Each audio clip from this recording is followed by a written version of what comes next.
And Charles, I don't think we have our Coleman Skycam up at the moment. It's not working, yeah.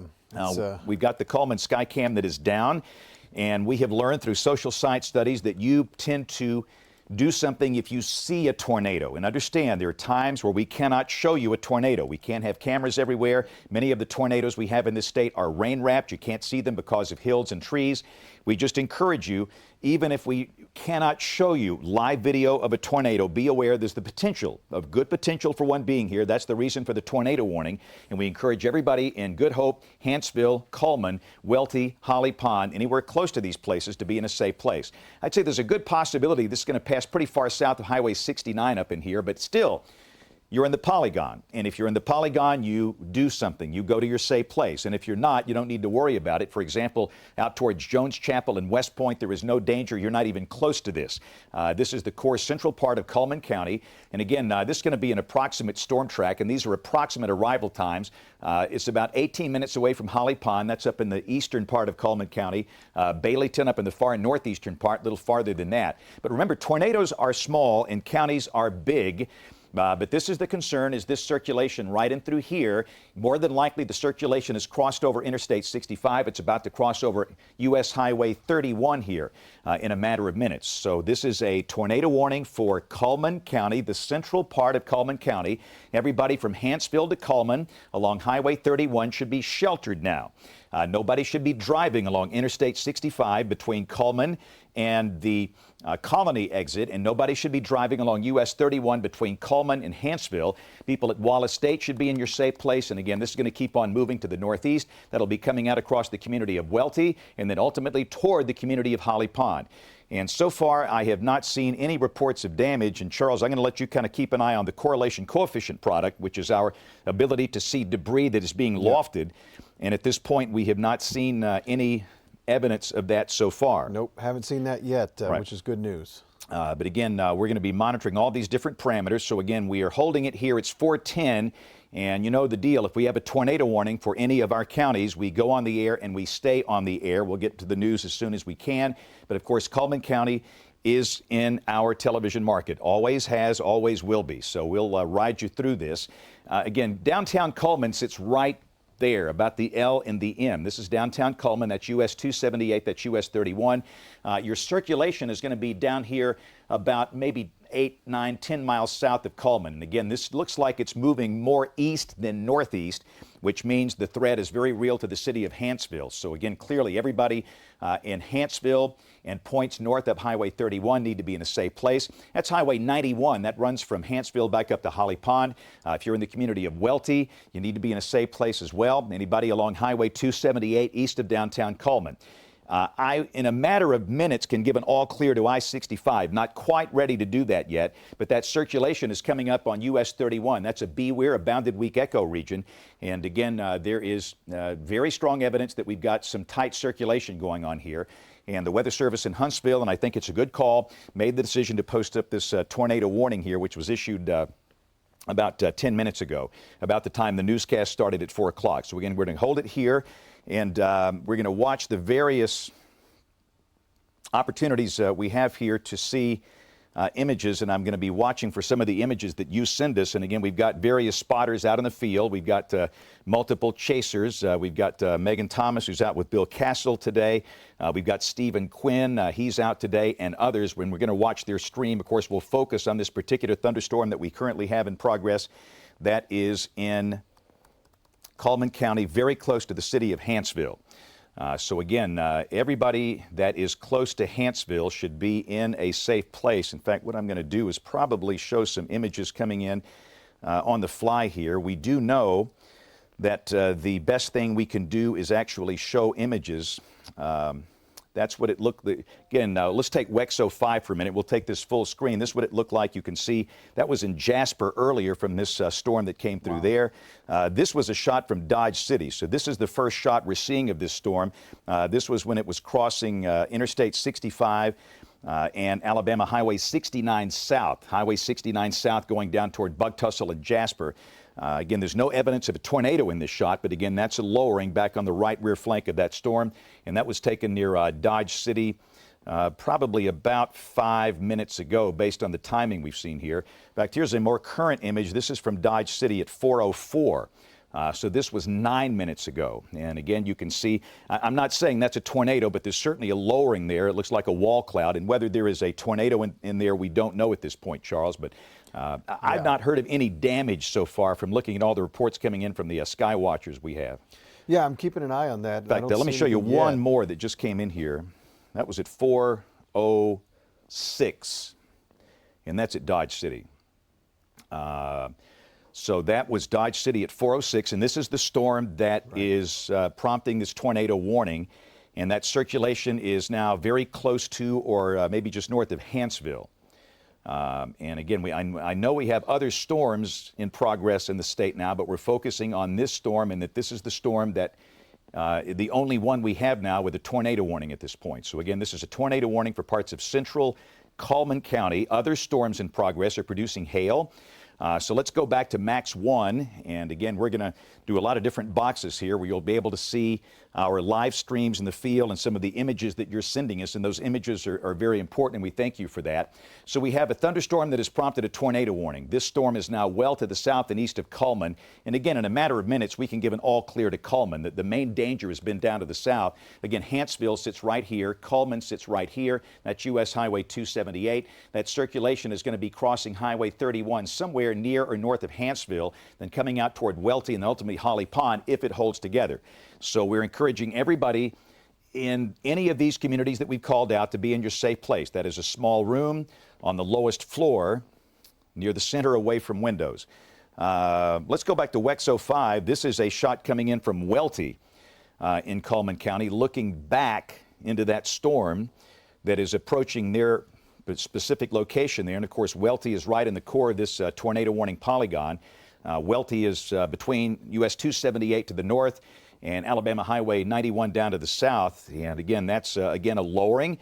We have not seen any image of a tornado down, but we've seen certainly evidence that there's a mesocyclone and a wall cloud here. We've seen a lot of storms like that during the course of the day today.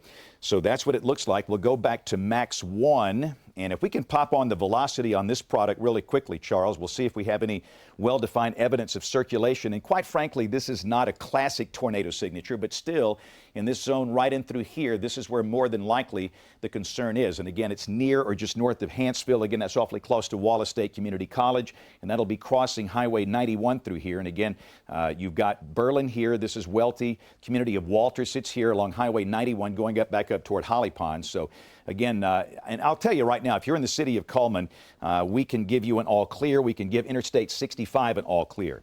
So again, if you're in downtown Cullman, the tornado threat has passed south of you and has ended there. And I-65, the tornado threat is now well to the east of there. So traffic can resume along Interstate 65 now. We don't want anybody on Highway 31. Again, there's that bounded weak echo region you see right there. That's that circulation. So again, Charles, a lot of images coming in, but so far so good. But you can't take any chances with this. Yeah, we've seen a lot of these lowered bases coming out of these storms all day long. And the problem that's going to happen is one of those is actually going to put something down on the ground at some point, and that's the concern. Again, there's that bounded weak echo region, that little donut hole crossing over Highway 31 headed towards Holly Pond, US 278, and Alabama Highway 91. So what's going to happen, these storms, and this has probably been the pictures we've seen have probably been the most impressive as far as those lowered bases go, as we've seen through the afternoon. So just heads up and make sure you're paying attention. If you're in Holly Pond, you need to be in that safe place right now. Now's the time to act. Don't wait. Go ahead and get there now. And like James said, we'll give you the all clear. But certainly, we've got some other things to focus on as well, but this is, of course, why we're on nonstop, because of the tornado warning. I don't want to throw this out there, James. Did you? I know you probably caught it. You were talking about the tornado warning, but the tornado watch has been expanded eastward to include parts of Jefferson, Shelby, St. Clair, Etowah counties. So they have expanded that watch to the east at least a little while. They have not extended it in time, but they have included that watch in several other counties added to that as we go into the evening hours. So they've already cleared Marion County. We're going to clear some other counties, I guess, as we go along. You'll see those clear from west to east. But just a heads up for those in Jefferson and Shelby County that the watch has been extended to include Jefferson and Shelby County until 7 o'clock, and areas to the east of the I-65 corridor, including Etowah, St. Clair, and then also Bibb and Perry, Greene and Hale were also in that as well. So pay attention the rest of the evening. Make sure you have a way of getting those warnings on the go. Yeah, it is 4:18. I'm James Spann with Charles Daniel. We're watching a severe thunderstorm that is up here in Calhoun County, and we have the possibility of a tornado that is now near or just northeast of the community of Hanceville. For the city of Calhoun, the danger is over. The concern now, it's going to be areas east of U.S. Highway 31, back up toward Holly Pond and Highway 278. The community of Walter sits right here. Welty sits here. Berlin sits here. So if you're in any of these places, you want to stay in a safe place until we give you an all clear. We've seen a number of images of this particular thunderstorm as it has been coming through.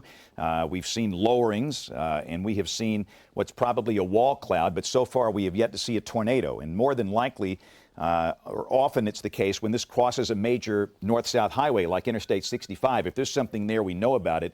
We have heard of no damage along Interstate 65 as this crossed over, and we have seen no other reports of a tornado being down. But as we often say, tornado might drop now. With this type of situation, you just don't know. But again, the Weather Service believes there's enough evidence there to support this warning for a while longer. The other main issue, it's large hail today. That's the big thing. It's not the tornado threat, it's the large hail. And interestingly enough, yesterday, it didn't look like the atmosphere would actually support that. But you can see this storm in Calhoun County, this has prompted the tornado warning coming up toward Holly Pond.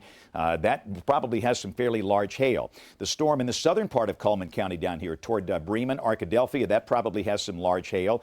And another storm down to the southwest of there through parts of Fayette and North Tuscaloosa County down here, that probably has large hail. We've seen hailstones up to the size of golf balls in many cases today in different parts of the state with these storms, and that seems to be the core threat.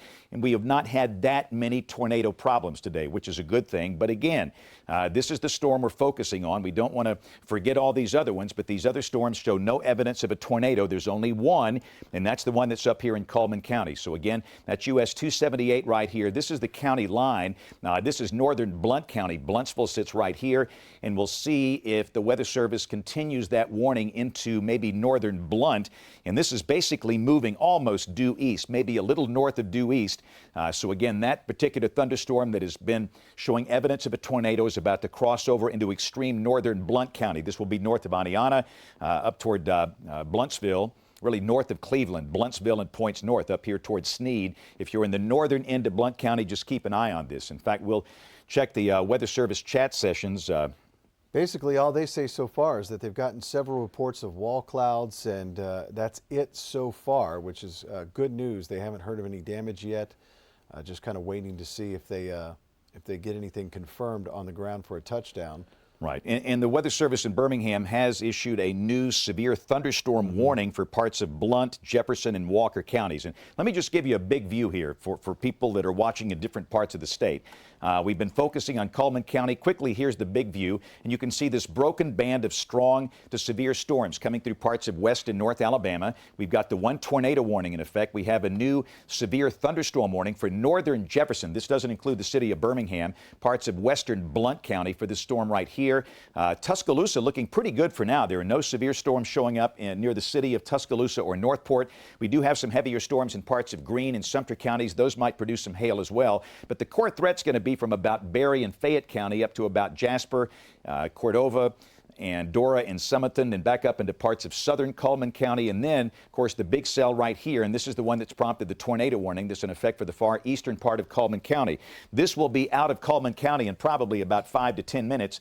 And we'll see if the Weather Service extends this over into northern Blount as a tornado warning. My gut feeling they probably won't, in the fact that we've had no reports of any damage. This has come through some pretty good population centers. It came very close to Hanceville. It crossed over I-65. No reports of any damage with these particular thunderstorms, which is a good thing. So again, I don't believe the Weather Service will extend this into Blount. They'll probably issue a severe thunderstorm warning for the possibility of hail with this storm.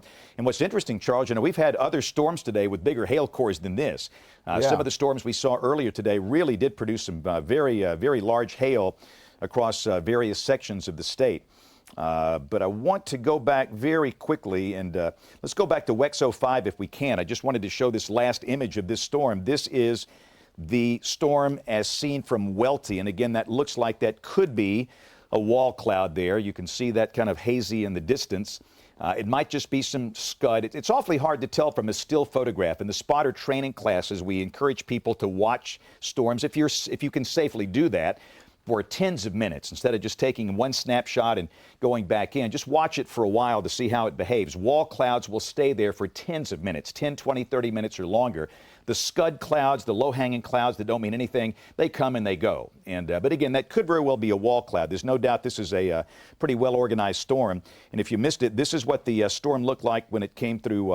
Actually, that shot is from Interstate 22 in Cordova. That's a separate storm. That's the one that we saw from Megan Thomas and Bill Castle. That was Dodge City. That was taken about 10 minutes after the top of the hour. And again, you can see that that was near I-65 and Alabama Highway 69 South. We got a lowering there, but there's no tornadoes. So we've had a lot of eyeballs on this storm, and so far, no reports of any tornado, which is a good thing. And I'm watching multiple reports again coming in from various sources, and I'm still, Charles, have not seen any damage reports from this. So nope, just the continued seeing those lowering wall clouds coming down, and that's it. I mean, that right there will creep you out pretty good. That's a pretty CLC, yeah, creepy looking cloud. But I tell you, the rotation, like you said, is moving almost due east. And I'm really just saying, if it is something, it's going to cross that county line into Blount County here very, very soon, if it's not right now. So if you guys are in Blountsville, areas northward from Blountsville right up to 278, you just go ahead and start thinking about what you're going to do, or even go ahead and get to that safe place. You're not in a warning officially, but just in case, you might want to go ahead and start moving in that direction along 231 there. And there's still broad rotation here. Let's take WEX 05, and let me just show you this high-resolution velocity display. Again, Hanceville is here. That's US 31. That's your circulation. Holly Pond is up here. And again, this has been moving basically due east. There's hardly any northward component of motion here. So this is the county line. That's the polygon. And this is about to cross over into Blount County. Blountsville is right here along US Highway 231. That's 278. The community of Sneed is back in through here. So we'll see. We've seen a lot of signatures like this today, and we've not had tornadoes as a result of them. The circulation is relatively broad, so again, we'll see if the Weather Service opts to continue this over into Blount County. We'll find out here in a second. So let's go back to Max 1, and if you're just joining us, the reason we're here, we have a tornado warning that is in effect for Cullman County, and again, this is now the far eastern part of Cullman County. Let's give an all clear for US 31. If you're in Hanceville, all clear for you. The tornado threat is over. If you are along Highway 69, from Cullman back up to Joppa and Arab, all clear for you. That includes Simcoe and Baileyton. If you're in Welty, we can give you an all clear. Now, it's raining. You got thunder and lightning. Understand there's a storm there, but in terms of the tornado danger, that is now well to the east of you. But if you're in Holly Pond, I'd stay in your safe place for about the next 10 minutes, and then this storm is moving into northern Blount, and we'll see how it behaves at that point. But the encouraging thing we can tell you is that we have had no reports of any damage with this coming through Cullman County so far. We note a new severe thunderstorm warning has been posted for Walker County until 5:15 this afternoon. In all of these severe thunderstorm warnings, these are for large hail. We have had so many reports of large hail today with these storms, and again, the air aloft is fairly cold. And we've had some hailstones up to the size of golf balls, especially in parts of Fayette and Walker counties earlier today. And again, as we're talking, we're seeing more of the images coming in from our friends. And again, we thank everybody for taking the time to send these. I do want to show one particular shot. This is coming from Hanceville. Let's take WEX 05 again. This is the storm coming over Hanceville. This was probably about 10 minutes ago. And again, you can see we got a lowering there. That could be a wall cloud, but we just don't have any evidence of a tornado down there. So again, that is the way it looks there. I want to show one more shot. This is going to be from Interstate 22. This was taken near Cordova. And again, this is a separate storm. We have a severe thunderstorm warning in effect. And we've had many, many, many images like that during the course of the afternoon and evening. These are low-hanging clouds that look a little creepy, but... and they've canceled the warning, James, for Calhoun County. Okay, tornado warning has been canceled, which is good. And again, this is one more shot. That might be a rain shaft right there. That is what it's looked like. Wow. Again, that's not a wedge tornado right there. I think that's a rain shaft. This is along Old Highway 78 in Walker County. We'll keep an eye on that. I want to show a shot from Cullman County here real quick. That's what the storm looked like in Cullman. This is a shot from Cullman County. And again, that's up along Highway 278. And that is near the 278-65 crossing in Cullman. The tornado threat was well to the south and east of there. So let's go back to Max 1. We have now seen the tornado warning that's been canceled by the National Weather Service. So at this point, we have no tornado warnings for any part of the state. So we're going to plan to go back to our regular news format here in a couple of minutes, but I want to kind of get our bearings straight. First off, if we can, let's take all this off and let's just go to our watches and warnings, Charles. I want to show where we have the tornado watch. The tornado watch has been expanded, and the tornado watch now includes the Birmingham Metro, St. Clair, Etowah, and DeKalb counties and Marshall County. So the tornado watch has been expanded a little more to the east over the past 30 minutes. And again, notice these warnings. And again, this warning is gone. The tornado warning for Cullman County has been canceled. So we have no tornado warning in effect here.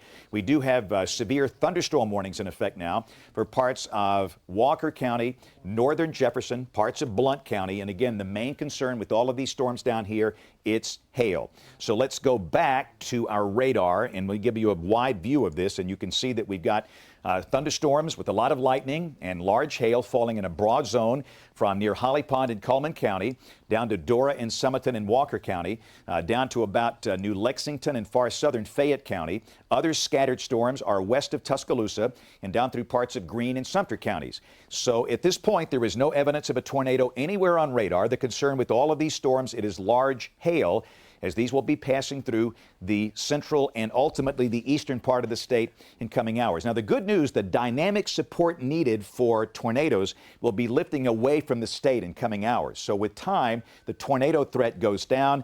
We'll still have the chance of hail and gusty winds, but again, within the next 2 or 3 hours, I'd say the odds of a tornado are very low. Not zero, but fairly low. The tornado watch is scheduled to go until 7 o'clock this evening. I think that's a good expiration time. And let's go look at the storm west of Tuscaloosa really quickly, Charles. We're going to go back to our newscast here in about 1 minute, just so folks in the building will know. This is... You want to dial in on one of the cells closer there? Yeah, this one right here. So this is the city of Tuscaloosa right here. This is US 82, and more than likely hail is falling in that storm. That's out around Elrod, which is in the far western part of Tuscaloosa County. Buell and Elrod, this is Coker right here.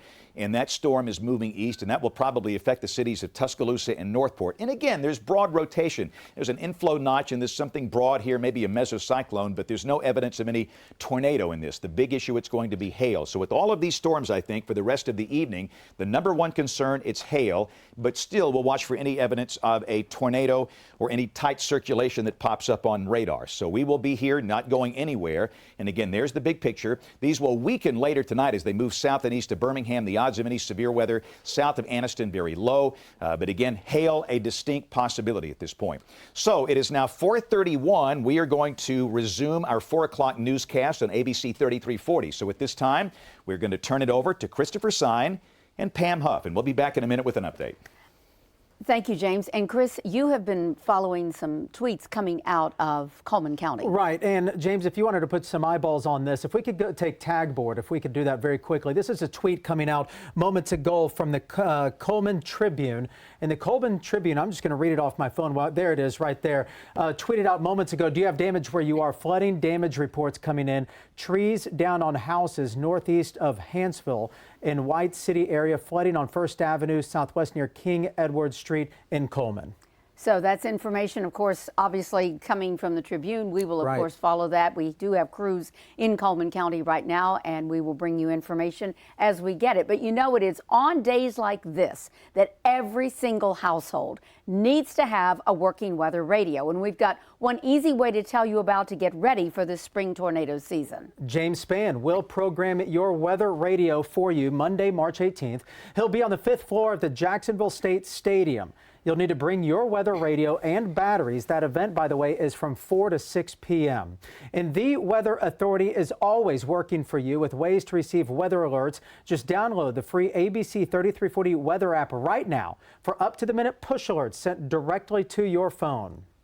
Well, we have crews around our area, but we also want to focus in on something else because right now, Paducah, Kentucky, widespread power outages and tornado damage that hit that area around 10:30 this morning. It did, and that twister, take a look here, it just missed the National Weather Service office in Paducah. It did damage a preschool that had about 40 children inside at the time. We are told, however, one person was injured. That individual is expected to survive. And look at that.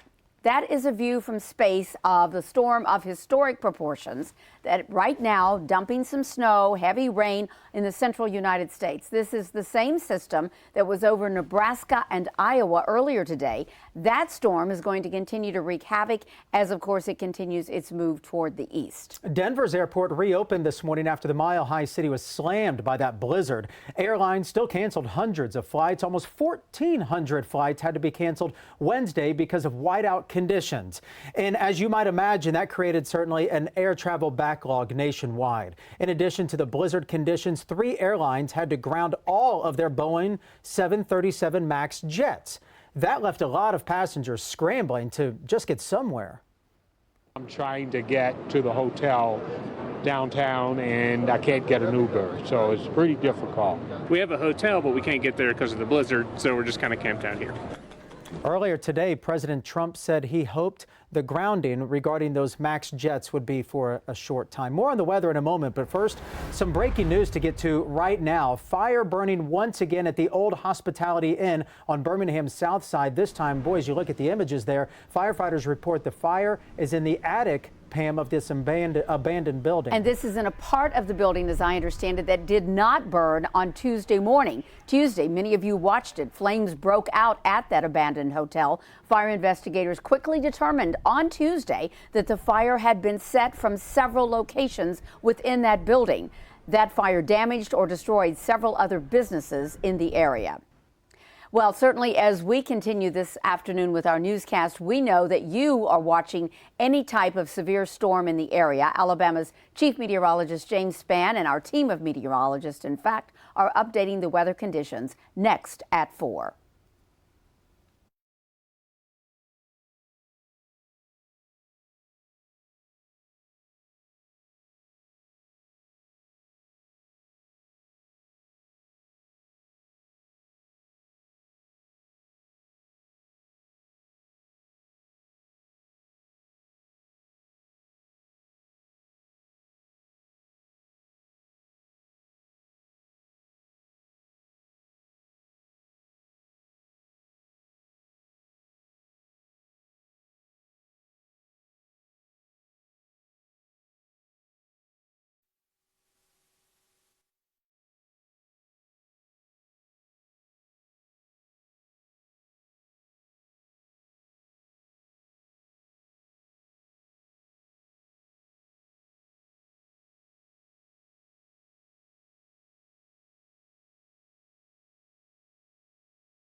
We continue now with the developing story, and that is the weather situation. Live look coming in from Tuscaloosa. And let's go right now to Chief Meteorologist James Spann. Right. All of these storms today, all of them have been showing broad rotation. Many of them have produced a wall cloud. In fact, let's go back to the Tuscaloosa sky cam and let me just show you what we've got here. This is a wall cloud, a lowering on a storm that's approaching the city of Tuscaloosa. The Weather Service has been issuing mostly severe thunderstorm warnings for these, and that we've not had many tornadoes touch down. Again, we're getting some reports of some damage in Calhoun County. We did have some damage in Lamar County. But generally speaking, the biggest issue today, it's been from hail. But Charles, these are spinning. These storms are broadly rotating. They have a mesocyclone, but they have not been producing many tornadoes. And that's the reason we don't have warnings, tornado warnings. We've not had many of them at all today. We had the one for Calhoun County, but we've not had that many because you don't want to warn when there's no tornado. We can't warn for a wall cloud because the wall clouds by themselves aren't dangerous. They are the formation that happens before a tornado, but you just don't want to do false warnings. And we've had a lot of this today, but clearly we've got a bunch of storms that are prompting severe thunderstorm warnings. Let's go back to the radar. And again, you can see the big picture. We have severe thunderstorm warnings in effect now for parts of Tuscaloosa County, for parts of Walker, northern Jefferson, Blount, parts of Marshall counties. And again, these storms that are the heavier ones will be capable easily of producing large hail. We've had a lot of that today. And we'll watch them all very carefully for the rotation that's broad right now, but there is no evidence within any of these storms that we have a tornado down. That's the reason there are no tornado warnings currently in effect. And again, you can see north of Birmingham, we've got big batches of storms coming through southern Walker County. This is south of Jasper from Parrish on south, up in the far northern part of Jefferson County, up here toward Warrior, Kimberly, and Morris, into southern Blount County around Rimlap, and then over into extreme southern Blount or Marshall County up around Arab. Let's go back down to the Tuscaloosa County storm. This is the storm that's coming in on Tuscaloosa. And again, we've got the camera on the courthouse in Tuscaloosa looking back into that, and this is where there's the inflow notch, and this is where that wall cloud's located. So let's go back full screen to the Tuscaloosa sky cam. And Charles, that's a wall cloud we're seeing. Yep, we're keeping an eye on that right now, and just I'm watching that like a hawk. If that drops anything down, we'll be on there on top of that one right now. So definitely seen a lot of pictures like this, a lot of images coming in like this all over from earlier today. But the biggest concern is that the good news, I should say, is that we haven't seen any touchdowns that we know of yet. We haven't had confirmed issues. We've had a few reports of damage. We don't know if that's straight line wind damage yet or what we're seeing, but we are starting to get some reports coming in from Calhoun County earlier. We're keeping an eye on this storm. It's definitely rotating, perhaps maybe even a little hook trying to develop here coming in through Coker along Alabama Highway 82. And this is moving north and east pretty quickly. And I think as this approaches, it's probably going to go right over the camera here in downtown Tuscaloosa. If it stays on this trajectory, it might continue to swing on through. So if you're in Coker, Northport, you need to be aware of that. The severe thunderstorm warning actually is right along the Black Warrior River in areas to the north. So the city of Tuscaloosa technically isn't within that severe thunderstorm warning, but we're going to see this one pass pretty close and maybe just to the north of downtown Tuscaloosa. So if you're in downtown Tuscaloosa, you're most likely seeing this and you're a little upset or afraid, just be aware that this is happening. There's some very heavy rainfall involved with this out ahead of the rotation that we see there.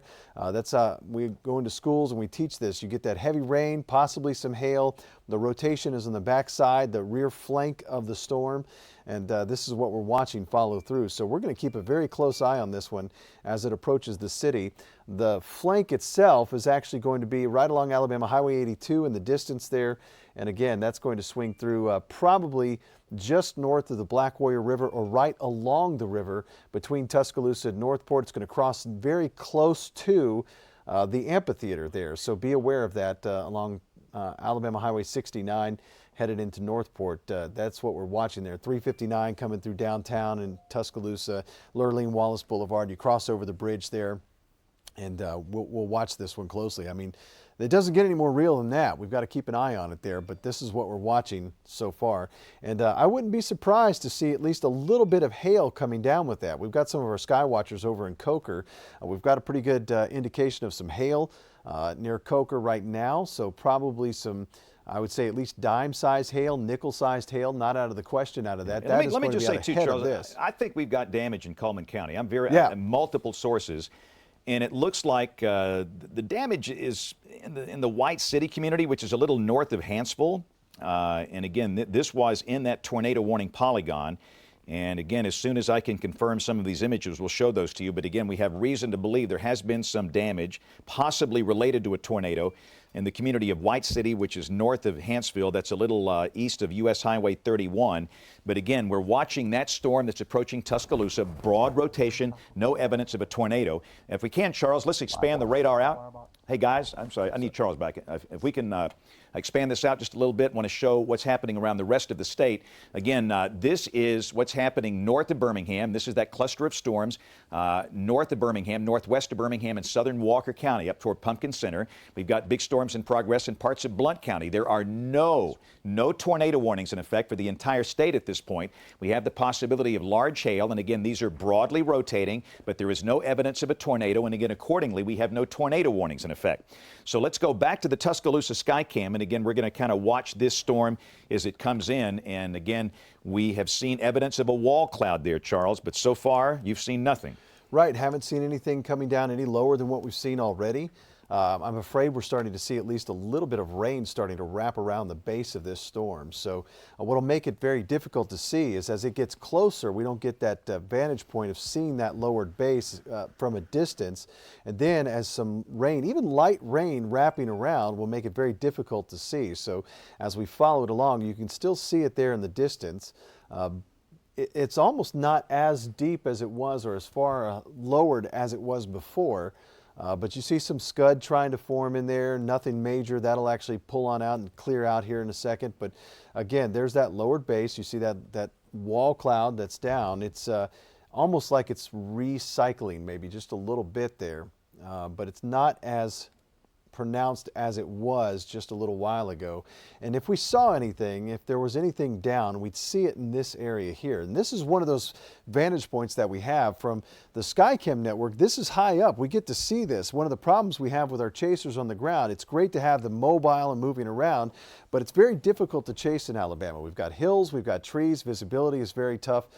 So it's one of those things that this gives us a much better vantage point from this look to kind of keep looking into that storm as it passes by. And again, I think the hail core, if it's out there, is going to be a little bit further north of Tuscaloosa. The hail core itself is moving through Coker over towards Northport. That includes Alabama Highway 69. It's going to head over that way probably in the next few minutes. This is on the back edge, that rear, that flank of the storm. And you can see it's almost regenerating. We're starting to see maybe a little bit more rotation. I'm trying to double check on several sources of what we're seeing here, but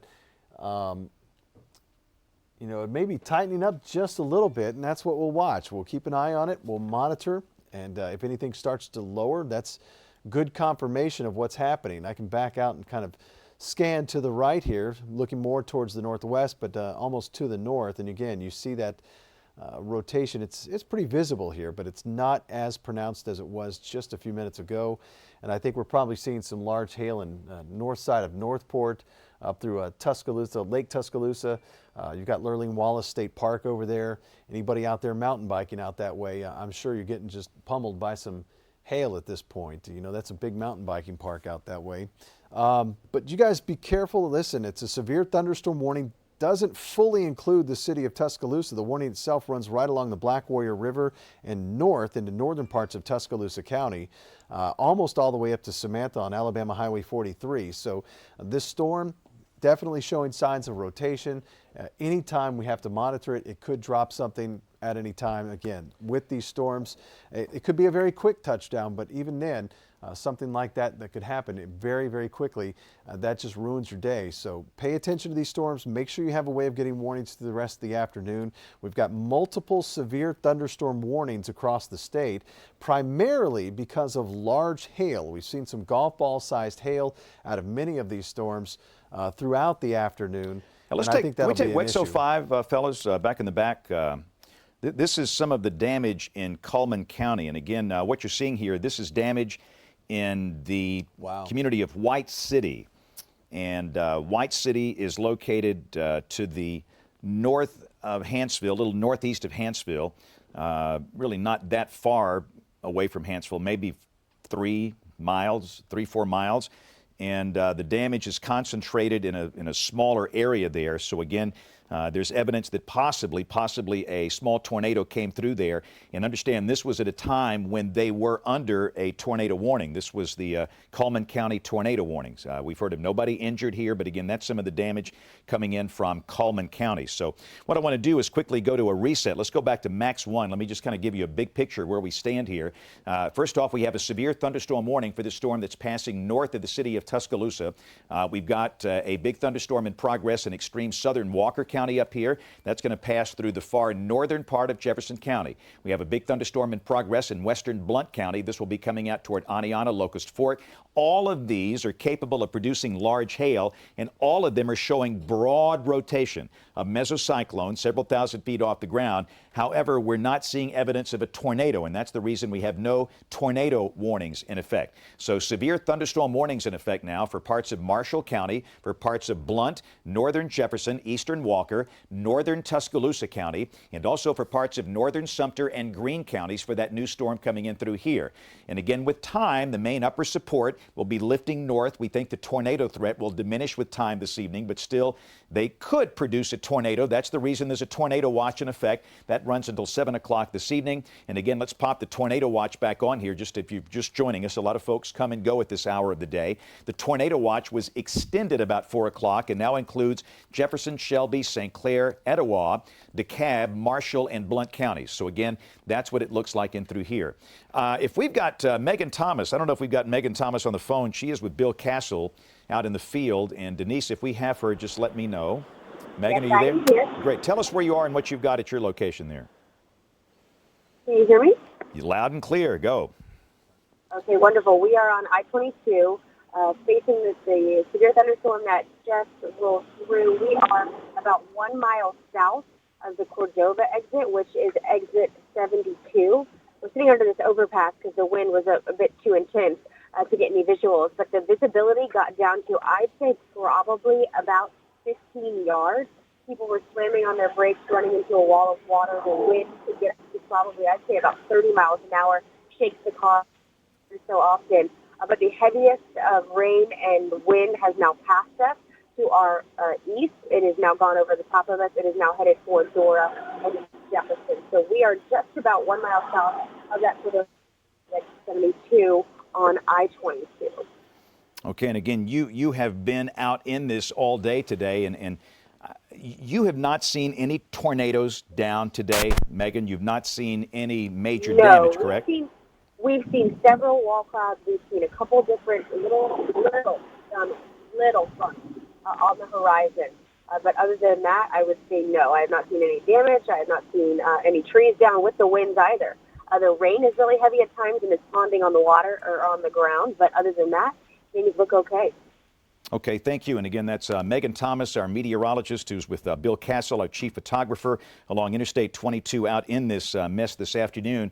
And again, Charles, we're watching all of these storms carefully, and where the ones where we have the visuals, it's fairly interesting. And that Tuscaloosa storm is moving north of downtown Tuscaloosa. But again, we stress there's absolutely no evidence of a tornado in that storm or in any of these storms. So again, we are not here because of tornado warnings. We are here because of severe thunderstorm warnings. I want to go back to WEXO 5 and show some more images that are coming in. This is damage to a trailer, and apparently this happened in the community of Summerton in Walker County. I'm not exactly sure what time this happened, but again, that was with that big storm that passed through there within the past hour or so. And again, this is the video that you saw from the community of White City, which is in Calhoun County, northeast of Hanceville. You can see that possibly was a small tornado. That was during the tornado warning. This is a downed tree. This was in Winston County near Arley, up around Smith Lake. All of these storms have been producing very gusty winds today. And on top of the thunderstorm winds, we've had strong gradient winds, not related to storms, out of the south, gusting at times to 30 miles an hour. That's some scattered tree damage you see. That was from Calhoun County earlier today. And again, you can see a tree that's come down, a small tree on this home here. So we've had a lot of that over the course of the last several hours. These are some images coming in from Calhoun County as as the storm passed through. A lot of these were taken around Huntsville. This was the storm in which we had a tornado warning that was in effect. And again, through all of these images, we've yet to see any specific signs of tornadoes there. So let's go back to Max 1. We have a new severe thunderstorm warning in effect. This is for Etowah County, northern St. Clair, and the rest of Blount. For this storm, you can see that's around Locust Fork. In fact, let's look at this storm a little closer, Charles. This is the one in Blount County. And again, this is a thunderstorm that is broadly rotating. There's no tornado here involved at this point, but this will likely produce large hail.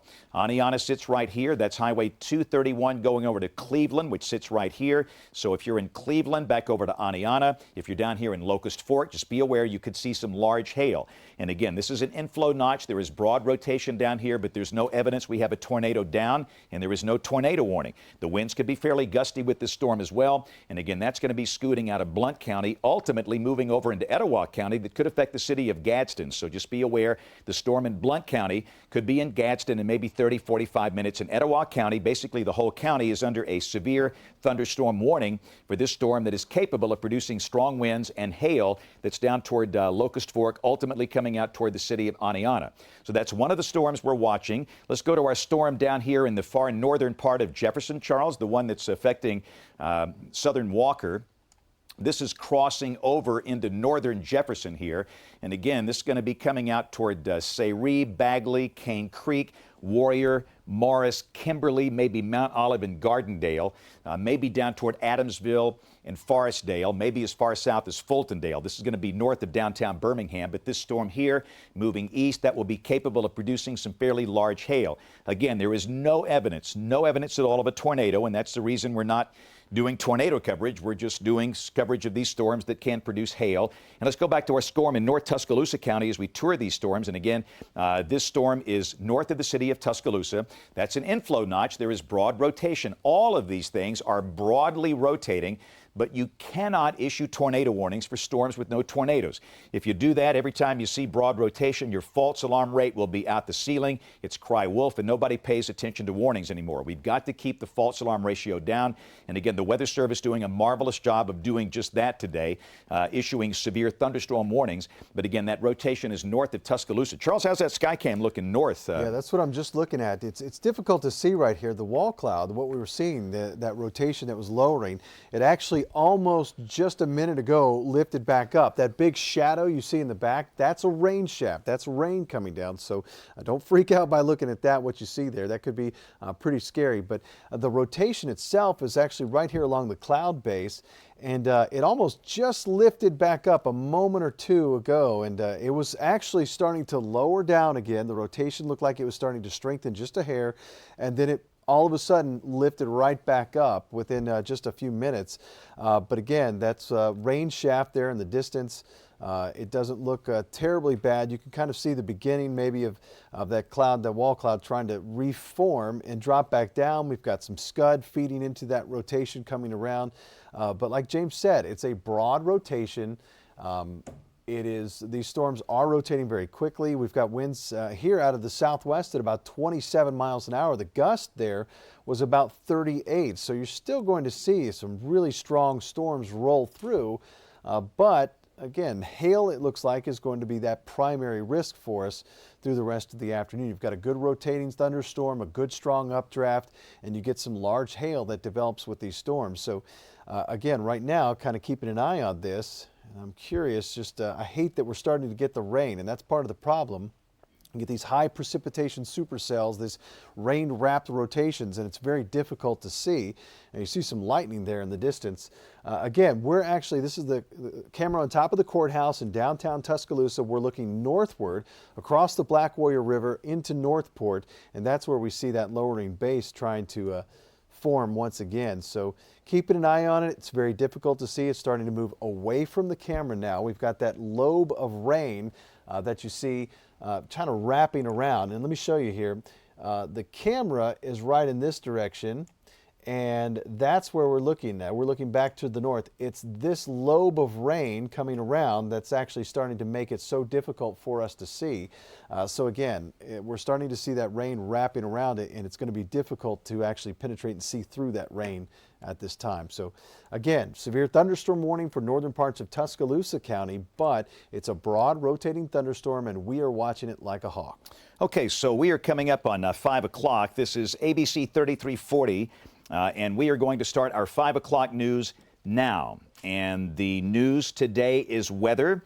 And we're going to stay with this for just a little bit. In fact, we got a new tornado warning, James, for Blount County. Okay, so let's go up to this. This is a new tornado warning for Blount County. And this was just issued by the National Weather Service in Birmingham for this storm. And again, the possible tornadic circulation is going to be pretty close to Locust Fork. That's Highway 79. That's Highway 75. Aniana sits right here, and clearly Aniana is in the tornado warning polygon. So is all good. So if you are in Locust Fork, back over to Aniana. We need you to be in a safe place. That is, and then, by the way, let me just say that Cleveland is not in this warning. This is the extent of the polygon right here. Cleveland sits just out of it. Rosa is on the borderline, but everybody from Locust Fork back over to Aniana need to be in a safe place right now. That is a small room on the lowest floor near the center, away from windows. No mobile homes, no manufactured homes, no cars. You need to be in a good site-built facility while this thing passes. If you can, put on a helmet, a bicycle helmet, a batting helmet, a motorcycle helmet. That really enhances your chance of staying safe. So we're now going to focus on this storm coming through Blount County. This is a tornado warning that is currently in effect, and we have had some damage from this same storm back in Calhoun County. And again, in just a second, I'll show you some of the damage images coming in. So we advise, obviously, nobody to be traveling now along Highway 75 from Rimlap to Aniana. Southeastern School to Aniana, nobody should be driving on Highway 75. Once you're off that highway, if you know anybody that's out there in the midst of this, you might want to call them and text them to tell them to get into a restaurant, a gas station, any place they can find, and just not be on the road and not be in a car. So downtown Aniana is right here, and again, that circulation is moving east. These storms today have been moving almost due east instead of northeast. There's been a little component of motion that's got these veering more to the right of the mean flow, so more than likely the higher tornado threat will be a little south of Aniana, but it doesn't matter. You'll be close enough to it to go to your safe place. So again, this is the county seat of Blount County right here. Everybody in Aniana and all good. Highland Lakes is right here. You should be in a safe place as well. We have the inflow notch here, and again, that's the possibility of a tornado in Blount County. If we can put the velocity on here very quickly, Charles, this is going to be a look at the velocity, and again, the signatures have been a little noisy coming off Max 1 today. We're going to check the signature coming off the high-res radar. In fact, let's go to WEX 05, and you'll see if we can do that. You'll see a much better view of this velocity couplet here. This is coming from Max 1. We're going to take WEX 05. Thank you. And again, there's a look at the couplet that is approaching Highway 75.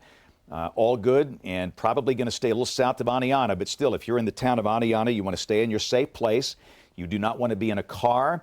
You do not want to be in a manufactured home.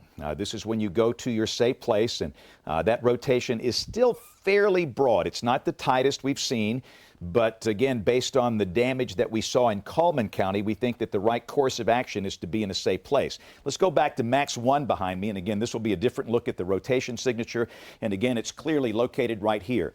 That's Highway 79. In fact, right now, we can give an all clear if you're along Highway 79. Locust Fork is sitting right here. The circulation is now east of you, and the circulation next will be crossing Highway 75, which is right here, and again, you've got all good here, Aniana here, Highland Lakes over here.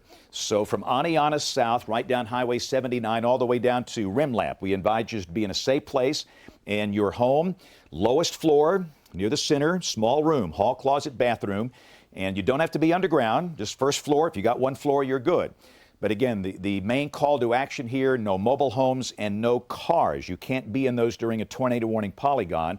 And again, that's your circulation right here, moving east, and that's going to be putting it across Highway 75 just below Aniana. In fact, I was at the middle school yesterday morning, which is on Highway 75, just maybe a mile south of downtown Aniana, a mile south of the courthouse here. So everybody, again, from Aniana down to Rimlap, down to Southeastern School down here. That's where you want to be in a safe place for the possibility of a tornado that's located right here. And again, all of these have been rotating broadly today, but from time to time they have tightened up, and we have had these type signatures that suggest there could be a tornado. Let me show you what this storm did earlier. Let's take WEX 05. This is some damage, Charles, from this same parent storm in Hanceville, or northeast of Hanceville. And this is up around the community of White City. And this clearly could have been, obviously from looking at that, a small tornado. The Weather Service will come in and do an assessment of the damage tomorrow. But this is what the storm in Blount County did in Calhoun County.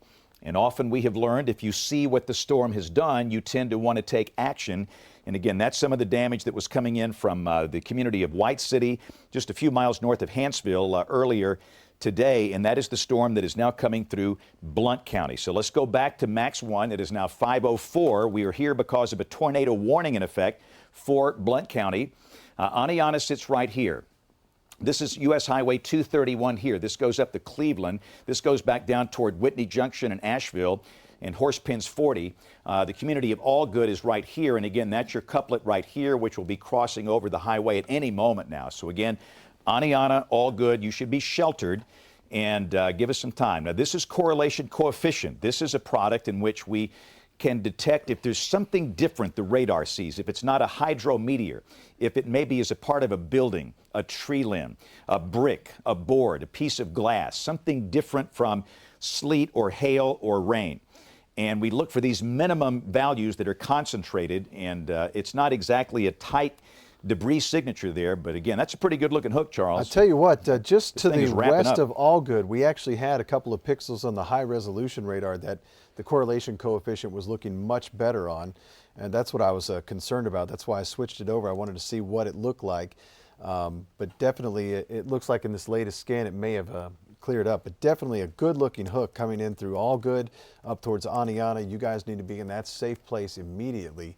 And get there now and cover yourself. Again, lowest room of your home. Put as many walls between you and the exterior as possible. If you've got a bathroom, an interior hallway, interior closet, those are your safe places to be. A mobile home is not a safe place to be. You need to be in a site-built structure or a tornado shelter, and now is the time to act to get there. So this will cross over Alabama Highway, Highway 231, I should say, here very soon. Alabama Highway 75 now in Allgood and Aniana. You've got just a few minutes. It'll head over towards Tate's Gap here within the next 15-20 minutes. These storms are moving pretty quickly at about 50 miles an hour, so time is limited to react. And go now, get to that safe place, and we'll give you the all clear coming up in just a few minutes. And take WEX 05 really quick. This is an image coming in from Aniana. This was taken just, the tweet was released 53 seconds ago. And again, that's the shelf cloud. That's on the leading edge of this thing. And what we want to do is we want to look in the back part of this. So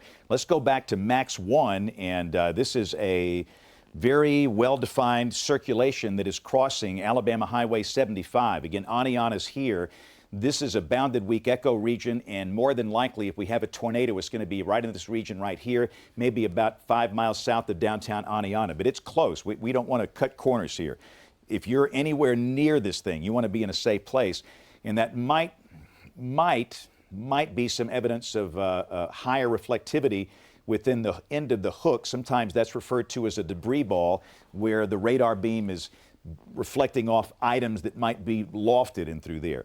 Let's pop on the CC, the correlation coefficient. Again, this is going to be the way we track debris. And again, there's evidence of maybe a little minimum in here, but it's awfully noisy. This is not a clear-cut debris signature. So we're hoping that maybe there's nothing down, but certainly with a signature like this, you have to assume that there could be. So we'll go back to the standard reflectivity. Again, this is CC. We're going to go back to reflectivity. And again, this is a well-wrapped storm, the possibility of what could be a tornado crossing Highway 75 right now. You stay sheltered in Aniana. If you're in Highland Lake over here, in the southeast part of Blount County, you need to be sheltered and be aware that this thing is going to be really getting kind of close to Straight Mountain. If you're up on Straight Mountain or down in Highland Lake or anywhere close to that area, you're clearly in the polygon. And if this continues moving to the east, this could be crossing into St. Clair County in just a little bit. And we'll monitor the things, but I've not seen of any reports of damage at this point so far from this in Blount County. But we have had damage with this storm in Cullman County. In fact, a pretty good bit of damage just northeast of the community of Hanceville. And got something coming in? yeah, this is live from the community of White City. This is in Cullman County, northeast of Hanceville by a few miles, where perhaps a small tornado came through earlier today. And again, you can see damage there. That is roof damage. And again, we want to stress this is the storm that is affecting Blount County right now. So it apparently did at least it did some wind damage. Possibly it dropped a tornado there in the community of White City and Cullman County. And again, this well-wrapped signature is coming right through Highway 75 near Aniana and Allgood.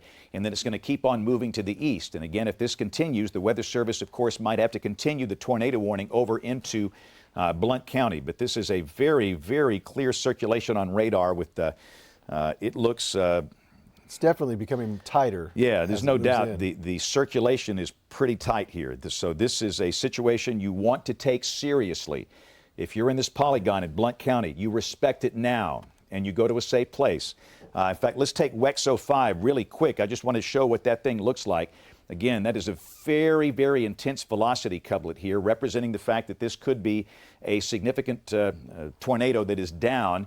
And again, Aniana is right here. This is basically coming through very close to Aniana, Allgood, very close to the schools, the high school, the middle school, the elementary school, all clustered together in the same spot right there along Highway 75, just a mile or so south of Aniana. And that's going to keep on moving to the east. But that's probably the best, tightest circulation we've seen all day today when it comes to the potential for a tornado. And again, this did produce damage over in Cullman County, north of Hanceville, and this could easily be producing damage right now in Cullman. So again, this is a pretty serious situation. If you're listening to us and if you're in this tornado warning polygon, you should have been sheltered 15 minutes ago. But obviously, if you're just getting word of this, you need to be in a safe place now. In your safe place, we like for people to have a helmet on that mitigates the seriousness of an injury many, many times. A bicycle helmet, it's very simple. If your kids play sports, a batting helmet. And this is not just for kids, this is for adults as well. So let's go back to Max 1 back here. Again, that's our velocity display. We have this well-wrapped storm, possible tornado near or just south of downtown Aniana, moving on to the east. And again, the velocity signature is just right in this zone right here, maybe just south of Aniana. Remember, though, the radar beam is off the ground, not hugging the ground, so we're seeing the rotation 1,000 or 2,000 feet off the ground.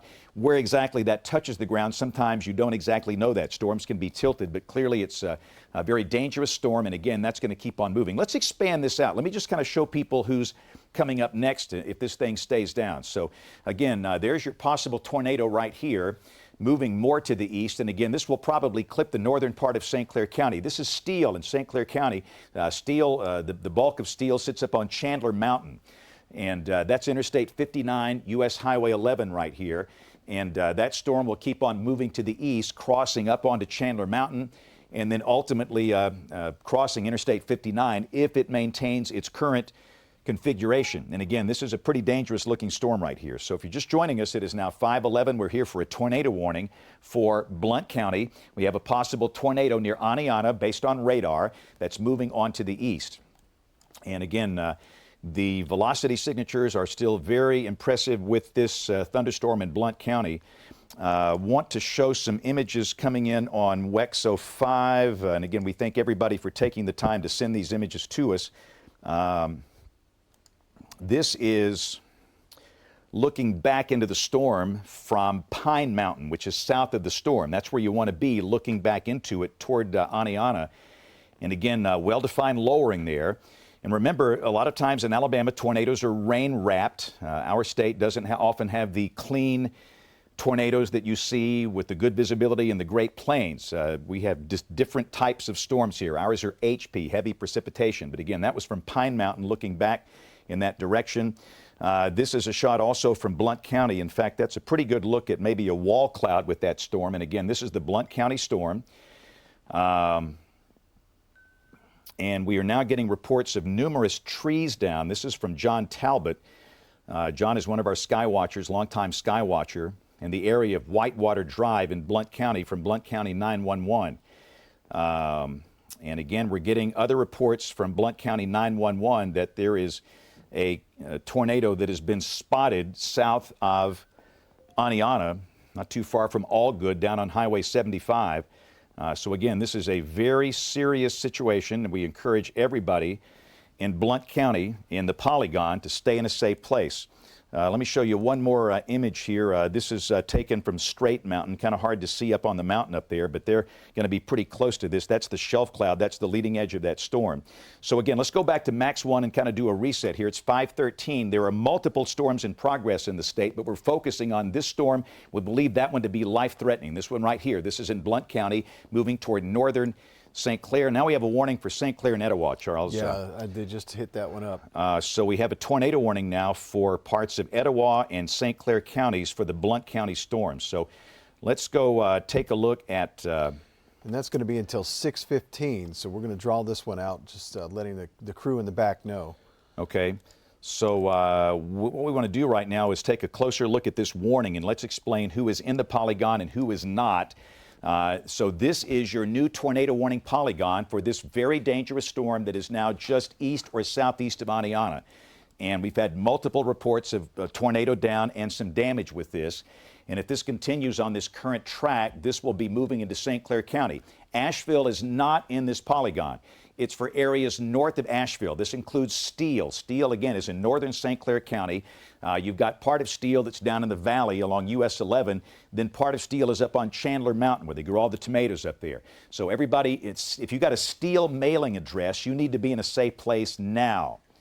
Now, okay? No cars, no manufactured homes, small room, lowest floor, near the center, and away from windows. Gadsden is located right here, okay? So understand, you got Gadsden, Atala, Rainbow City, Southside. The Gadsden Metro is in this polygon. So if you are in Gadsden or any of the outlying communities, you've got some time here. But again, don't waste a lot of time with this because of the serious nature of this. You want to be in a safe place. So again, that is a possibility of a tornado that is down just south and east of Aniana, moving to the east.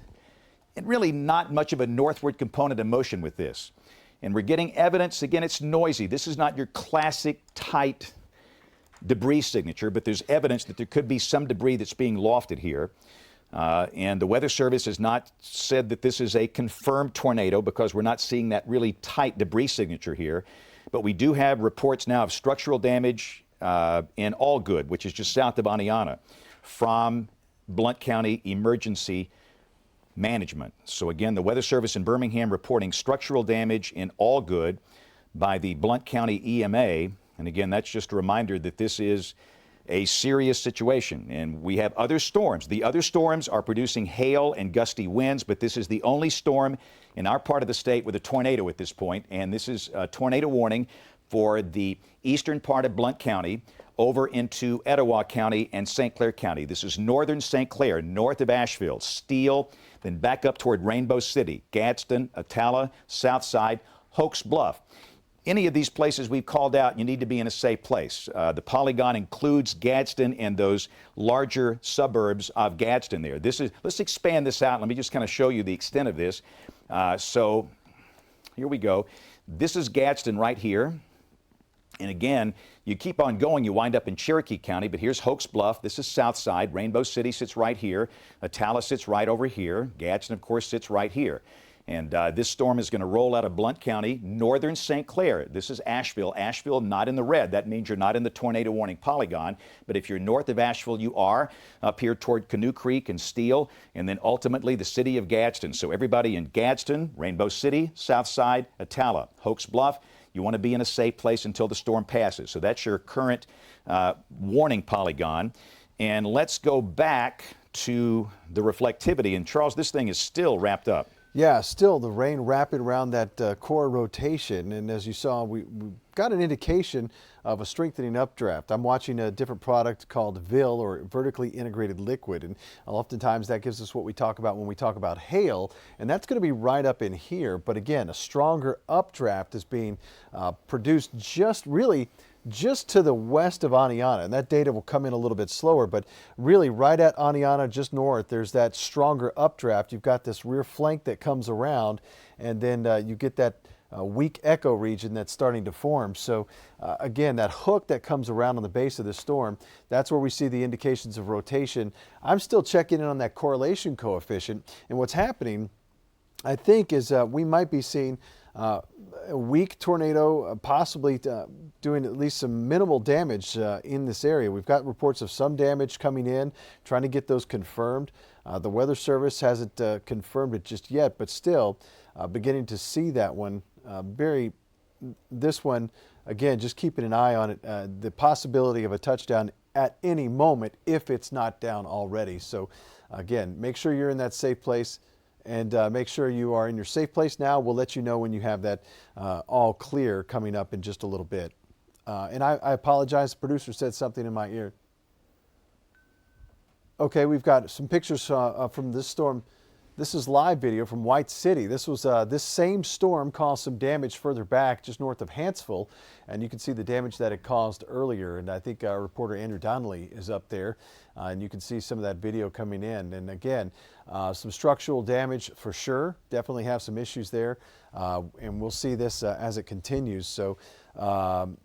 Roof off mobile home, County Road 609, and we've got a house damage on the road 609 as well. So again, White City community, again, that's just north of Hanceville. So again, we saw that damage. This is the same storm that's moving from Blount into northern parts of St. Clair and into Etowah County here right now. So we know this storm has a history of some damage. And I think what we're going to see is maybe some other storms starting to kick up some dust further back to the south and to the west. We've got a line of storms moving through.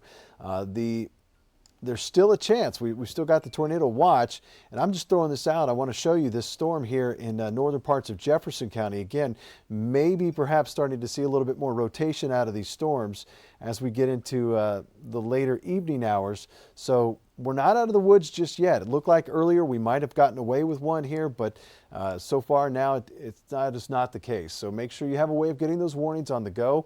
I know there's a big concert in downtown tonight. A lot of folks have been asking about that one.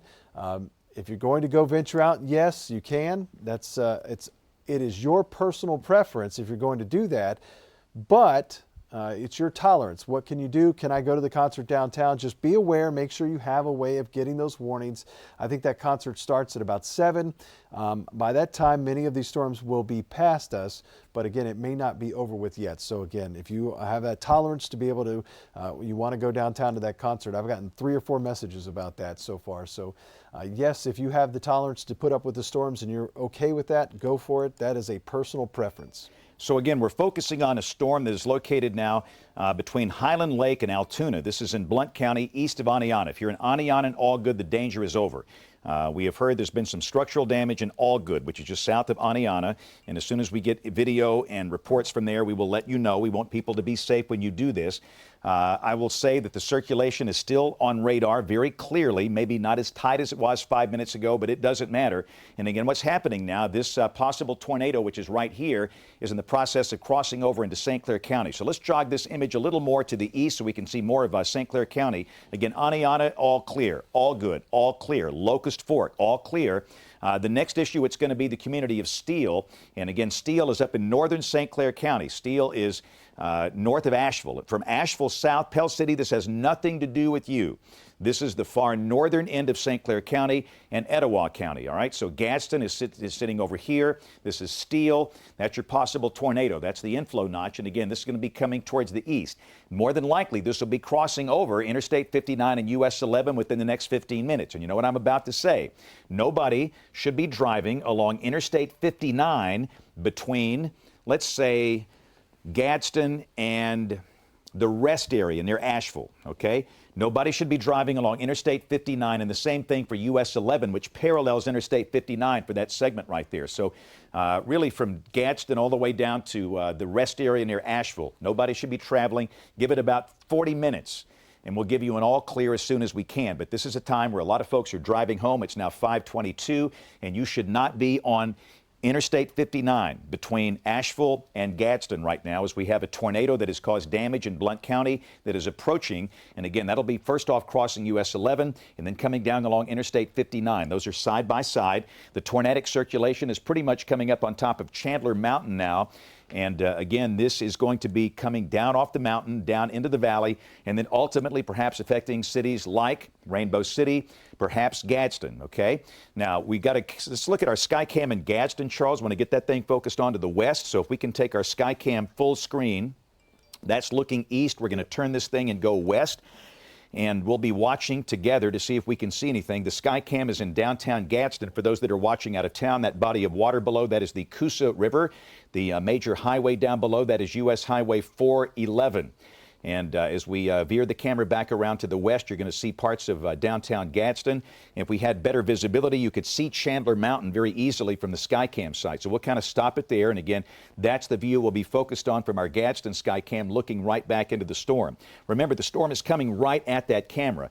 You're not going to see much until it gets really near the site or onto the east of the site. You're going to see just a big wall of rain with that. But the circulation is still very tight as we continue to watch the velocity products coming in here. So again, let's go back to Max 1. And again, we are here because of a tornado warning in effect for eastern Blount, northern St. Clair, and pretty much most of Etowah counties for the possibility of a tornado that's right in through here. And again, that's in the process of crossing from Blount into St. Clair counties right now. Those of you on Chandler Mountain need to be sheltered. Small room, lowest floor, near the center, away from windows. A helmet if you have one, a bicycle helmet, a batting helmet, a motorcycle helmet. And understand that is for everybody. That is not just for kids. We believe every human life is precious, and by putting on a simple helmet, that really can reduce your chance of being severely injured in a tornado. And of course, no cars and no manufactured homes. You have to be in some type of site-built structure, and hopefully you have a plan in advance when this happens so you'll know where to go. This is springtime in Alabama. This is not unusual. It happens. This is the core of the spring tornado season here. So again, that tornado is going to be crossing over into St. Clair. And again, the correlation coefficient, the debris has been a little noisy, which is a good thing. But I think, Charles, we've clearly had some damage from this. Something happened, and we saw some wind speeds on the velocity data in excess of 70 miles an hour. So whether it was straight line wind damage from the rear flank coming through or even the rotation itself, there's certainly something there. So we've seen at least some damage of some sort. It doesn't matter if it's 70, 80 mile an hour winds in a rotation or if it's straight lines, it's going to cause some damage. But definitely we've seen that rotation within the storm. So we know that something has been popping up in there. And occasionally we get these single pixels that'll show up within the correlation coefficient that might be just a little bit lower than everything else. And then the next scan, they're gone. So certainly something causing that to happen as it gets in this area. But again, don't let your guard down. If you're in Etowah County, northern St. Clair, if you're in Altoona, you need to be in your safe place. Steele, Gadsden, Attala, Reese City. Everybody needs to go ahead and be in that safe place now as this storm is approaching about 35, 40 miles an hour. So it's moving pretty quickly. The warning for St. Clair and Etowah is until 6:15. So we've got a long ways to go before that warning is allowed to expire. All right. But I did notice that the Weather Service added a couple of more counties there. Cherokee, Calhoun, and Cleburne County have been added to the watch. Again, the time frame has not been extended. The time frame is still until 7 p.m. this evening, but Cherokee, Cleburne, and Calhoun County have been added to the watch, the tornado watch, until 7 p.m., still including all of the areas shaded in yellow that you see on your screen there. So that includes Jasper, Birmingham, Tuscaloosa, Utah, Gadsden, Anniston, get up into Cedar Bluff, Center, and areas eastward, Heflin included in that watch until 7 p.m. So that has been added and expanded in size, but the time is still until 7 p.m. this evening. Again, John Talbot, Skywatcher, reports that Alabama Highway 75 is shut down south of Aniana because of downed trees and power lines. And that report was at 5:24 about 3 minutes ago. So again, south of downtown Aniana, Highway 75 at Allgood, and that's just a couple of miles south of Aniana, just below the school there. 75 is shut down, and an apparent tornado has crossed over. And again, we've got multiple storms out there. We're focusing on one of them because this is a life-threatening storm. The other storms we have in progress are capable of producing large hail, but this is a storm that is capable of producing a tornado, and it apparently has, and it could be down right now. So again, this is a look at the storm situation. Atala sits right here. That's U.S. Highway 11 coming south out of Atala. That's Interstate 59 that's going south down toward Asheville. The possible tornado is sitting on the county line. That's Blount County, and this is St. Clair County. Etowah County sticks out right here. This is a small part of Etowah County that's there, but this is kind of coming across the far, far northern part of St. Clair County up on Chandler Mountain. And again, that's going to come off the mountain, come down into the valley. But Steele is located right here where my finger's pointing. So if you have a Steele mailing address, you need to be sheltered. You should have been in your shelter 25 minutes ago. And then this will be coming out of St. Clair County, scooting across the Gadsden Metro. Let me expand this out a little bit. Let me show Gadsden here and where you are in relation to this. So we'll expand it out a little bit. So there we go. That's the possible tornado. And again, it's just wanting to move in this direction right in through here. So Rainbow City is here. That's US 411. That's Alabama Highway 77 right here. That's Highway 77. That's Interstate 759 right there. And this is right in the middle of Gadsden here, the Gadsden Metro, if you will. So again, the call to action, Atala, Steele, Rainbow City, Gadsden, Southside, Hoax Bluff. If you're near any of these places, you need to be in a small room right now. Nobody should be driving. And yes, I understand that it's time to go home from work. It's 5:30. People want to get home. But the best thing you can do to stay safe is to stay at your office. If you get off at 5 o'clock or 5:15 or 5:30 and don't go home, because the worst conceivable place to be, it's driving in a car. You want to be in a good sheltered location, and typically office buildings offer that on the lowest floor. So the advice is just to take a big deep breath. Your folks will wait on you. They will understand, I promise. And if they're mad at you, they can just get mad at me. You need to be safe. Nobody should be driving. And there's your tornado warning polygon. This includes a large chunk of Gadsden's metro area. Again, Rainbow City, Southside, Glencoe, Hoax Bluff, Atala, all of these communities around Gadsden involved in this. And this is the Cherokee County line right up in here. This is U.S. Highway 411 going up toward Weiss Lake, Leesburg, and Center. And the warning has been cleared now for Blount County. So the warning is over for Blount. If you're in Blount County, we'll give an all clear. The warning continues for northern St. Clair. And again, this is Etowah County right here, that little panhandle that sticks out right there, and then back over into the Gadsden metro area. So if you're in this red zone, that's the polygon, you respect the polygon and go to a safe place right now. Let's put the radar data back on here. And again, the storm probably not quite as organized as it was. And I will say that the velocity signature does not look as impressive as it did 10 minutes ago. But this could be cyclic. This could recycle again. It's clearly not, it doesn't have, Charles, the same structure we had 10 minutes ago. Yeah, not nearly as tight as it was. Still a very broad rotation in here. I'm not seeing signs of that stronger updraft that we had a little bit earlier as it was moving through. That is beginning to subside as well. So that's good news, but again, don't let your guard down, folks. We wait until this either is canceled or allowed to pass by.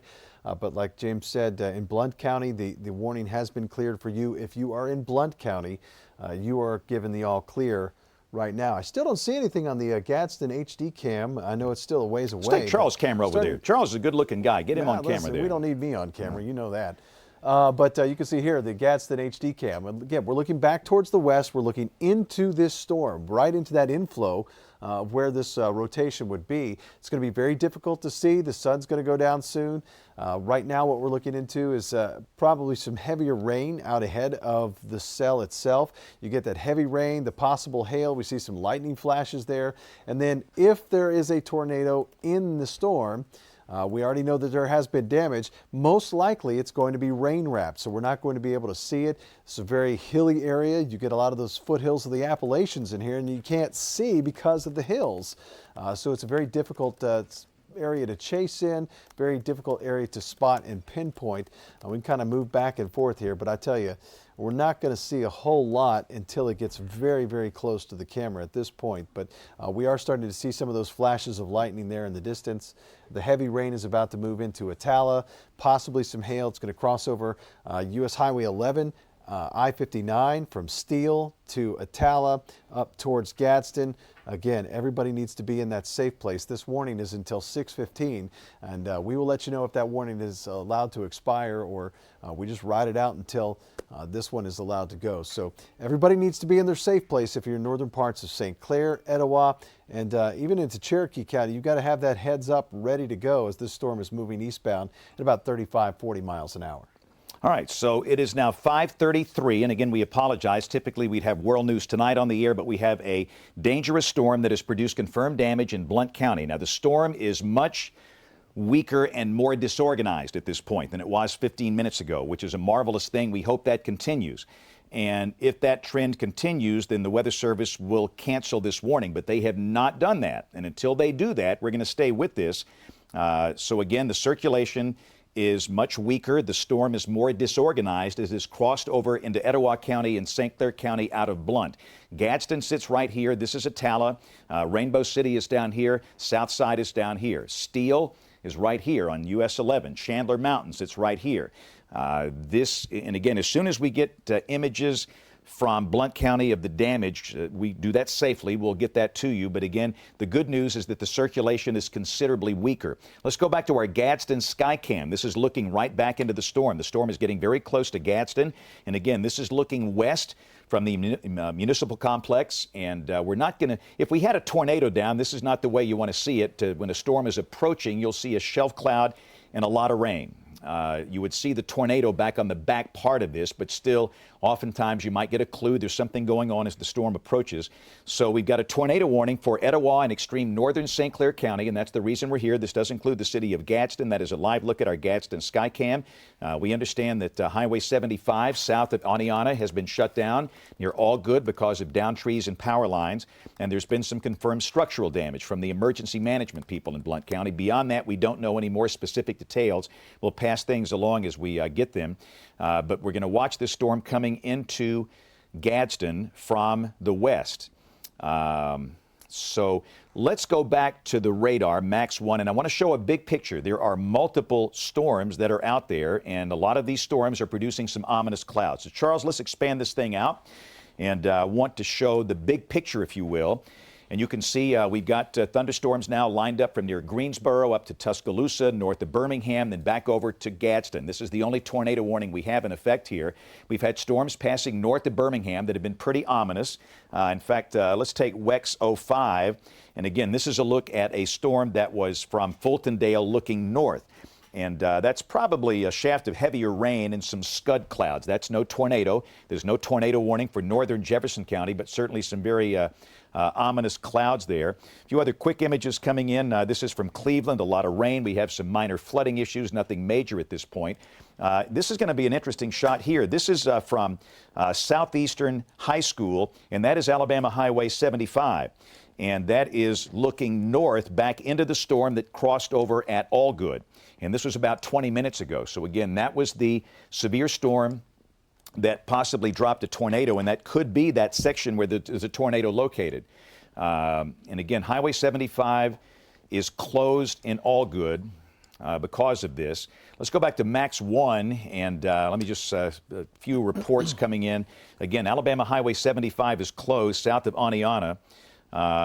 There's a lot of damage. I see a lot of reports, and we want to confirm a lot of this before we give specifics out on that.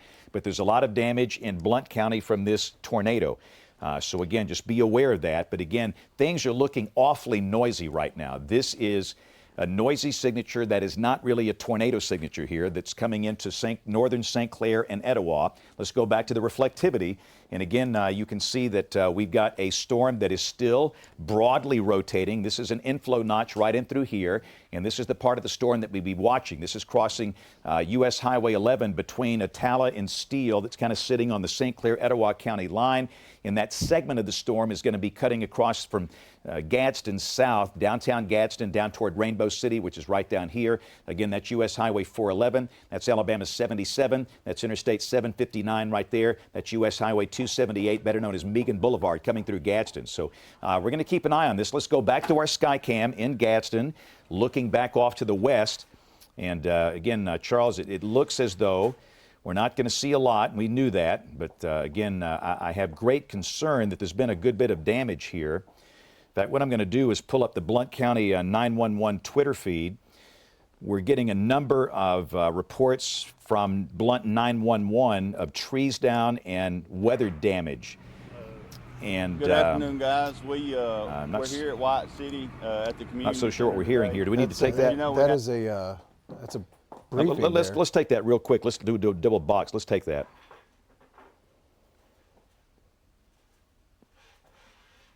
We don't have an audio operator. Damage to vehicles. There we go. Right now, our deputies are patrolling the roads, checking all the back roads between here and Holly Pond. I know we had some damage at Holly Pond, and we're checking those back roads to make sure that no one's injured. And if anybody needs help, then we can get them help with the deputies that are out patrolling these back roads. So, Sheriff, we have no reports of injuries at this point. Is that what you said? Serious injuries? That's correct. No reports of serious injuries at this time. Again, between our deputies, Hansville Police Department's here helping everybody. We're just trying to get all these areas covered to ensure that no one's hurt and that everybody's taken care of. So far, how much damage have you seen? I know you just arrived on scene like a lot of first responders, but how much damage have we seen so far? Some of the damage is a lot worse than others. As you can see here with the community center, there's some trees on houses. Vehicles have damaged. That's kind of the major extent that we're seeing throughout the community. Roof damage, where shingles have been taken off. I know we had a roof off a barn. Livestock getting out when fences go down with trees on them, those kind of things. Sheriff, priority one, once you kind of assess and you make sure everyone is in fact okay, there's no injuries, where do you go from there? Our main priority that there's no injuries, and then to start getting people that needed help. We've got great first responders on scene. You can see all the firefighters here. We got firefighters from different agencies. We got Coleman EMS that's on scene, and they're just providing support for the community and to get those people help. Are there any other areas in Coleman County that we're seeing damage similar to this? No, just this line from White City to Holly Pond. Again, that's where our guys are focusing at right now, and just watching to make sure if we get any calls or any reports, we'll be checking those areas too. So, all right. Thanks, Sheriff. Thank you, guys. There's a briefing from Cullman County for the damage north of Hansville up around White City, and this is the same storm that's coming into the Gadsden metro right now. So again, Gadsden remains under a tornado warning, and this includes all of the major cities around Gadsden: Rainbow City, Attala, Hokes Bluff, Glencoe. If you live in any of these places, in this red right here, you need to stay in your safe place. It is true that the storm is not as organized as it was 20 minutes ago, but the Weather Service continues the warning for Etowah County. And again, we've got other storms that we're watching, but this has produced tornado damage in parts of Blount County, a little south and southeast of Aniana. We're getting many reports from Blount 911 of structural damage and trees down.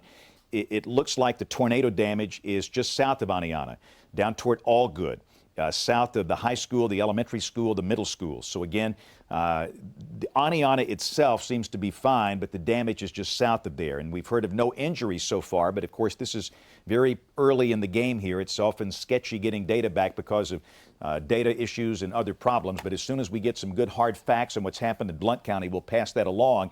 But we're here to let you know that that storm is about to come through Gadsden. So even though it is not as organized, we still encourage people to stay in their safe place until this warning is canceled, and it has not been canceled so far.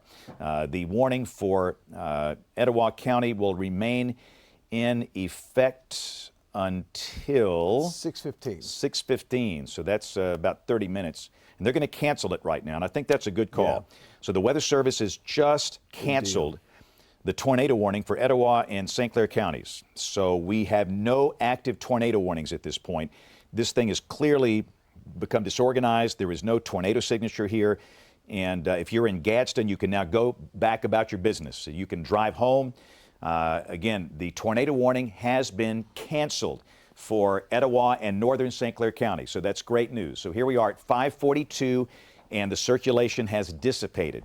It has caused damage in Blount County. It is coming into Etowah County. It still could produce gusty winds and some hail, but nothing like the signatures we saw about 20 minutes ago. So we still have severe thunderstorm warnings in effect for northern St. Clair, all of Etowah, and eastern Blount for this cluster here. We've got the extreme northeastern tip of Jefferson in a warning for that cluster of storms as well. And we got a big storm down here in Hale County. This is below Tuscaloosa. The storm coming through places like Havana Junction, Akron, and Greensboro and New Bern. That could produce fairly large hail. The tornado threat is going to be much lower down here because the better shear values are up here over the northern part of the state, but certainly that storm in Hale County could produce hail.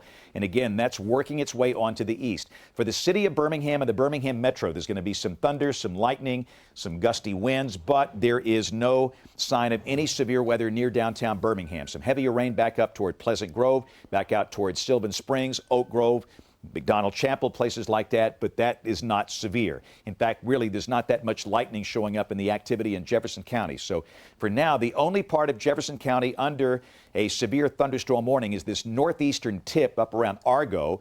And again, you can see that this thing's got a hook. There's an inflow notch. All of these storms today, north of Interstate 20, are broadly rotating. From time to time, they have tightened up and dropped a tornado. We had a tornado that dropped near White City, north of Hanceville in Cullman County. We've had a tornado that dropped south of Aniana in Blount County from the same parent storm. So again, this storm is broadly rotating. That's about to cross over the interstate near Springville, but there's no sign of a tornado here. And again, that's going to keep on moving on to the east. So Charles, for now, no tornado warnings. Right. We're doing good right now, which is fantastic. I kind of zoom back out and get you this big look here, what we're seeing. Again, here's the line of storms. It's a broken line of thunderstorms. We've got some severe storms for parts of Blount, northern parts of St. Clair, this little nook of Jefferson in Etowah County. If you're in Cherokee, Calhoun, or Cleburne County, be aware that you were recently just added to that tornado watch until 7 o'clock. It has been broadened in space, but not in time. And you can see that has been added. We may see possibly Talladega and Clay County added to that as we head into the later evening hours. Here we are. It's approaching 5:45 right now, and again, most of central Alabama is under the tornado watch until 7 p.m. And as soon as that is cleared, we'll give you that all clear. But again, we have the risk for some stronger storms. There are storms that are rotating. In fact, you know what? I want to go back to the Skycam network if I can.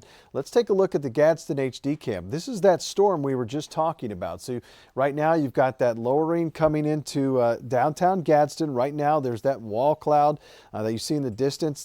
Probably some scud coming in through there as well. There's that lowering base coming through. So if you're in Gadsden right now, there is a severe thunderstorm warning for you. The chance that you could see some hail and some very heavy rainfall. But we're looking back to the west into the storm and over towards Attala right now. And this is where we have that broad rotation coming through right now. If you're in Attala, Gadsden, Rainbow City, just be aware that we are monitoring it very closely. The rotation became very broad for a brief time and the warning was canceled in this area. But there may be something coming together in this one, so we're going to watch very close in this particular storm as it moves towards the east. Again, the storm's moving about 35-40 miles an hour. And we have another storm back to the south and west of here I do want to talk about. This is the one, and also a severe thunderstorm warning for northern St. Clair County. If you're in Springville right now, there is a rotating storm moving over you. We've seen those creepy clouds moving through. Let's split screen that between that and the Gadsden HD cam, because that is some serious looking clouds, and I want to be able to keep an eye on that if we can. But again, if you're in Springville or Margaret, even Odenville, you're going to see this as it crosses over I-59 and Highway 11. It's going to cross over Highway 411 soon. Highway 231 in the distance. Again, that is also a severe thunderstorm warning. These rotating thunderstorms have strong updrafts, and a lot of times we get some large hail, and we've seen that out of these storms. In fact, if you're in Argo or Springville, you've got some large hail headed in your direction right now. If you're in Clay or Chalkville or Pinson, this passed over you about 10-15 minutes ago, and definitely some serious hail not out of the question with this, what I'm seeing on some of the images I see here. So again, rotating thunderstorms, we have to watch those like a hawk. They could produce something at any time. Right now we have that wall cloud, that lowered base definitely moving into downtown Gadsden right now. So again, no active tornado warnings at the moment, but they could reissue some at any time. So everybody pay attention. There is a tornado watch for most of central Alabama until 7 o'clock this evening. Yeah, we're watching a lot of images coming in. We're going to stay with that. Look at that thing. Yeah, this, and again, if you are, and let me just make it perfectly clear, the image you see on the right, that's not the storm. Now that is. That is. That's the storm coming into Gadsden, and there is no tornado warning, Charles. Right. Let's make that perfectly clear in that this is a severe thunderstorm warning. We have seen these lowerings like this all day today with these storms, and most of them, not all, but most of them have not dropped a tornado, and we've not had any damage. But we had a lot of very, very ominous wall clouds like this, and again, that is a live look at a wall cloud that is approaching the city of Gadsden. This is the same parent storm that dropped a tornado south of Aniana that caused very significant damage in the community of near Allgood. And again, we're getting more and more reports of damage. And as we get good, credible information, we're going to pass that on. We have heard of nobody injured today in any of these storms, which is certainly a good thing. But again, this is a very ominous-looking cloud formation coming into the city of Gadsden with that storm you see on radar. So let's back the radar. Let's leave the double box up, and let's go back down to our St. Clair County storm. The St. Clair County storm is rotating. There's no doubt about that. Again, that is a thunderstorm that is located near Springville and Argo. If we were to have a spot where you would look for a tornado, it would be down there closer to Argo and Margaret, and ultimately coming out toward Odenville and Branchville. But understand, we do not believe there's a tornado there. Large hail is probably falling around St. Clair Springs, around the Alabama State Correctional Facility there, and that's going to be crossing over US 411 here fairly soon. Most of this will be passing south of Asheville. But we just wanted to let you know that we're watching that like a hawk. We're watching all of these things very carefully, and should we see evidence of a tornado, the Weather Service will pull the trigger on a tornado warning, but they don't need to do that right now. So, so let's look at a big map, Charles, real quickly, and we're going to keep the double box going. We want to keep the Gadsden Skycam up because of that interesting storm coming in there. But let's look at the watches and the warnings, and really we don't have that many warnings in effect at this point. We've got, let's take the watch off, Charles, put the actual warnings on there if we can do that easily, or you want just warnings? Yeah, or? just warnings. I wanted to see the warnings we have in effect. We've got a pretty nasty, there you go, pretty nasty storm that's down in Hale County. We'll take a look at that in just a second. And then we have severe thunderstorm warnings for the storm that's coming through Gadsden, parts of Blount, St. Clair, Etowah counties. So let's go down and look at that Hale County storm. This storm is, again, probably producing some pretty large hail down and through here. Not so sure we have a tornado threat that far south, but that thunderstorm is most likely producing large hail, and again, that's approaching Greensboro, the county seat of Hale County. And even that thing, Charles, looks like it's rotating a little bit. Yeah, it's got a little bit to it, and I think all of these today are going to have that component. The question is, does it get enough into it to just wrap it up? And that's what we'll watch. But certainly it does have a good rotation. If it is there, it's going to be just to the north and west of Greensboro. And I would say probably a little tighter than it was maybe a few minutes ago, but it's going to cross over Alabama Highway 69 here soon. So if you're in Greensboro or areas north of Greensboro, you need to watch that and be careful. You know, that's home of Pi Lab down that way, Brian's favorite place to go. He'd be out there right now enjoying it on Pi Day. That's why it occurred to me. Today is Pi Day. Did you know that, James? 3.14. That's you got right. it. So again, if you're in Hale County, especially from Greensboro north, more than likely you're going to see some large hail with that storm. And Hale County is under a severe thunderstorm warning. There's no tornado warning down there. In fact, we have no tornado warnings for any part of our state right now.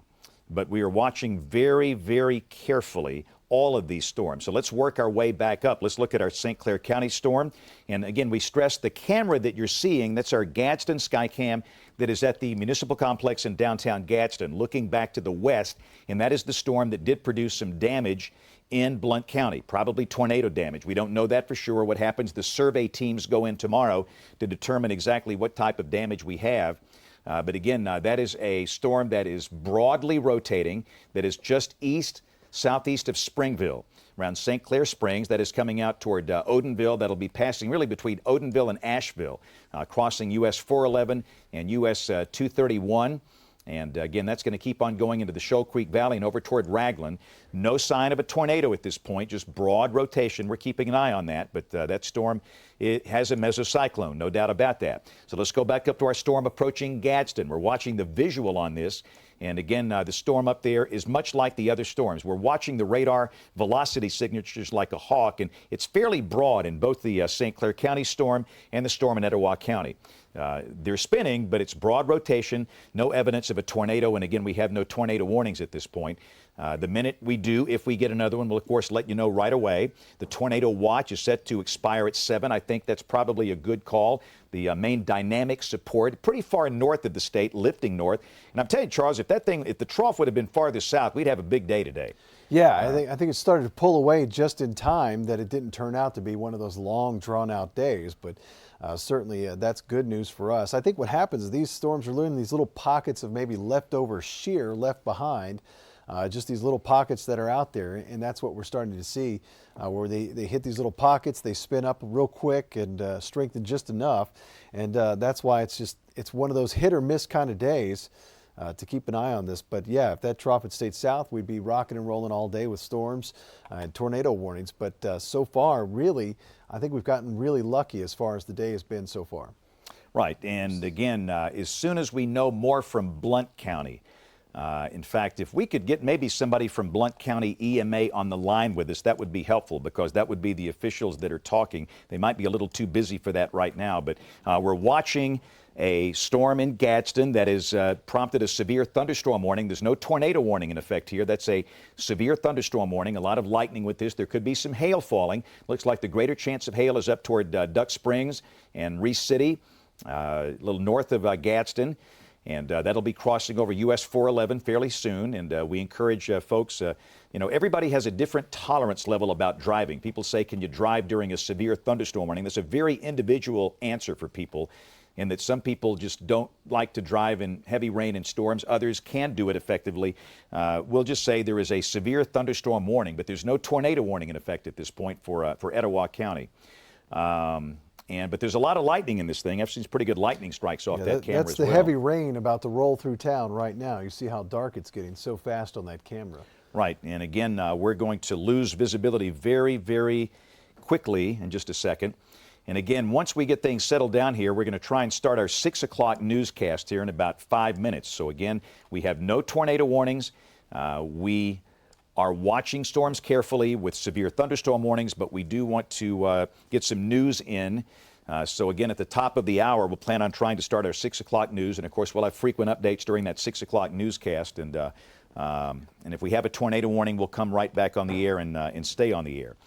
James, we can also talk about Blount, if you like. Go. Blount 911 is talking about right now that there are some wires down on St. Andrews Parkway, also a tree down on Sawyer Mountain Road, and a wire down on a house on House Road and there. So they do have some damage that they're talking about on the Blount County 911 right now. So it is confirmed that there is some damage in that area. Right, and the good thing, we can tell you we've heard of no injuries from any of the situations. New tornado warning for St. Clair County. Okay. We've been watching that one closely, and it's finally wrapping up a little bit. This is near Odenville right now. We've been talking about this one. So if you are in Odenville right now, you need to be in that safe place. There's a new tornado warning for St. Clair County until 6:30. 30, and the storm is moving east at about 40 miles an hour. So this one tightened up very quickly. It's going to cross over Highway 411 very soon, and then Highway 231 in about maybe 10 minutes. So get to that safe place, put as many walls between you and the exterior as possible, get on the lowest level of your home, protect your head, and seek shelter now. Now is the time to go.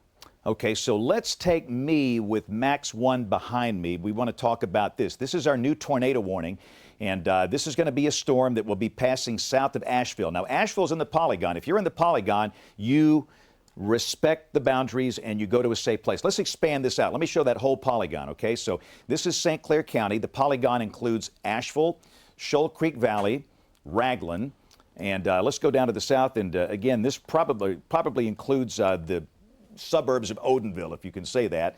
Odenville, the downtown section around St. Clair County High School is not in it, but everybody north of Odenville, north of Wattsville, this is coming out of Pell City. This does not include Pell City. So if you're in this red zone right here, you want to be in a safe place in your home. Small room, lowest floor, near the center, no windows. A helmet if you have one, a bicycle helmet, a motorcycle helmet, anything like that, and that's for everybody, okay? So again, this is correlation coefficient. Yeah, I was saying they're starting to see some spots popping up here on the high resolution, so definitely seek shelter immediately. Right, so let's go back to the reflectivity, and again, this is the most dangerous part of the storm that's right here.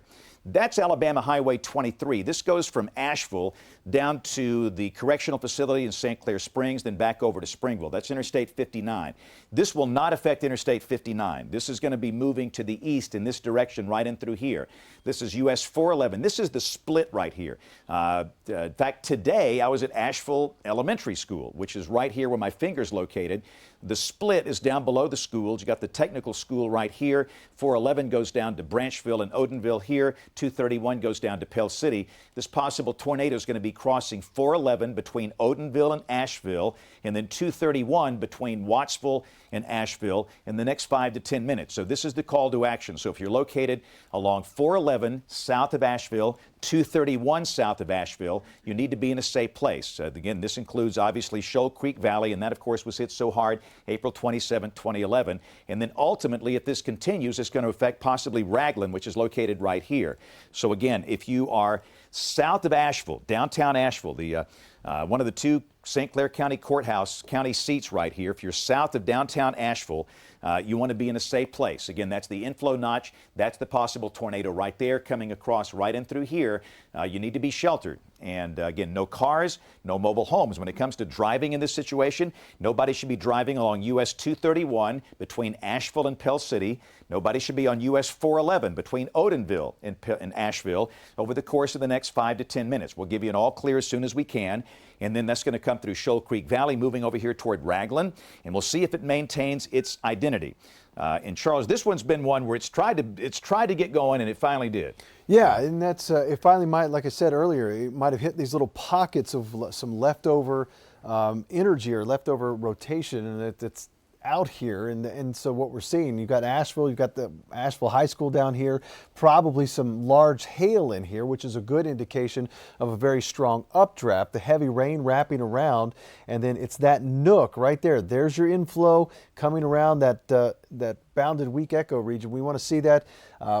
We don't want to see that really wrap up, I should say. But again, this is going to cross over Highway 411 and Highway 231 in the next few minutes. You see that little donut that's trying to show up there. Kind of keep an eye on that.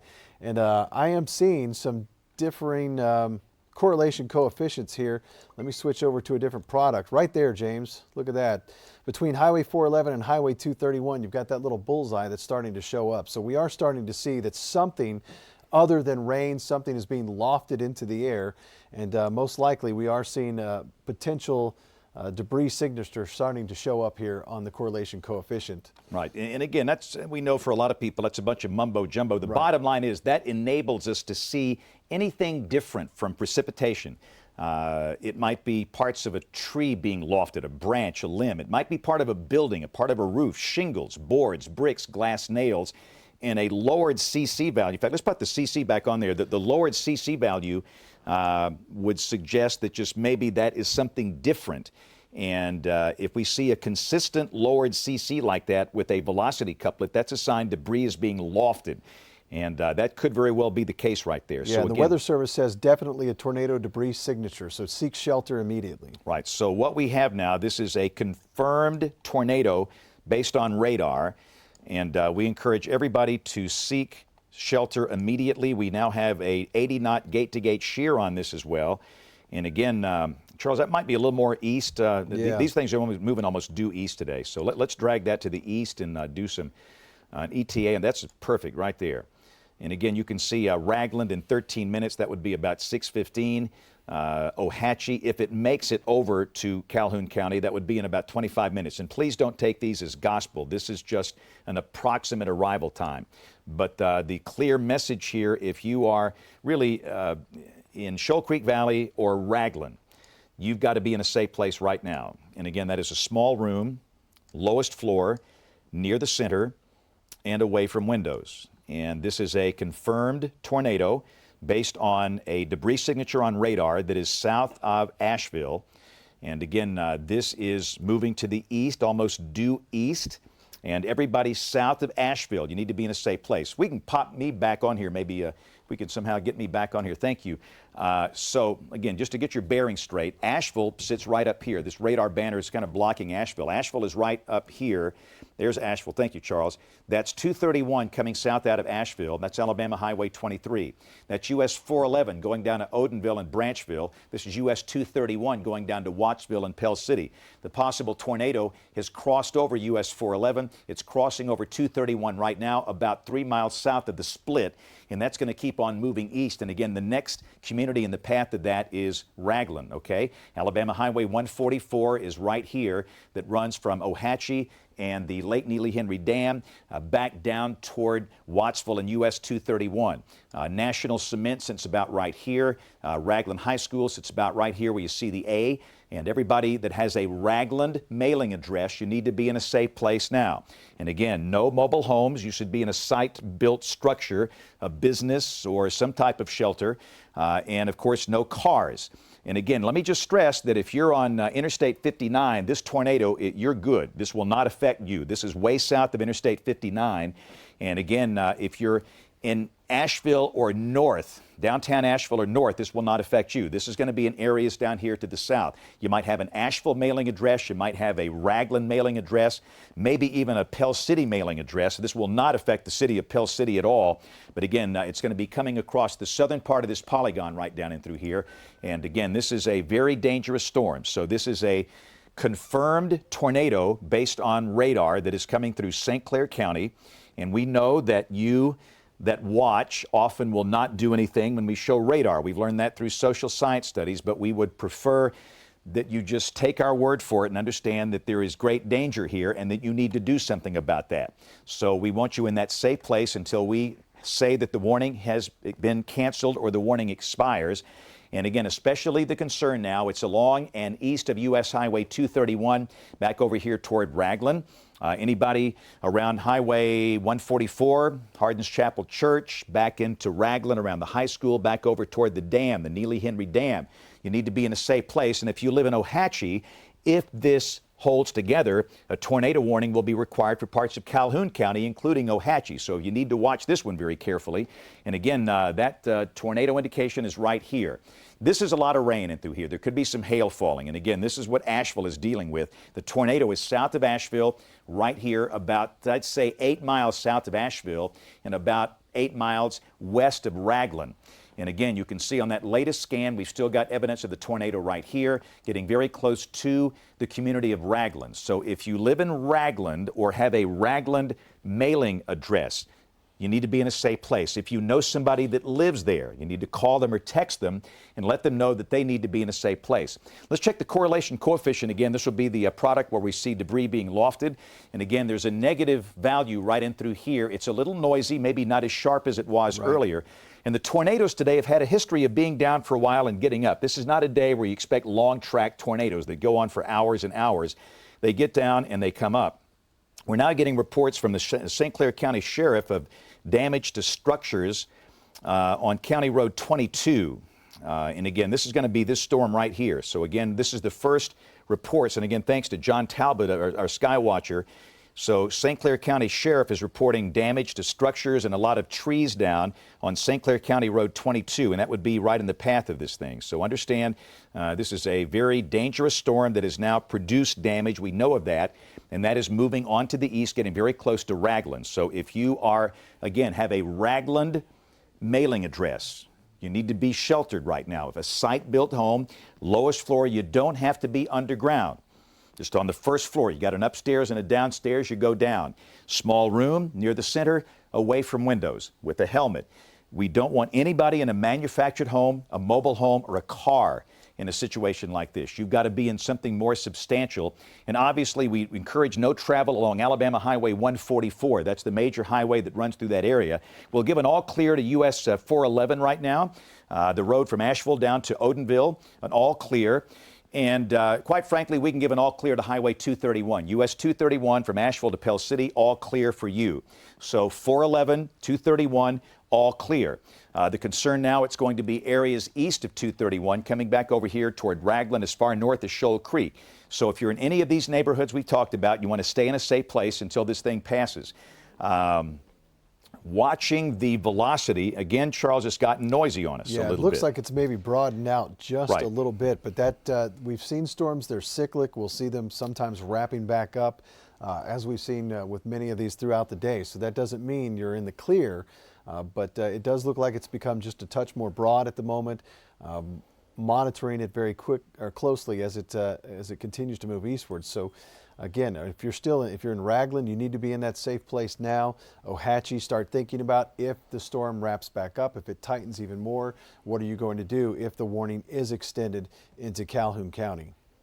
Right. So again, we are now at 6:08. We had hoped to go to our newscast at 6 o'clock. We can't do that because we have a tornado warning now for St. Clair County, and that's the reason we're here. St. Clair County, this particular tornado is about 40 miles east of Birmingham, moving east in the direction of Calhoun County. The organization not as good now as it was 5 minutes ago. Understand, this is very fluid. These things will become very organized. They will weaken. They become organized again. They can be cyclic. But again, this is the concern in St. Clair County. Asheville is way out of the polygon. You are fine. If you're in Asheville, you can go on about your business now. You are at no risk from this particular storm. The next major north-south highway over here is Alabama Highway 77. That runs from south side down to Lincoln and Talladega. And we'll just see how this thing behaves. If it continues to weaken and become disorganized, maybe a warning will not be needed for Calhoun County. But I'm just saying, if you're anywhere in Calhoun County from south side, which I know is in Etowah County, but if you're near the Etowah Calhoun County line, down here to Ohatchee, then down north of Lincoln, just kind of keep an eye on this and we'll see how it behaves. But this is your warning right now. This is your tornado warning for the southeast part of St. Clair County. This does not include Springville or Asheville. Again, this is the inflow notch right here. The possible tornado is here, and it's getting very close to the community of Ragland. But I can tell you the good news with our velocity display, the storm is much less organized than it was 10, 15 minutes ago. We've had confirmed damage from this storm in St. Clair County. We know that from the St. Clair County Sheriff's Department. They've reported damage, and we hope that this thing has lifted, but we are not sure of that yet, which means you need to stay in your safe place. So again, if you have a Ragland mailing address, you want to stay sheltered until we give you an all clear. The storm is clearly less organized than it was a while back. And again, what I want to do here is probably show some images. Let's take WEX 05 if we can. This is a view of this storm from Odenville.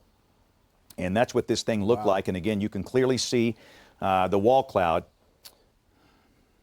And again, that is the storm that is approaching Ragland right now. And let me give you another shot coming in from Odenville here. This is one from Brookhaven in Odenville. Again, this is some video looking back into the storm. It's well to the east of Odenville now. But while we focus on St. Clair County, let's not forget Blount. Let's take a live shot coming in from Alabama Highway 75. This is at Allgood. This is south of Aniana. And this is where we believe a tornado crossed that major highway, and at one point the road was shut down, and it looks like it still could be in the process of being shut down. Power lines are down across the road. So if you are trying to get from Birmingham to Aniana, you're going to have to take an alternate route, maybe come up through Locust Fork and come in the back way. But again, Alabama Highway 75 near Allgood is shut down because of trees and power lines that are across the road. These folks are doing the best they can to clear those roads in these very adverse conditions. And speaking of that storm, I want to go back to WEX 05 very quickly and show some images of damage on Straight Mountain. This is the same storm that produced this damage up on Straight Mountain. This is mainly tree damage, and it looks like a shed or some type of structure there was damaged as well. And again, there's some roof damage to this home right here. So again, this is the same storm that produced the damage you saw there south at Aniana on Highway 75. That was up on Straight Mountain. So let's go back to the live shot quickly. We're not going to stay there long. We're going right back to our dangerous storm. But again, this is the current situation in Blount County, where we've got power lines and trees down blocking Alabama Highway 75. And again, this is at Allgood, which is just south of Aniana, just a few miles south of the high school, the Aniana City School complex there. You can see that utility pole has been snapped in half, and this could very well be a tornado. We had a very well-defined velocity couplet coming through there at the time, and we've got other reports of damage in some of the adjacent areas, for example, like on Straight Mountain. And that storm is the one that came into Etowah County and then became more disorganized. So let's go back to the radar. And again, we'll kind of give you the big picture here. We'll take Max 1, and you can see that we've got this thunderstorm cluster over northeast Alabama. Birmingham is in good shape.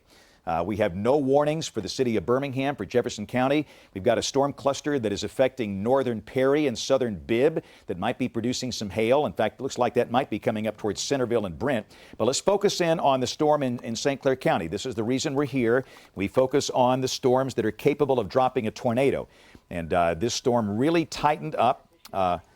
It was now we have a tornado warning for parts of Bibb and Perry, okay? So again, let me just say while we're watching this, we have a tornado warning for St. Clair County. This includes Ragland out toward the dam, the Lake Neely Henry Dam. So if you live in Ragland, back over to the dam, be aware you're under a tornado warning. Stay sheltered until we give you an all clear. Let's go down to this new tornado warning. This will include at least the southern part of Bibb County. And this is the far southern part of Bibb County. So this is below Centerville and Brent. Brent is right here. Centerville is right here. These cities are side by side. They're separated by the Cahaba River. And this is a storm that is capable of producing a tornado that's going to be crossing Highway 5. That'll be the next major highway in the path of this. Highway 5 is this north-south highway here that runs from Brent down to Heiberger and Marion. This is Perry County, and this is Bibb County. Now, Perry County is in the Montgomery TV market. Bibb County belongs to us, and that's the reason we're focusing on this. But I just want to show you the boundary here. So this is your boundary. You see the red line, and this does not include the direct cities of Centerville and Brent. It does include the southern part of Bibb County down here below Centerville and Brent. That's Alabama Highway 25 right there. The old WSR 57 radar we used forever at Pondville sits right here. That, to give you some reference, that's the old radar site, which is now like a campground. But the polygon warning is in effect for areas just south of the old radar site, southern Bibb, northern Perry. Nobody should be driving along Highway 5 from Brent to Heiberger and Marion for about the next 15 minutes until we give you an all clear. So that's the new tornado warning down here for the southern part of Bibb County. Let's go back to our St. Clair County storm, and we're going to check in with the Weather Service in Birmingham. They're holding on to the tornado warning for St. Clair despite the weaker appearance of the storm. And again, your possible tornado is going to be right here. It's come through Ragland. We will probably know if something happened because we got a pretty good little center of population right here, but it's much less organized than it was about 15 minutes ago. As you can see, that's a very noisy velocity display, but again, this is the possible tornado that'll be crossing over the Cusa River. The Lake Neely Henry Dam is right here. My hand is on the Lake Neely Henry Dam. This is the lake on the Cusa River. Ohatchee is right here. That's Highway 77. And again, that's going to be coming right up in the direction of Ohatchee. This is Alabama Highway 144. There's a Jack's restaurant right here. And if you're in this area, you know, it is a course of least regret. It doesn't hurt anything to go to a safe place. I'm not so sure there's a tornado there at this point. I don't think the Weather Service will extend this into Calhoun County. But based on the fact this did produce some damage, If you live in Ohatchee, you might want to be in a safe place, just to be on the safe side. Doesn't hurt anything. Maybe cost a little time, but you know, it's just something you might want to think about.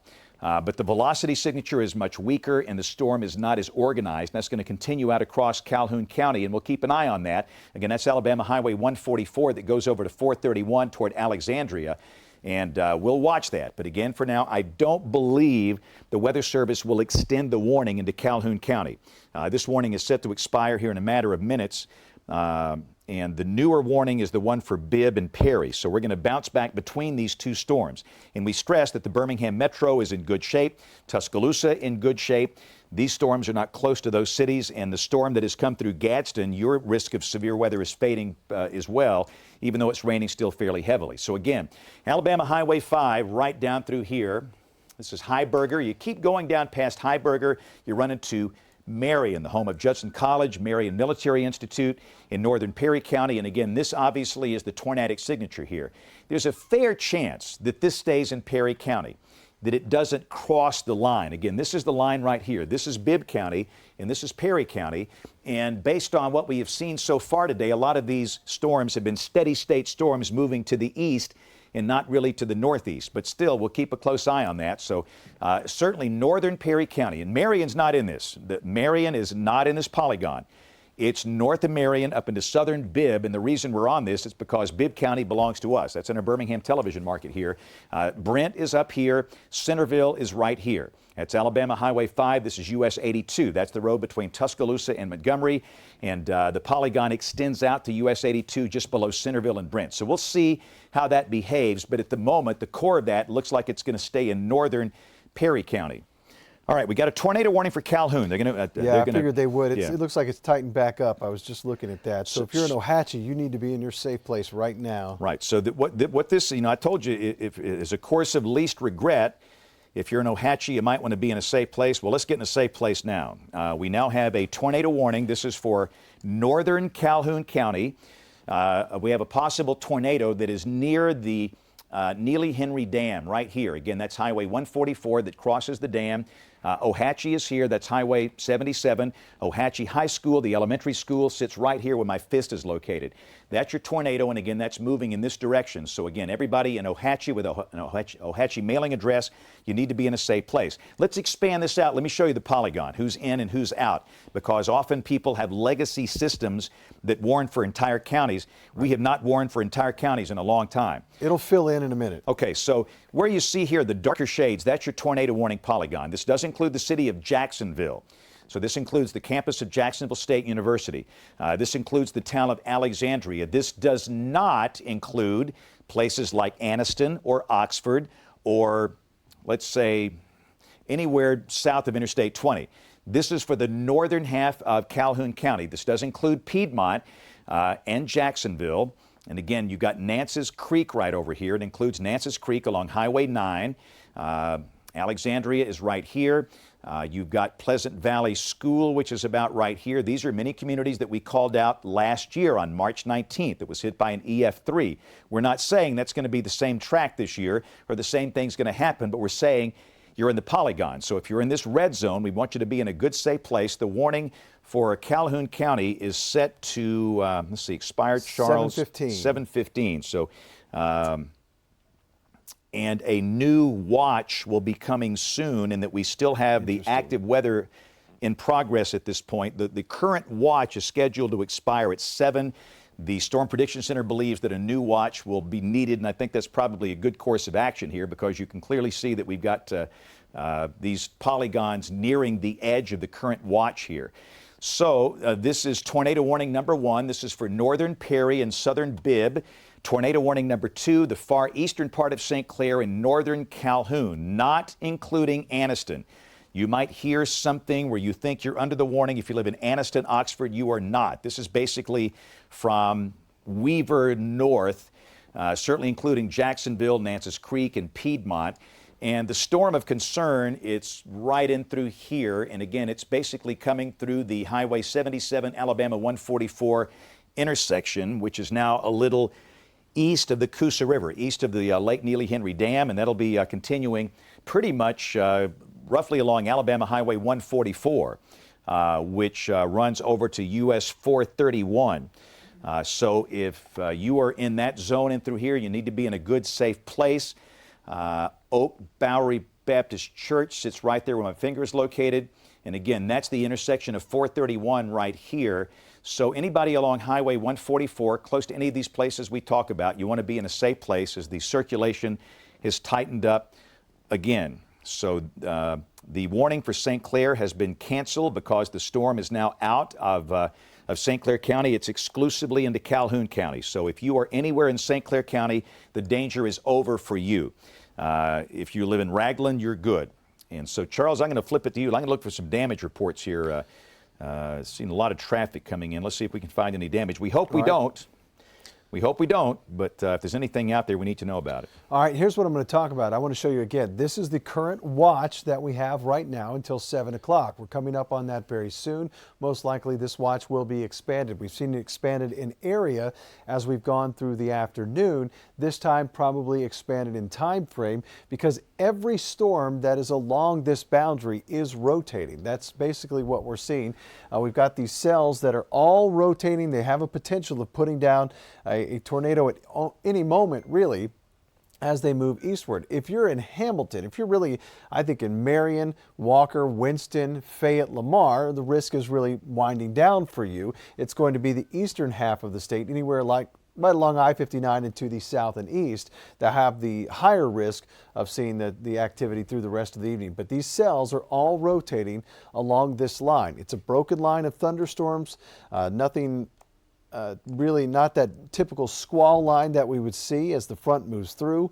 But again, the tornado warning for northern parts of Calhoun County is until 7:15.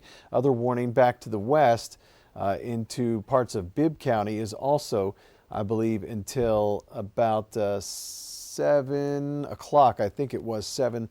So again, 2 warnings that we're actively watching right now.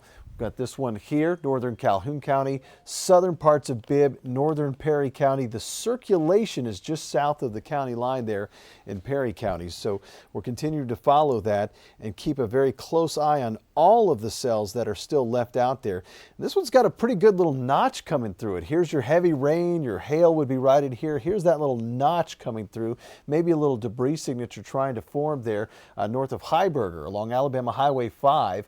And then Brent and Centerville sit right up here behind the banner to the north there. But the circulation is just south of the county line. Everybody, though, in the polygon needs to be in that safe place, including the southern half of Bibb County. So be aware of that as this one moves eastwards. If you're in Abercrombie, you're about to get some heavy rain, probably some hail in the next few minutes as this one moves eastward. And these storms have all been moving eastbound. I mean, pretty much due east throughout the day. We've had a few making some awkward turns, but that's about it. This storm here near Ohatchee and Grayton, you need to be in that safe place because of the tornado warning there. Remember, put as many walls between you and the exterior as possible on the lowest level of your home. You want to make sure you take precaution to cover your head. You can use an interior closet, bathroom. Always a good idea if you're in the bathroom, get in the tub and protect yourself. Pull blankets, pillows over your head. If you have a helmet, that's the number one thing to grab. Go ahead and grab it right now. But this is going to cross over Highway 431 here very soon, within the next 5 minutes or so. And that includes Union, Alexandria, and then on towards the campus of Jacksonville State University. So hopefully it doesn't hold together very long, but that is the direction it is taking, and it is moving eastbound. This is that correlation coefficient, and it doesn't look like there's a lot going on in here, and that would be good news. But sometimes we see those negative values, those lowered values, and that means the radar is seeing something that doesn't belong. It's what doesn't belong in that place. And right now, it doesn't look like it's doesn't look terribly bad at this point, which is good news. We're watching that closely. But again, if you're in Ohatchee, Alexandria, you need to be in that safe place now. Ingram Wells, anywhere along Alabama 144 in that east-west corridor, you make sure you're in that safe place immediately. All right, so we are watching a series of storms over the central and eastern part of the state. We have 2 storms that have prompted tornado warnings.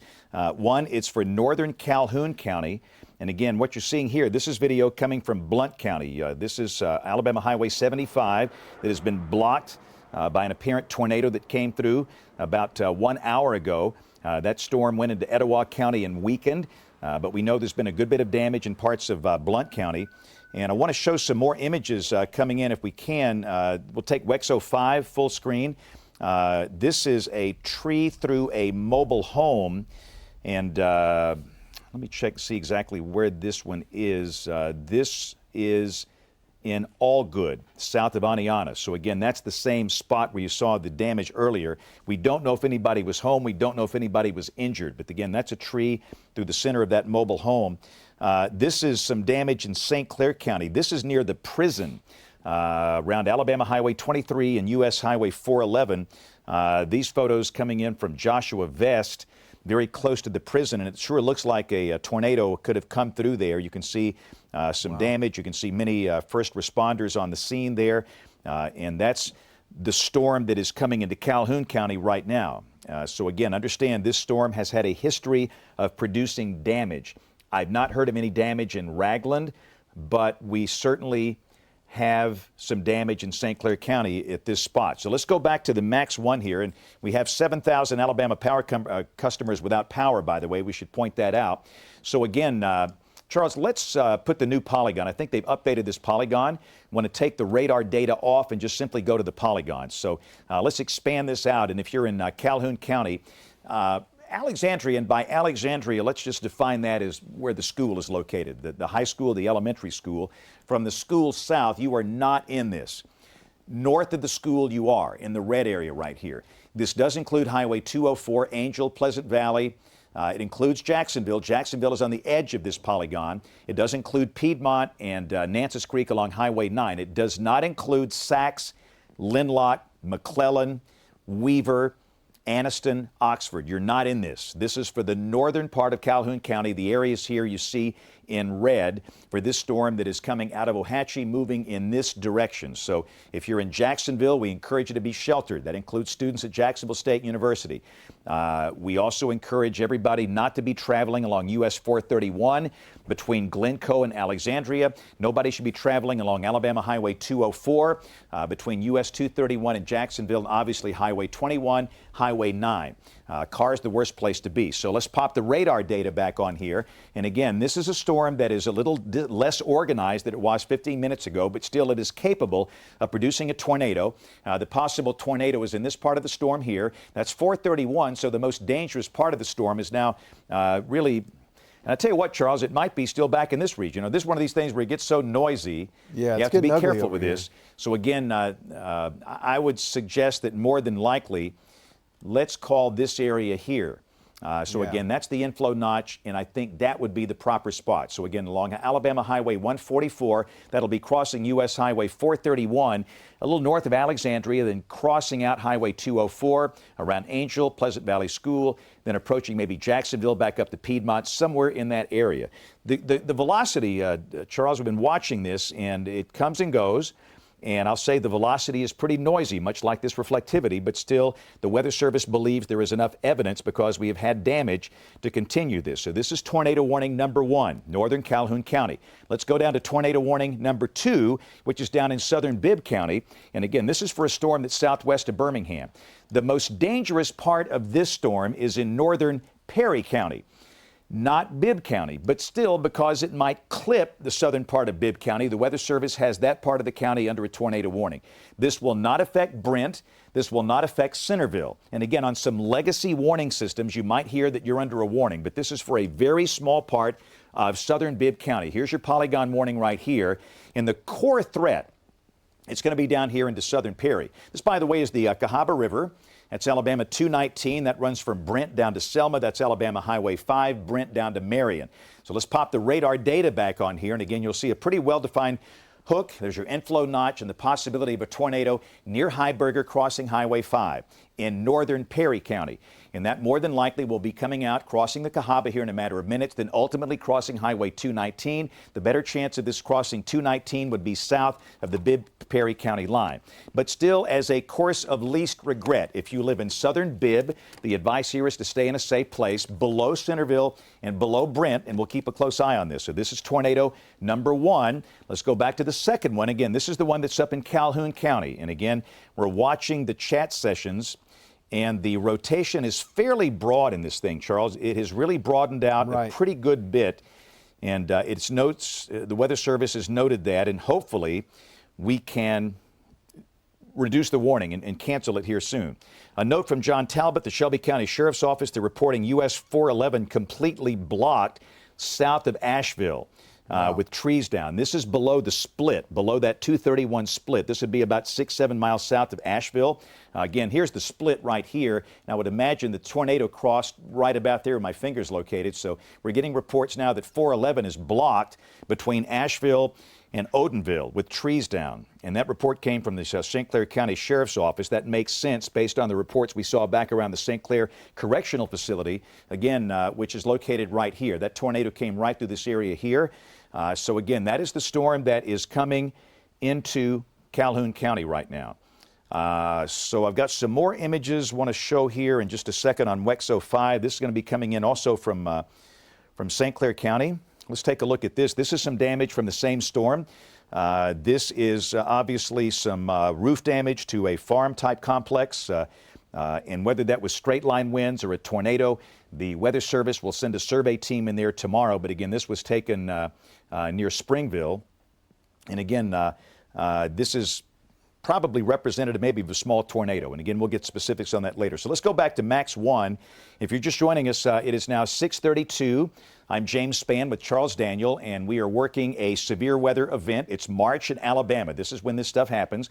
We have a tornado warning in effect now for northern Calhoun County for the possibility of a tornado that will be coming through the northern end of the county, not the southern end, not the Anniston end, but the northern end. Jacksonville is barely in the polygon. The red line, that's the southern extent of this polygon. So Highway 204, Angel, Pleasant Valley School, Piedmont is involved in this. Nances Creek is involved in this. Alexandria from the school south, you're not. But north of the school, you are. And Charles, I'm hoping the Weather Service will actually reduce this and cancel this. I'm sure they're considering that. But with these having this history of producing damage. Yeah, I think they're going to give it time. Right. Just that, we've seen them cycle so quickly sometimes. These little, it'll drop a tornado, it's down for a few minutes, and then it pops right back up, right back down, just about the time you get maybe a second or two. Hey, Chris, we'll continue to see. That's all right. Again, the tornado warning, though, again, for northern Calhoun County is until, I believe, 7 o'clock or 7:15. Let me double check that. But that is going to be until 7:15. So, yeah, if you're in Jacksonville, you don't get the all clear yet. We're going to wait until that one clears out. Piedmont, all the way out here, you're still in that polygon, so give it a few minutes before when they clear this one, but if they clear it. But the good news is they're starting to clear some of the tornado watches back to our north and to our west. You see some of that clearing out. I think what's going to happen, though, again, this is set to expire in about 25 minutes anyway, but all of our counties, Chilton, Cusa, Talladega, Clay, and Randolph counties may be added to a new watch as each and every one of these storms along that line is continuing to spin. Sure, let's take remote 3 real quick. This is Bill Castle. Bill's in Blount County, and he's got a tree down through a trailer. I think Chris and Brenda, you guys went in on this too. I showed a still image of this a few minutes ago. You did. It's the same trailer, I think. You did, and we have Bill Castle on the scene. We have a crew on the scene right now. You can see there's severe damage with a lot of trees down. Also noticed that the power lines were down in that area, and that coincides, Chris, with a high number of people without power in that area too. 7,000 statewide, but as Bill continues to pan left, and I don't know if Bill can actually hear me talking, there's an ambulance on the scene just moments ago. There it is right there. And when you see these images, now our concern turns to potential injuries, and you saw the number of trees down in this area. First responders there on the scene, and I don't know if Bill has a reporter with him. Is Bill No. able to talk to us at all? Megan should be there. No, he's shaking the camera. No, he's by himself, but of course helping us tell the story here. But look at the damage off in the distance there as well, Brenda. And we wonder if there are some injuries in this area. We hear that this area has gotten hit very hard.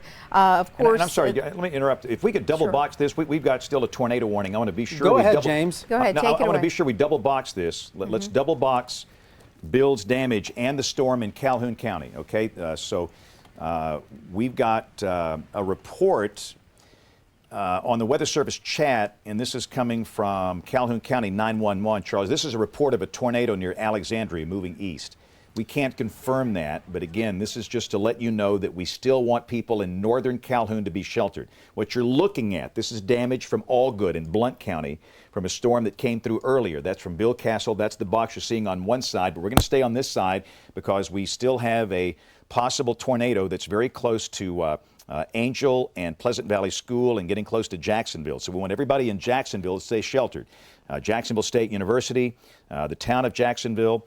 We want everybody that's close in to those communities to be sheltered. The same communities that were affected March 19th of last year until this passes.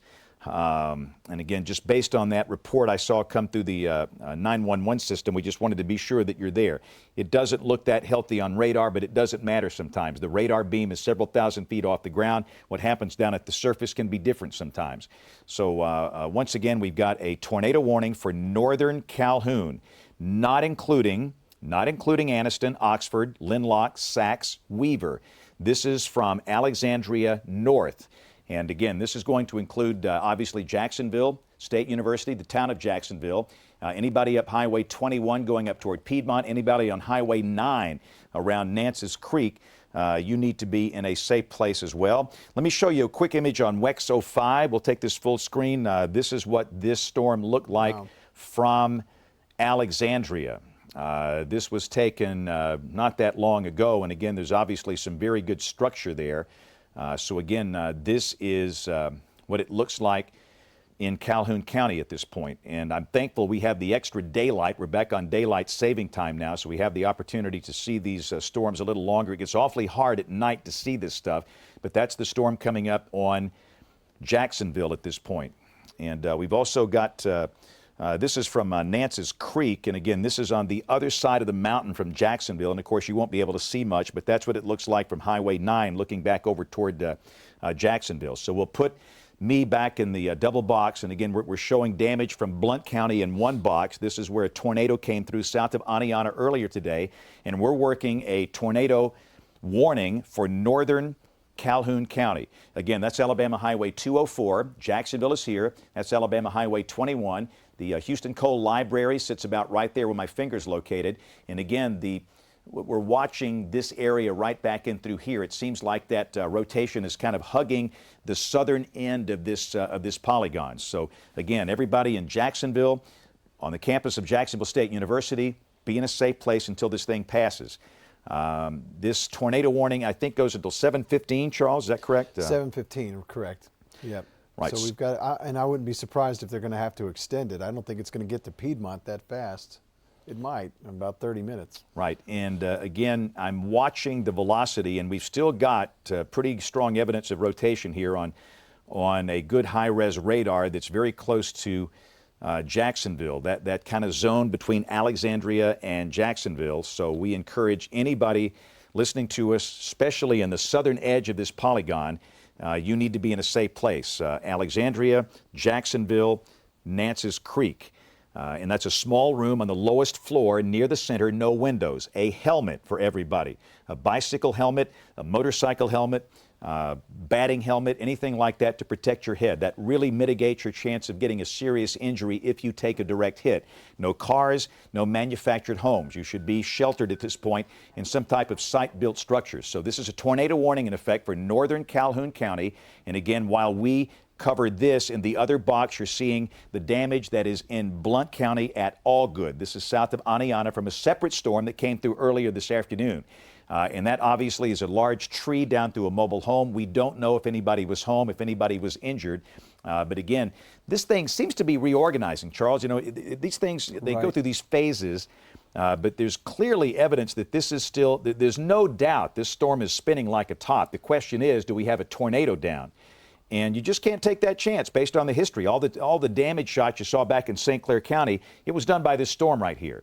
I don't think we had any damage in Raglan. If we did, I didn't see any, but it could be back down now. So again, we want you to stay in your safe place in northern Calhoun until this passes. And this is one of two separate tornado warnings in our television market, and we're going to work them both.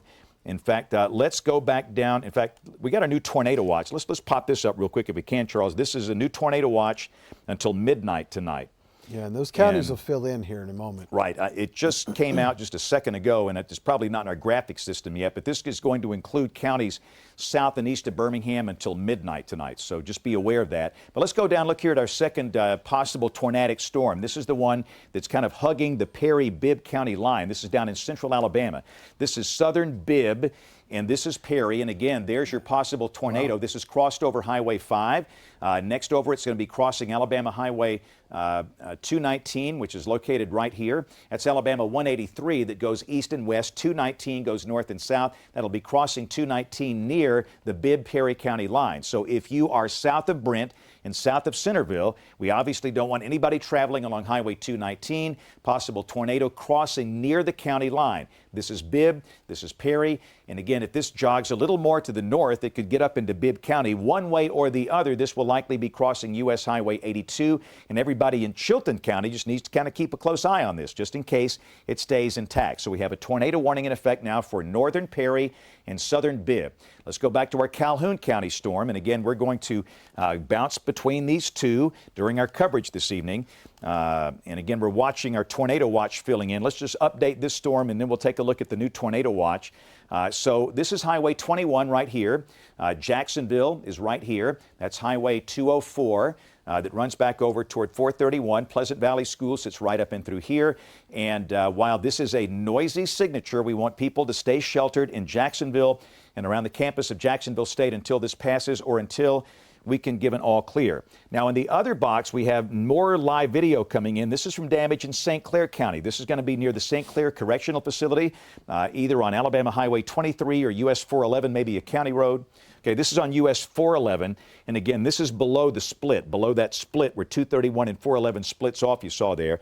So again, that was some of the damage from St. Clair, caused by this storm, by the way. So if we can move that back a little bit this way, Charles, I'm sorry, other way. I'm a little dyslexic here. There we go. Perfect. Right there. So Jacksonville right here. Highway 204 right here. Football stadium sits right here. In fact, I'm going to get this thing out of the way. If we can just jog that back a little bit. There we go.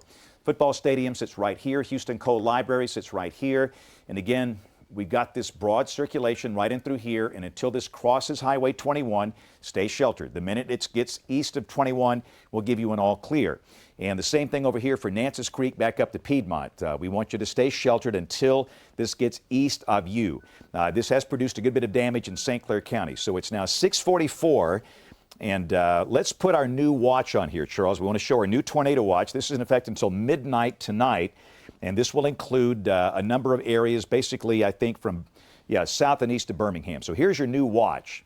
The northernmost counties will be Perry, Bibb, Shelby, St. Clair, Etowah, Cherokee, and then counties down to the south. This includes the southern counties will be Randolph, Tallapoosa, Elmore, Autauga, Lowndes, Dallas, Perry, and Marengo. So that's your new tornado watch until midnight tonight, and the Weather Service will be able to cancel these counties out of this watch as the storms move on to the south and east. So a new tornado watch for basically areas south and east of Birmingham until 12 midnight tonight. And again, you're watching in the other box damage from Allgood in Blount County. And again, that was the tree that came through that trailer. So let me flip it back over to you, Charles. We're going to look at some new reports coming in here and see if we have any more damage reports. All right, so as you saw, that watch was issued for the eastern half, really I-59 corridor in south and east until midnight tonight. All these individual cells that are along the line are rotating, and we'll continue to monitor that. But again, what will happen is as we start to see this line continue advancing eastward, we'll start to see those counties cleared out. We do have two cells that we're watching. Right now, the one in northern Calhoun County is not as impressive as it once was, but still some indication of rotation there.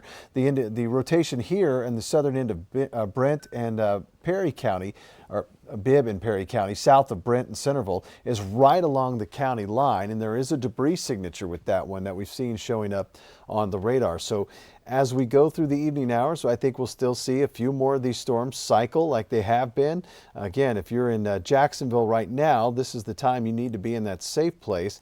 This is tracking really along that Alexandria-Jacksonville highway, really north of that, towards Jacksonville, the north end of town. You've got the university right in here, and then it's going to cross over Alabama 21 within the next few minutes. So again, seek shelter, be in that safe place right now, put as many walls between you and the exterior as possible.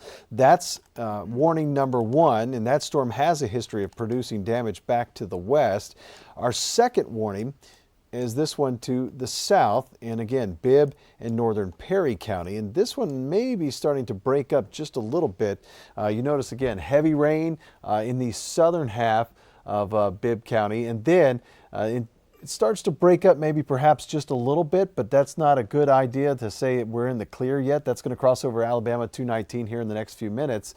But what I think we might be seeing, maybe some bad data coming in perhaps, but notice there's still some rotation within that storm. It's not as tight as it was just a few minutes ago. And if you can see the polygon right here, the Weather Service has really tightened that up, and it runs right up to the Chilton County line down here as this one's tracking almost due east. If you're in Maplesville or anywhere between Maplesville and Centerville on Alabama Highway 82 there, just a heads up for you guys, if you're in that southeast corner of Bibb or that western little boot heel there of Chilton County, Maplesville, and westward on Highway 82, start thinking about if this warning is extended eastward, what you're going to do. That's a good idea. I think that's the course of least regret at that point. Just start thinking about what you're going to do, getting to your safe place, where you're going to go. Again, Birmingham Metro looks good right now. Jefferson County is not in the new tornado watch. The new watch is until midnight tonight. I don't know if we last that long as far as these storms go, but they will clear counties from west to east as they take place. If there's rotation here in Jacksonville, there is rotation, but if there is a tornado, it's going to be moving and crossing over Alabama 21 right now. So Jacksonville, you need to be in that safe place up to Merrillton, Prices, and moving eastward. Piedmont as well, you are in the northeast corner of that polygon, so be aware of that, and just go ahead and get to that safe place now. We'll let you know when it's all clear. If you're back to the west, notice that polygon extends further back. Angel, you guys are clear. Duke, Reeds Mills, you guys are clear as well. So we'll give you the all clear when the time comes. But any luck on finding damage reports out of that? So far no damage, but I've got some video and other things I want to show. Let's take WEX 05 if we can, and I want to show some, this is some of the imagery we have coming in from near Alexandria, you see here. This was taken not too far from the elementary school. And again, there's no evidence of a tornado here, but that's a pretty well-defined lowering. And remember, you can't see a lot of tornadoes in this state because of hills and trees and buildings and structures like that. But again, that was taken in Calhoun County, fairly close to Alexandria about 10 minutes ago. And this is the storm that has prompted, of course, the warning for the northern part of Calhoun County. Again, that's the way it looked there. Let's go back to Max 1 with me. It is coming up on 6:49, and if you're just joining us, the good news, Tuscaloosa and Birmingham out of the tornado watch at 7 o'clock. The concern is for these storms in northeast Alabama, and again, you can see these are racing along at a very rapid clip, so these will be out of Jacksonville soon. But again, there you go. And again, we're watching the correlation coefficient. That's a lot of noise right there. Tell you what, it looks a little bit better on the high res, so I want you to check that out. Okay, yeah, we'll do that. Again, this is the product where we can see debris that is being lofted. And again, there is no doubt you need to stay sheltered if you're in Jacksonville, Nances Creek, Piedmont. In that this particular thunderstorm has had a history of producing damage in parts of St. Clair County. And again, we are continuing to watch very carefully the trends that we have seen here. And again, there's no doubt that this storm is a dangerous storm. We can pretty much give by the way, this is a look at the velocity display. And what I want to do is go to the correlation coefficient product, which is... The newest scan, it's actually gone. There was a small negative just northeast of Jacksonville. And that's what concerned me so much. Okay. Right, and again, the velocity is somewhat broad. This is not your classic tornado signature here, but still, it's a dangerous storm. And again, that's your polygon right here, and we want everybody to stay sheltered. So let's go back to Max 1, and let's give an all clear, first off, to everybody from Pleasant Valley East. If you're at Pleasant Valley School and points east, an all clear for you. The concern remains at Jacksonville State University. More than likely, large hail is falling on top of the mountain up in here, right around Chimney Peak. And again, that storm is about to come back down in the valley, down toward Nances Creek. Piedmont is right here. Duggar Mountain sits right over here. That storm is going to be crossing over onto Highway 9 fairly soon.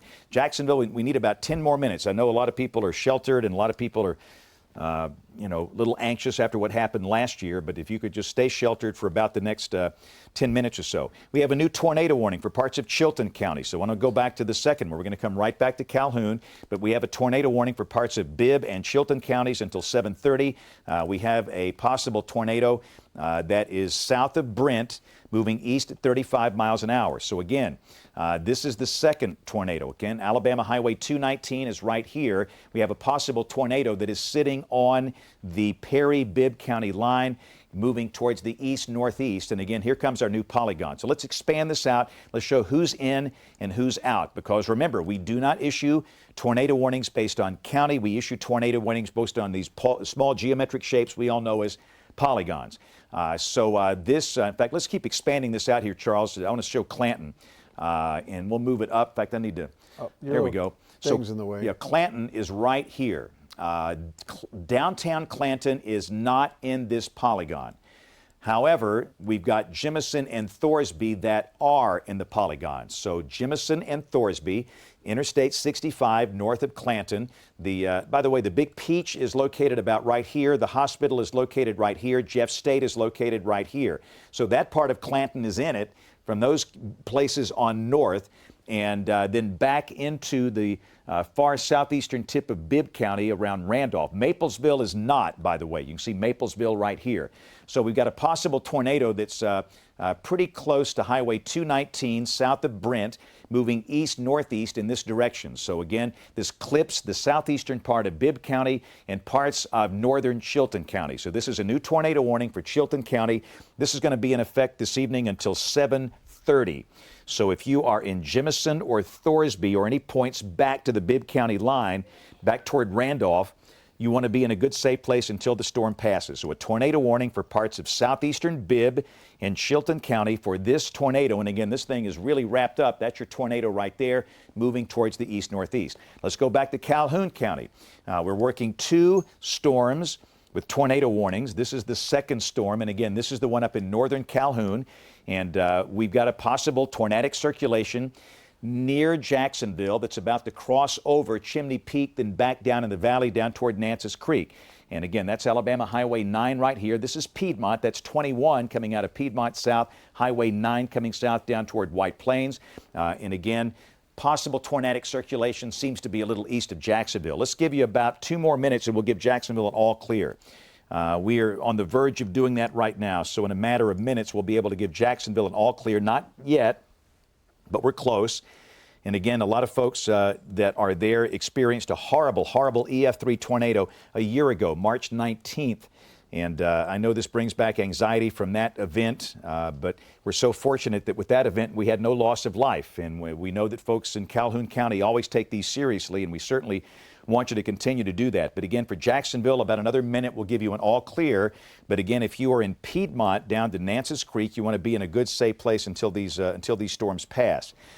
This has been a fairly long day today. We started off with a lot of hailers. The tornado warnings were few in the beginning, and now we've had a lot of them here over the course of the last couple of hours. Let's take WEX 05. I want to show some images really quick. This is going to be a shot coming from Jacksonville. And again, this was taken, I'd say, probably minutes ago. This was about 8-9 minutes ago. And again, here's another shot from Jacksonville right here. And that's some scud, looks like. That is not a tornado. That's just some low-hanging trash clouds, but still rather ominous. And again, that's what it looked like there. This is a shot from Jacksonville looking back toward the state trooper post. That looks like a wall cloud. That looks much more ominous right there. This was looking north from the state trooper post in Jacksonville. And again, that looks like a pretty well-defined wall cloud right there. They're calling it for Calhoun County. Okay, so they've canceled it. Yeah. All right. Yeah, it's gotten very disorganized on radar. So let's go back to Max 1 behind me. We are now giving an all clear to Calhoun County. The National Weather Service has canceled the tornado warning. You now can get out of your shelter and go about your business. The tornado warning for northern Calhoun has been canceled. We have had no damage reports here in the last 15 to 30 minutes.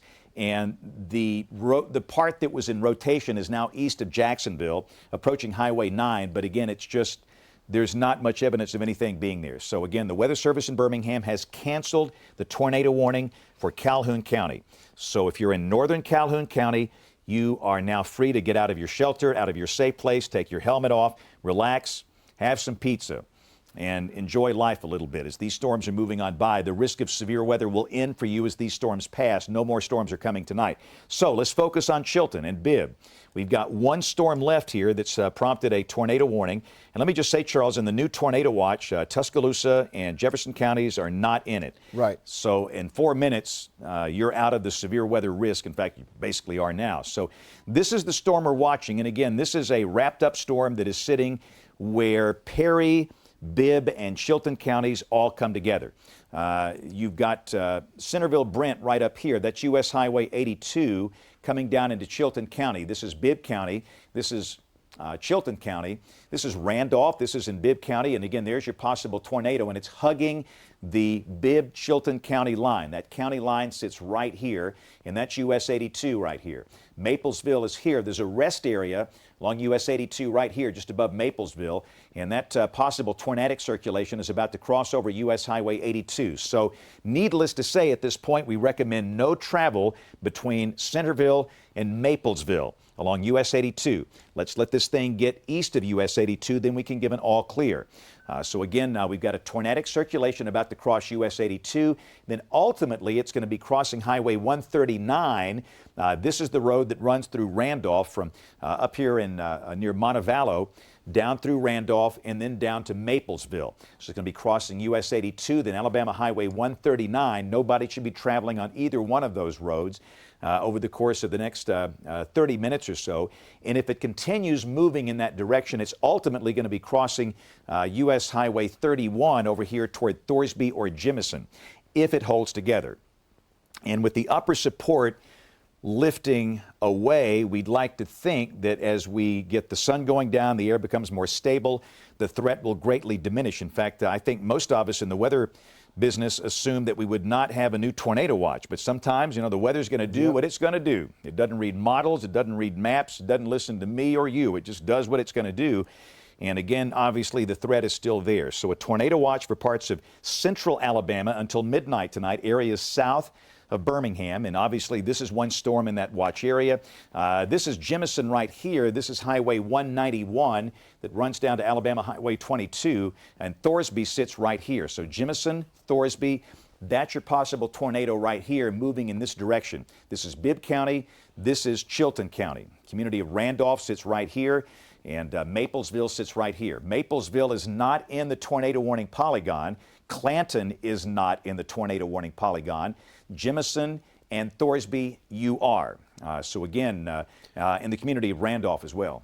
Yeah, one of the problems here, we're not going to get a lot of reports as this has moved through that area. That's the Talladega National Forest through there. I mean, there's not a lot of people living in there.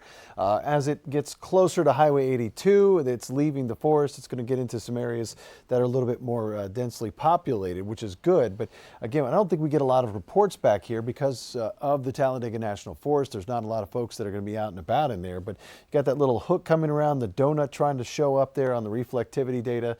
And again, anywhere between Maplesville and Centerville on Highway 82, no travel in that area right now. As that moves eastbound, again, this storm is moving about 35, 40 miles an hour.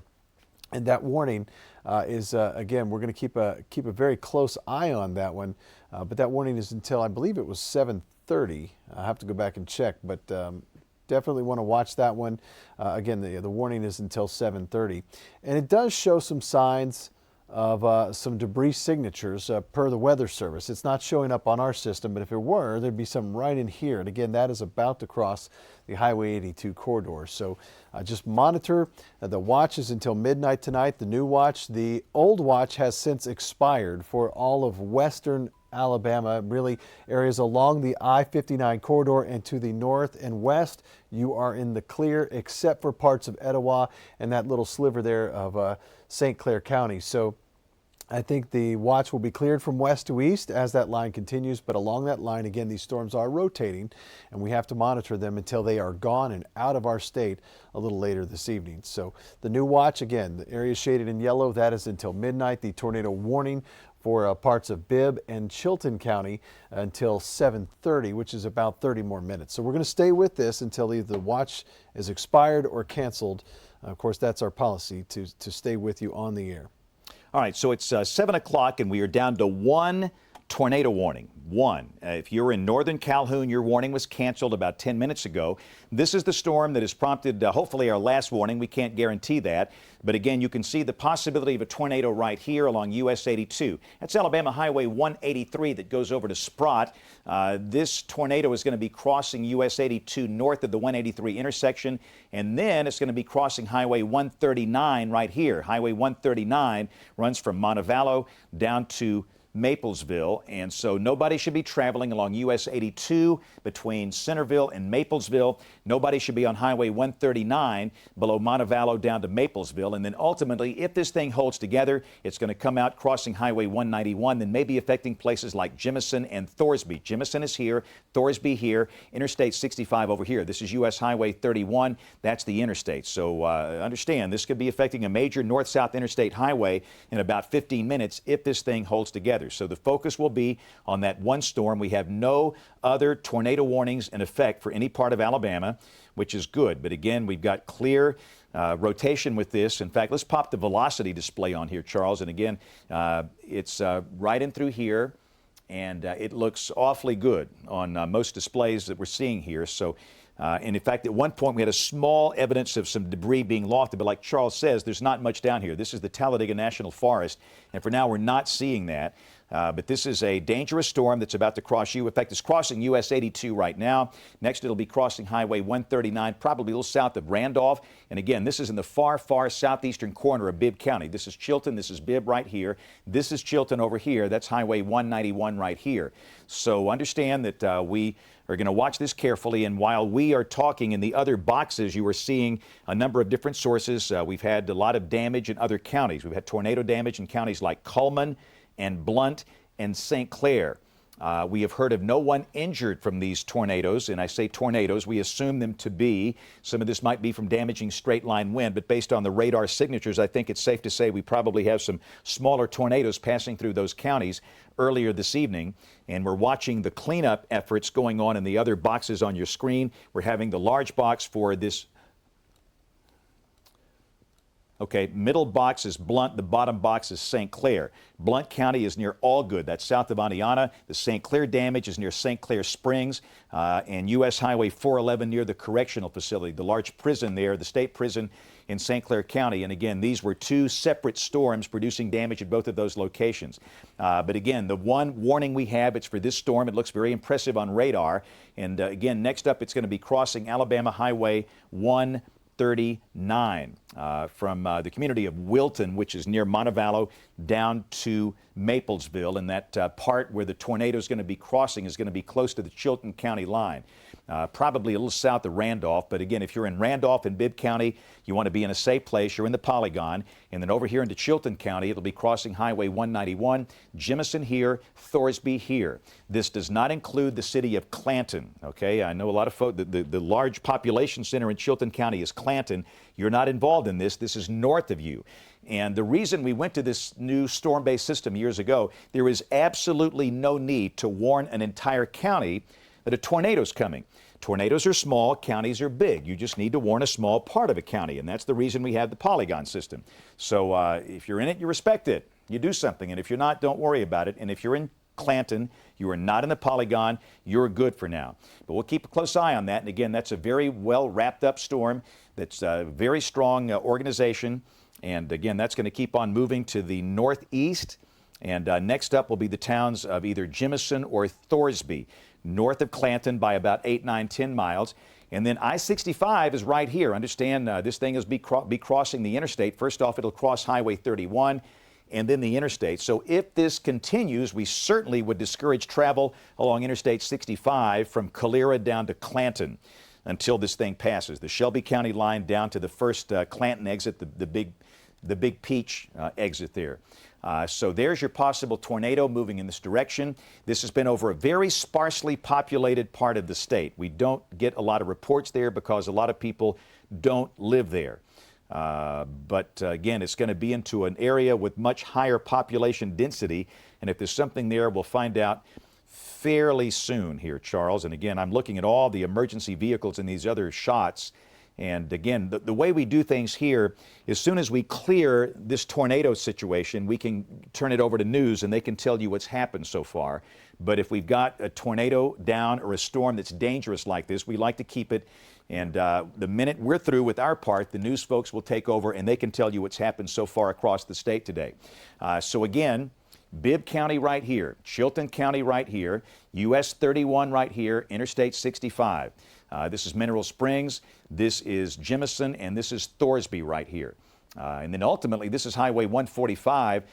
This goes up toward Wilsonville, and we'll just see if the storm remains organized. And if that's the case, they could extend the polygon more to the east to include that area. And of course, if this continues, this might affect maybe parts of Talladega County. We'll just have to wait and see. But that's a long way down the line. We are hoping, Charles, considering the time of day and the fact that the upper support is lifting away, that these things will start to weaken here soon. We hope. Yeah, it would be nice. It's still very warm. You see those 70s out here. I'm just kind of showing you guys some things that I've been looking at. Still in these 70s out here.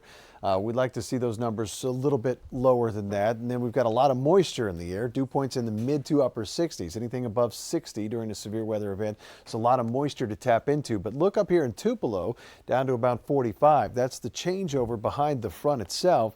So we'll start to see those numbers starting to drop very quickly as the front moves in. But it's still out ahead of the front where we have the active situation right now. And notice that storm that moved through Etowah County. It moved through Cherokee County as a severe thunderstorm. Actually has now prompted a tornado warning over there in Georgia, just south of Rome, Georgia now.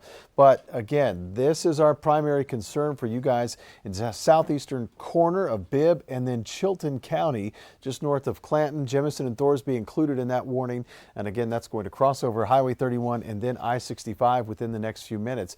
Back to the west, the watch has been canceled for you in Tuscaloosa, even Jefferson County, not in that watch anymore, as well as you get up towards Cullman County, Walker, Winston, Marion, all looking good. So the severe weather threat for western parts of the state are over with. Generally along I-59 and to the north and west, it's still the south and east that we have to monitor at least for a little while longer. That tornado watch is now in place again till midnight tonight.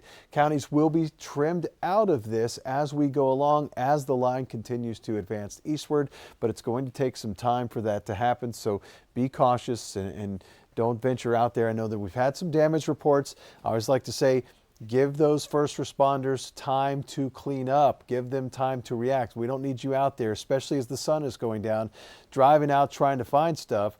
And then what happens? You come around a sharp corner, there's a tree down across the road, and then you become a casualty of this incident, so of the severe weather. So let these first responders do what they have to do. Let the power crews get out there and work. They've got safety standards that they have to adhere to. They can't be out there in these super windy conditions working on lines, and they'll get the power back on as soon as possible. I promise they will. They work hard, those Alabama Power guys and gals, and they're working hard tonight to get the power back on. But the storms aren't over with yet, so a little patience will be nice. A lot of folks I know just dealing with the power outages. I know it was, what, 7,000 at last check. I haven't checked it in probably 45 minutes or so. But let me show you the storm. Again, we're monitoring the storm in Chilton County. Let's show the sky cam down there in Clanton. The sun's going down, but that storm is going to pass just north of town. And it's getting close enough. We're starting to see some very frequent flashes of lightning there. And what will happen, that'll oftentimes cause these cameras to flicker in and out of focus sometimes, so we got to kind of work them back into focus from time to time. But here's that storm that's going to move just north of Clanton. The warning does include Jemison and Thorsby areas along Highway 31, and that's the area of most concern right now, is that starting to cross over Alabama 139, still in Bibb County. Sand Mountain up to Randolph, that's going to cross over headed towards Hubbard along Alabama 191 and moving eastbound towards eventually Jemison and Thorsby within the next few minutes. This came out of an area very sparsely populated. It was moving through the Talladega National Forest through parts of Perry County, so we're probably not going to get a lot of reports out of that from there. But now we're starting to see some of these communities out here, and you might start to get some reports out of that. And I know James is just scanning through social media like crazy. So watching it very, very closely. Just kind of keeping an eye on the Weather Service chat. No updates here. They're going to continue the warning at least until 7:30. And right now, if they decide to cancel that, that'd be good. Still a pretty good rotation there. And I'm not seeing any reports of damage here, but it looks like we've got some issues near Gadsden, some storm damage reported earlier. Baseball dugout possibly damaged from the storms that moved through. So interesting. We've got some reports coming in all over from the storms that we've had through the afternoon, and these will continue to roll in slowly into the evening hours. And right now, again, like I said, we don't want you out there trying to find stuff. We've got a pretty good storm here moving into Chilton County out of Bibb. Nice, well-defined hook stretching, wrapping around right along Alabama 139. You guys in Randolph and Sand Mountain need to be in your safe place now. Hubbard and Bessie and these small communities. Then you get up into Jemison and Thorsby. You need to be in your safe place as well. Remember, put as many walls between you and the exterior as possible on the lowest level of your home. Take precaution, take action to cover your head, protect your head. A helmet is always a fantastic way to protect your head. You can use a pillow or blankets. If you don't have that, you can get into the bathtub, an interior hallway, a closet, always a good, safe place to go. All right, so it's 7:12, and again, I have been going through a lot of reports, and I have not seen any damage so far with our storm coming into Chilton County, which is good. And again, the possible tornado is now just below Randolph. And again, this is Highway 139. Randolph is here. This is the county line. This is Bibb County. This is Chilton County. That's Highway 191 that comes up to Jemison from down in Maplesville. Possible tornado will be crossing Highway 139 now. And let's give an all clear to US 82. All clear, US 82, Centerville, Brent, all the way down to Prattville. All clear from this storm. We've got a possible tornado now along Highway 139 about 3 miles south of Randolph, and that's crossing into Chilton County. That'll be crossing over Highway 191. There's a drag race place, a racing place right about here, and that'll be crossing through there and then crossing over Highway 31 somewhere maybe closer to Thorsby. But again, Jemison and Thorsby are both in the polygon. Jemison here, Thorsby here. That's Interstate 65. That's US Highway 31. Inflow notch, possible tornado right here. So again, that's continuing to move to the east, northeast, coming through Chilton County. And we have not heard of any damage. We are still seeing pretty good evidence of circulation on radar. The storm is out there by itself. It is not competing with other storms for moisture. It's in a very unstable atmosphere. The shear values are not as high down here. They're higher to the north.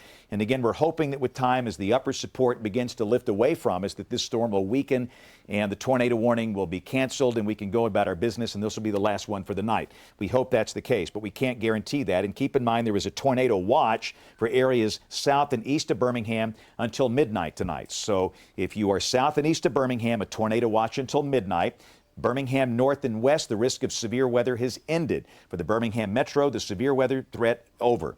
Tuscaloosa, severe weather threat has ended. Cullman, Haleyville, Jasper, Fayette, all these places like that, no more severe weather threat. The areas south and east of Birmingham still with a chance of severe storms until these end later on this evening.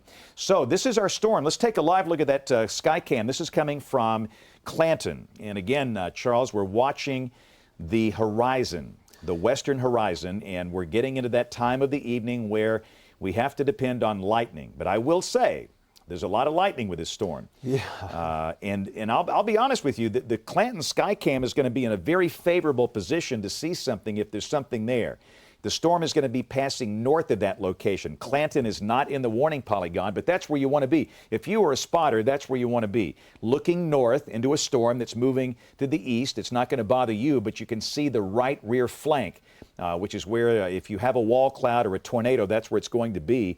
So that'll give us a really good view of this thing as it passes north of there up toward Thorsby in the next 15 minutes or so. Yeah, and it's not even raining in Clanton right now, actually. So I think we get a good look at this. Between Clanton and the inflow of the storm, there's no rain between us and that inflow notch, which is fantastic. So if there's something there, I think we get a good shot of that coming up. I'm kind of looking towards the north and west. We've got that tower in the way that it's mounted on, so we've got to kind of work around that a little bit. But yeah, we should get a good look at that as it approaches Jemison and Thorsby in the next few minutes. They have cleared Bibb from the warning, so I will say if you are in Bibb County, anywhere along 139, you are clear. They have cleared, National Weather Service has cleared Bibb from the warning. So now it is a tornado warning for Chilton County until 7:30, and there was talk of another possible warning. There is a new warning for Dallas, Marengo, and Perry County. Those are south of us, but I'm going to show you that as a heads up. Just looking back to the south and west, you see another new tornado warning to our south, so that's much further to the south. That does include the Highway 80 corridor from Uniontown back over towards Selma. Faunsdale might be in that. I'd have to zoom in a little close. Well, not quite. But definitely along the Highway 80 corridor from Uniontown over towards Selma. So if you've got family down that way, you can give them a holler and say, hey, heads up, something coming. There's a new tornado warning there, and that one is going to be until, I believe it was 7:45, so I have to 8:15, so 8:15. And we won't spend a lot of time on that one. That one is in the Montgomery viewing area. So we will watch that one as it moves in north and east. It may get up towards the south end of Chilton County. But right now our focus is the tornado warning for Chilton County right now until 7:30. And we'll keep an eye on this one for a while. This one's going to last until at least 7:30. I wouldn't be surprised if they expand it by some of the rotation that we've seen here. And as it approaches Jemison and Thorsby in the next few minutes, if you're in Jemison, you are getting some very, very heavy rainfall right now, almost constant lightning within this, and as well maybe even just a little bit of hail contamination in that. So you might be getting some hail out of this as well. The rotation is just a little bit further to the south and west. You see that crossing over Alabama 191 right now, headed towards Highway 31. Jemison and Thorsby, you need to be in your safe place right now. If you're in the Hubbard community, you need to be in your safe place as well. And again, this is going to cross over Highway 31 within the next few minutes, then I-65. It will actually probably affect the folks between Mineral Springs and Gap of the Mountains, so you might want to go ahead and start headed towards that safe place as well, more as that path of least regret. So keep that in mind, and you want to go ahead and grab those helmets and those safety kits and get to those safe places immediately. Right, and the rotation is not as well defined as it was maybe 30 minutes ago, but it's still there. And again, this is still a dangerous storm.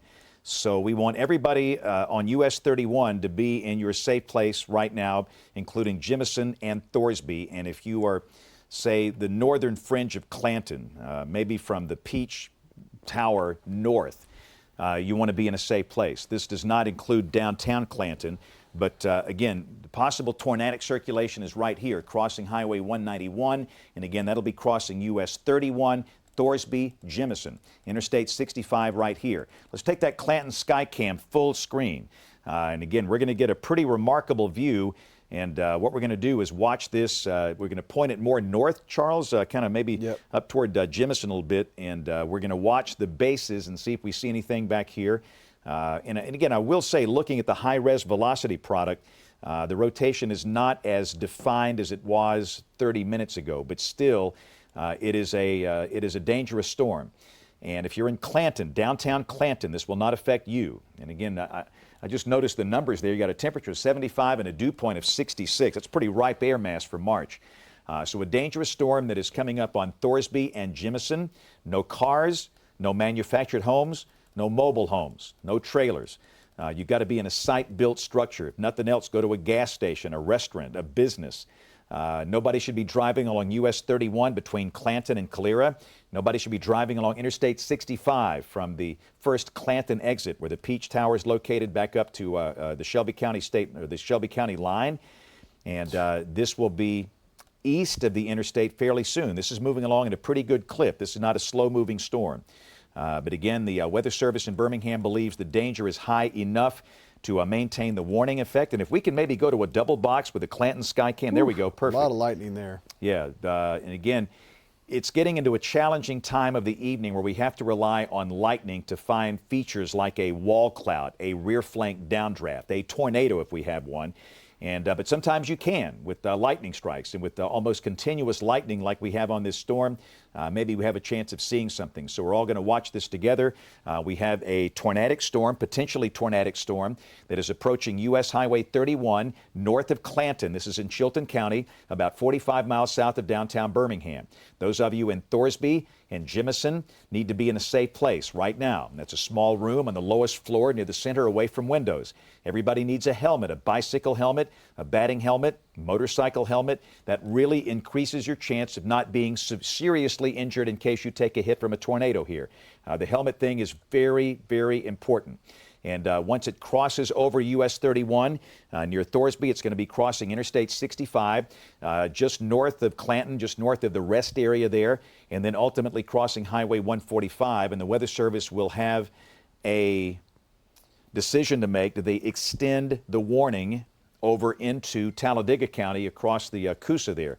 Or we'll see. But again, we're watching the cloud bases, and so far, Charles, haven't seen anything. You're working that camera. Yeah, I'm just, you know, the lightning flashes keep knocking it out of focus, but what's happening? I mean, you couldn't ask for a better backlighting here with this, so with all that lightning. So if there's something to be seen, I think we'll get a good shadow of it at the very least, as the hook is actually kind of coming in, that rear flank kind of wrapping around and headed this way. So if we do, I think we'll see it soon, and just kind of keeping an eye on it there. I know this tower's in the way, so I'm just kind of been scanning back and forth between the tower and to the north. So kind of what we're looking at is northwest to almost due north, and we're looking back and forth scanning the cloud, the tree line basically, and the base of those clouds, and I think that's where we'll see anything. We've got plenty of lightning out there for sure to see it, so just keeping an eye on it. If anybody sees anything, you can send us those pictures, but make sure you're not putting your safety at risk trying to do that. That's not what we want. That's not what we need. We want you to be in a safe place if you're in the path of the storm. 7:22, and again, we apologize. We know folks want to watch primetime programming. You can watch it on the ABC app, abc.com. We'll get right to it as soon as we get this life-threatening storm out of our market, or it weakens or becomes under severe limits. But our first priority here has always been human life, and that's where we stand right now.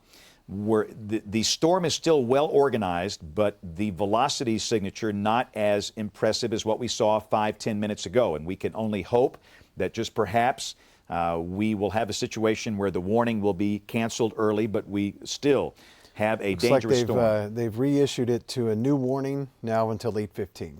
Okay, so Weather Service has issued a new tornado warning for Chilton County until 8:15 for this storm. Basically, they've extended it to the county line is what they've done. Right, they moved it over just a little bit, but again, this is near that drag race. It's the Chilton County Motorsports Park. I drive by there all the time. And that's where this thing is. That's over here on Highway 191. Now the possible tornado is east of 191, and that's going to be crossing US 31, very close to Thorsby. Again, Jemison is up here. The greatest community in danger here is Thorsby, which is between Jemison and Clanton. And then once it crosses Highway 31 at Thorsby, it's going to cross over Interstate 65. Again, this is your exit right here. The Peach Tower that you see when you drive through Clanton, it's right here at my finger. You've got the hospital, and you've got Jeff State right in through here. So that's what you've got. And the tornado warning polygon does include that part of Clanton. It does not include downtown Clanton, but that northern part, and then points north. That's Highway 145 that goes up to Wilsonville. And what they've done, they've just extended the warning over to the Cusa River, which is right here. The Cusa forms that eastern boundary of Chilton County. So that's your new tornado warning polygon. The warning in effect until 8:15 this evening. And the tornado moving east at 30. So if we can go back to a double box, I want to kind of keep this thing going where we got that Skycam up because, again, nothing beats a visual. And, one of the great things we have learned in this business is that physical science is not enough, and that's what we've trained on. But in order to get people to do something, you need social science experts involved. We're trying to get people to go to a safe place and to seek shelter, and they've really helped us over the last 8 years. And the one thing we've learned, if we just show radar, people don't do anything. They see a bucket of spilled paint, even if we're very vocal and urgent. But if they can see the tornado, a live stream, then there's a much higher chance of them doing something. And of course, the problem, we can't do that a lot. Many of our tornadoes are at night like this. Many of them are rain wrapped. Many of them are where you can't see them because of hills and trees. And we can't have a camera everywhere. We try, but we can't do that. So just remember, sometimes we have to use radar only, but when we get a case like this with a camera looking back up into that quadrant of the storm, we would certainly prefer to do that. So this is a tornado warning for parts of Chilton County that's in effect until 8:15 this evening. We have a possible tornado coming up on the town of Thorsby. That is in Chilton County along U.S. Highway 31. And again, that is a storm that will be crossing Interstate 65 a little north of the rest area, north of the exit with the big Peach Tower, and then ultimately crossing out Alabama Highway 145, which is east of I-65. So the message, the urgent message is that no one should be driving along US 31 between Clanton and Jemison. Nobody should be driving along Interstate 65 between Clanton and Jemison. And nobody should be driving along Alabama Highway 145 between Clanton and the town of Shelby, up in southern Shelby County, until this thing passes through there. So at least we have vivid lightning, Charles. I mean, but so far we've yet to see anything there. Yeah, I would like to see, well, I wouldn't like to see it, but if we do, we'd see a shadow of what we see coming through of a possible tornado there. So I don't see a wall cloud. I've been scanning back and forth, and we've got enough lightning there that we could see something popping in behind there. But at this point, I haven't seen anything in the distance, kind of keeping an eye on the tree line, and probably just a couple of inches of what we see. And if it's there, we'll see at least the shadow trying to form. The problem is the lightning wants to take the camera out of focus quite a bit, and kind of keep an eye right in here. I thought I saw something for a moment, but a little difficult to see there. I'm wondering if that might be it right in here. Every once in a while we get a flash of lightning behind that. We might get at least a wall cloud out of that here, but we'll keep an eye right there for just a minute. But in the distance there, you can see, again, there's plenty of lightning. There's a little bit of a lowering right there in the cloud cover. That might be the wall cloud if it's there in the distance. And again, it's a fight to keep it in focus, with the lightning flashing in the distance there. You see what I'm talking about, James? If you see it there in the distance, that might be the wall cloud in the distance that we're seeing now, and that's going to be looking almost north-northwest out of Clanton. So what we should be seeing is generally right up Highway 31 in that direction, and I think that might be it right there. Yeah, that's exactly the right spot for what you want to see. That's exactly the right azimuth for that camera, looking for a wall cloud, and again, that probably is it. And again, for those that don't know, this camera is right in the middle of downtown Clanton. It's on a city-owned tower right by near the City Hall and First Baptist Church in downtown Clanton. And we're looking northwest, right back into the rain-free base area, the right rear flank of the storm. The part of the storm that could produce a tornado is about to cross into Thorsby right now. So again, everybody that's in Thorsby should be sheltered. The storm is organized. Again, maybe not as organized as what we had a while back. And if we could double box this, that would really help. I want to be sure that people are seeing the radar and the sky cam. Thank you. So again, we've got the rotation that's about to cross over. It's crossing over US 31 Yeah, that's definitely now. the rotation. We had a good flash on the left-hand side. Yep. And you can see at least the wall cloud there.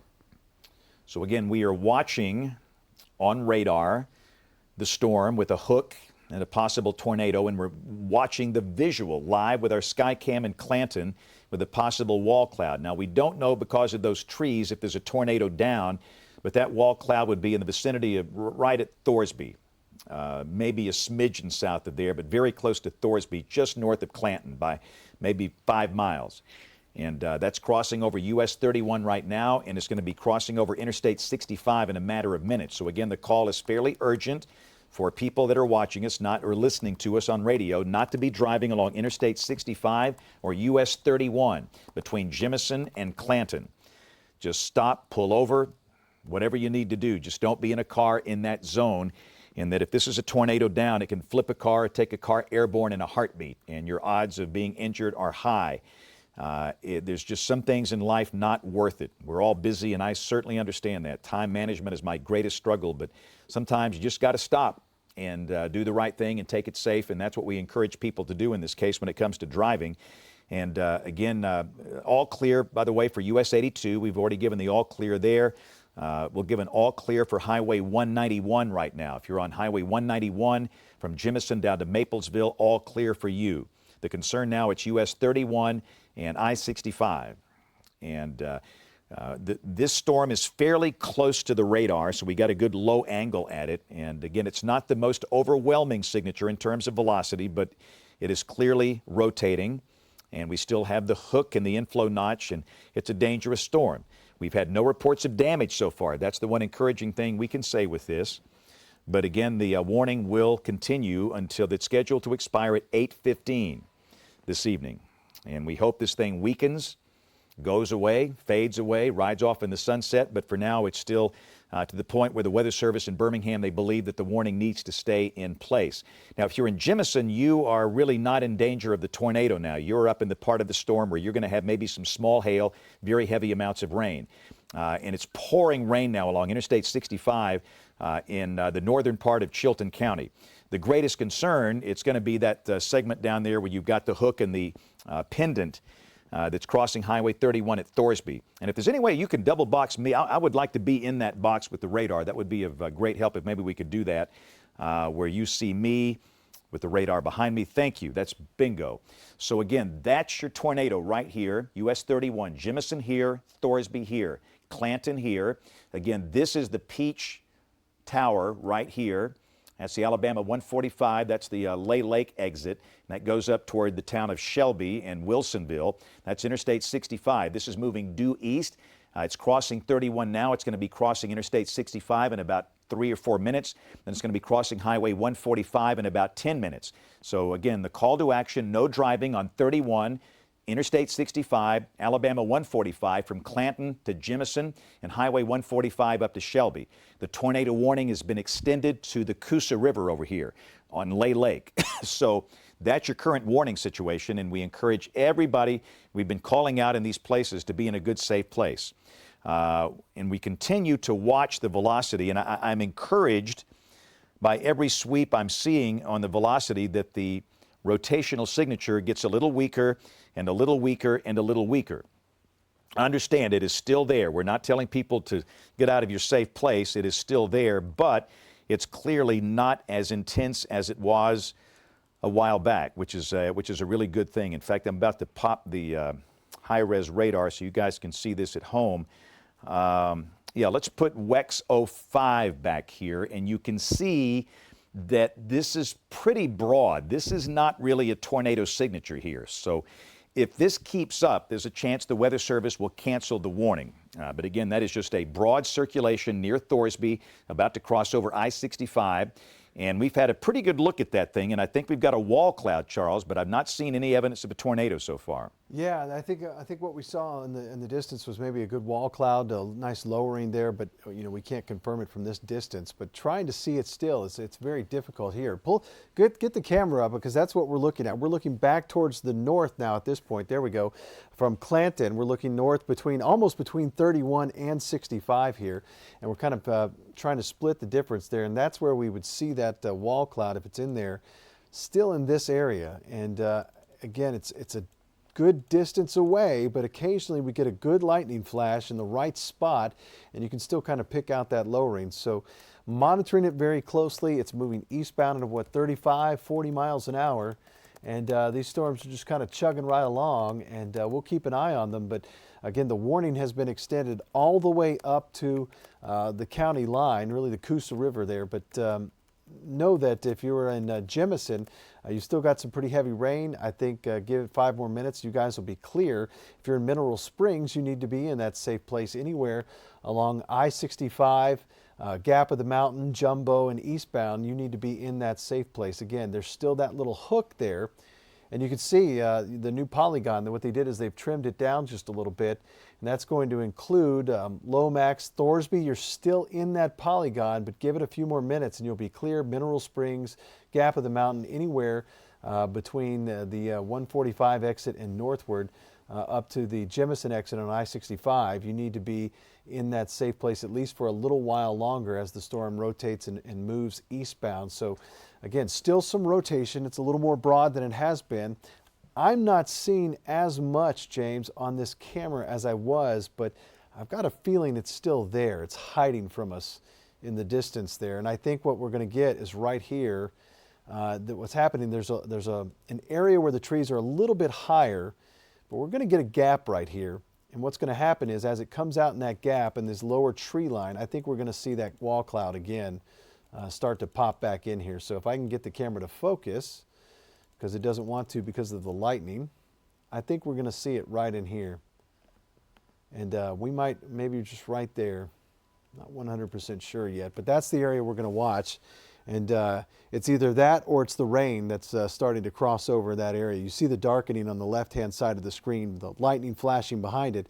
There's something there, and I'm hoping that it's just rain, but that might be that lowering that we saw earlier as the storm was moving eastward. All right, so again, it is now 7:36, and we are here because there is a tornado warning in effect for Chilton County for a possible tornado that is crossing Interstate 65 right now. This would be the location of the tornado. We can now give an all clear to Jemison and Thorsby. If you live in Jemison and Thorsby, we can give you an all clear. The tornado is now east of you, if there's one there.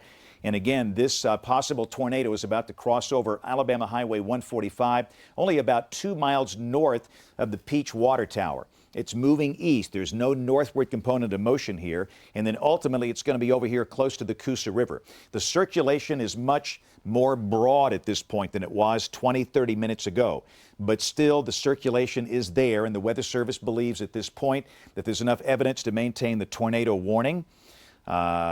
We have again, been watching for reports, and we've not seen any so far. But again, the good news, US 31 west, you're clear now. That includes Jemison and Thorsby. The concern now, it's areas along and east of Interstate 65. So your possible tornado has just crossed the Interstate 65, near or just north of the rest area, the Clanton rest area, and it's about to cross over Highway 145. And again, that will continue out here toward the Cusa River, which is right here. This is Lay Lake. And again, that will be crossing out across the Cusa over into the other side over here on the other side of Chilton County. So that's the deal. I don't think the warning will, if they continue the warning, it's going to be for other counties in the path of this thing. But again, at this point, we've heard of no damage, Charles. No. And again, this has come to a pretty populated part of the world here. Yeah, we would have seen, I would think we would have seen something now, at least as it crosses over the interstate, we may get something, or at least Highway 31 in Jemison and Thorsby. But yeah, keeping a close eye on the sky cam, just watching. But I tell you what, I still just don't like the way that thing's wrapping around that hook that's on that. Definitely a rotating storm. It is much more broad, as we've said, but certainly still, like many of the storms have done all night long, they continue to rotate. All of a sudden, within just a few minutes, they'll wrap right back up very quickly, and then next thing you know, there's some damage being caused. So some of the storms further to the north. This isn't in the area, though, where we had the most instability and the most, I guess, helicity and just factors that we had. This wasn't that spot where we would see this really holding together. There's nothing south of here. There's no storm south of here to cut off the inflow. There's a good strong wind just feeding this out of the southeast at about 15, 20 miles an hour, just feeding moisture into the beast here. And that's why these just continue to kind of fight their way, and they organize and they use up some of that energy, and then they weaken, and then they find some more. And that's sort of the case that's happening here with some of these storms. So it's going to be a little while longer. I kind of want to reset for a minute here and show you the big picture. We've got a few tornado warnings down to the south. This is going to be down towards Dallas and southern ends of Perry County, not going to affect us right now. We have to watch that and its northeasterly trajectory. Some of these might get a little bit more of a northerly component to it. For now, they've mostly been moving eastward, but we have our tornado warning in Chilton County until 8:15. The tornado watch over the eastern half of the state is until midnight tonight. And what will happen as the line continues to advance eastward, counties will be cleared from west to east. And then we'll probably see most of those counties probably out of here before midnight, but we can't say that for sure until the line finally moves on. But be aware that there's still a risk over the eastern half of the state especially, and the southeast areas southeast of the I-59 corridor until midnight tonight for potential tornadoes to develop. So again, the tornado watch is in place until midnight tonight. We're continuing to follow the tornado warning for Chilton County until 8:15. The rotation is still fairly broad, still looks, well, it still looks pretty good though, that rotation wrapping around. You see the moisture, that hook near Gap of the Mountain, crossing over 65, about to cross over 145 there in Chilton County. But if you are in Jemison and Thorsby along Highway 31 through Lomax, northern parts of Clanton, you are in the clear now. You can come out of that safe place at this point. Look how that's starting to wrap up, James. That moisture is starting to come all the way around. We're going to get that bounded weak echo region there really coming together here. So I'm really concerned that it may just start to maybe starting to tighten back up here just a little bit. Yeah, there's no doubt that storm is rotating, no doubt. And you can see by the curl down there that this is a storm that certainly warrants a tornado warning, and it's a dangerous storm, and everybody in the path of this thing, you need to stay in that. But again, what we've got here is a possible tornado that's about to cross over Highway 145. Now, some good news. We can clear I-65. From I-65 west in Chilton County, the danger is over. I-65 west, the danger is over. The concern now is along and east of Alabama Highway 145. And the warning will continue over here to the Coosa River. And we still see the signature. The warning will be extended over into Cusa County, which is the county on the other side of the river here, but we'll just have to wait and see at this point. But again, for those of you that are around Lay Lake, just be aware that this is a storm that is one to watch, and it's a very interesting storm. And I'll say the velocity has tightened up again. You know, we talked about it becoming broad, and all of a sudden the rotation has gotten pretty tight. So I think there's a fair chance there might be a tornado down right here. So based on the latest velocity display, I think we've clearly got a tornado warning here. And let's see, we got a new tornado warning for Cusa County. So what the Weather Service is going to do is extend it over into Cusa County. So let's expand this out and let's take a look at our new polygon. So we're going to show who's in and who's out. Let's keep on expanding this thing because I want to show all of Cusa County and show who's in it and who's not in it. So let's keep going and keep going and keep going and pull it out a little more. So this is your new tornado warning right here. This is for northern Cusa County. This is for a tornadic storm that is currently along Highway 145 that is north of Clanton, that is moving to the east, northeast in this direction. And in terms of Cusa County, the largest city in the county is Rockford. Rockford is right here. That's Alabama Highway 22. 22 goes over to Alexander City this way, back over to Clanton that way. This is U.S. Highway 231. That's the major north-south highway through Cusa County. And you can see that this includes Weogufka. It does not include Rockford. So again, or anybody along Highway 9. Highway 9 is not involved in this. U.S. 231 from the Talladega County line south is involved, but it doesn't include Rockford. So this is going to be for the northern part of Cusa County. If you live in northern Cusa County, you need to be in a safe place. That is a small room on the lowest floor, near the center, away from windows. No manufactured homes, no mobile homes, no trailers, no cars. And wherever you go in that safe place, we want you wearing a helmet, a bicycle helmet, a batting helmet, a motorcycle helmet, and that's not just for kids, that is for everybody. And it looks as though we're almost getting a TDS now on this thing. Let's take a look at our correlation coefficient product. So we'll go back to the actual tornado over here. And it looks a little noisy. Still too noisy. On that particular display, but on some of the other ones, we have certainly seen that. So again, we have evidence that there is now a tornado down, and we can call it confirmed with this storm that is currently in the northeastern part of Chilton County. And again, we stress, if you're in Chilton County, the danger is ended for Jemison and Thorsby. You are no longer involved in the tornado warning. This is for the far northeastern part of Chilton County, northeast of Clanton. And again, that's going to be crossing the river over into Cusa County and affect the northern part of Cusa County. So again, this is and a lot of people live along the river. A lot of folks live here. This is a great place to be, and for a lot of people, this is spring break. We might have an elevated number of people that's down here on the river, so just be aware, if you're on the Cusa, that tornado is going to be crossing the river in a matter of minutes, and you've got to be in a safe place, and then that's going to cross over into Cusa County and keep on going, and we'll see if that holds together. But we have now a confirmed tornado northeast of Clanton moving east at 35 miles an hour based on a TDS, a tornado debris signature. And again, that will continue moving on to the east. But the good thing, Charles, other than this, things are quiet, right? I mean, we've been focusing on this storm. It's pretty quiet otherwise, right? Right. Yeah, no other warnings except for this storm that we've been following along with at the moment, and that was the wrong button. You can see we do have the tornado warning in Perry and Dallas County to our south, not going to affect us yet, but it does warrant watching as it's got more of a northeasterly trajectory, so that may end up clipping the south end of Chilton and Cusa County here in the next hour or so. So we're monitoring that. But the one warning that we have so far is for Chilton and Cusa County until, was it 8:15 or what was the extended time on that one? The new warning for Cusa County is until 8:30. So they've extended that out until 8:30. That means we'll be with you until 8:30 until the warning is either canceled or it's allowed to expire. And again, this is crossing over it's crossed over I-65. You guys are in the clear. This is going to be one of those spots where I think we may start to see some reports out of this one here coming up soon. It's again, very, very well-defined hook coming around. Debris signature has been indicated on some other products that we have.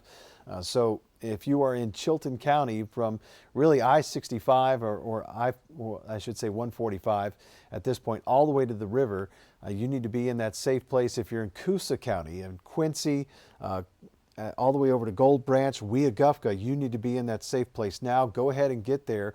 And remember the rules: lowest level of your home, put as many walls between you and the exterior as possible, an interior hallway, closet, bathroom, always a good idea. Make sure you take those precautions to protect your head, a baseball helmet, motorcycle helmet, whatever. If you have a helmet, that's the number one thing you can do to help protect yourself. And go ahead and get to that safe place, and we will let you know when we give you the all clear here coming up. Let's go back to the camera here really quick.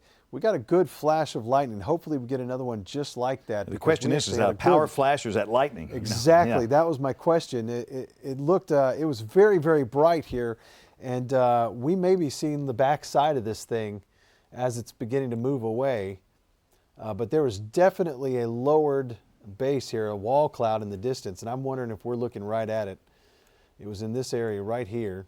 But there were some definitely not, I will say not lightning flashes. That's what it was that popped up here. So we might be seeing some transformers being popped here in the distance there.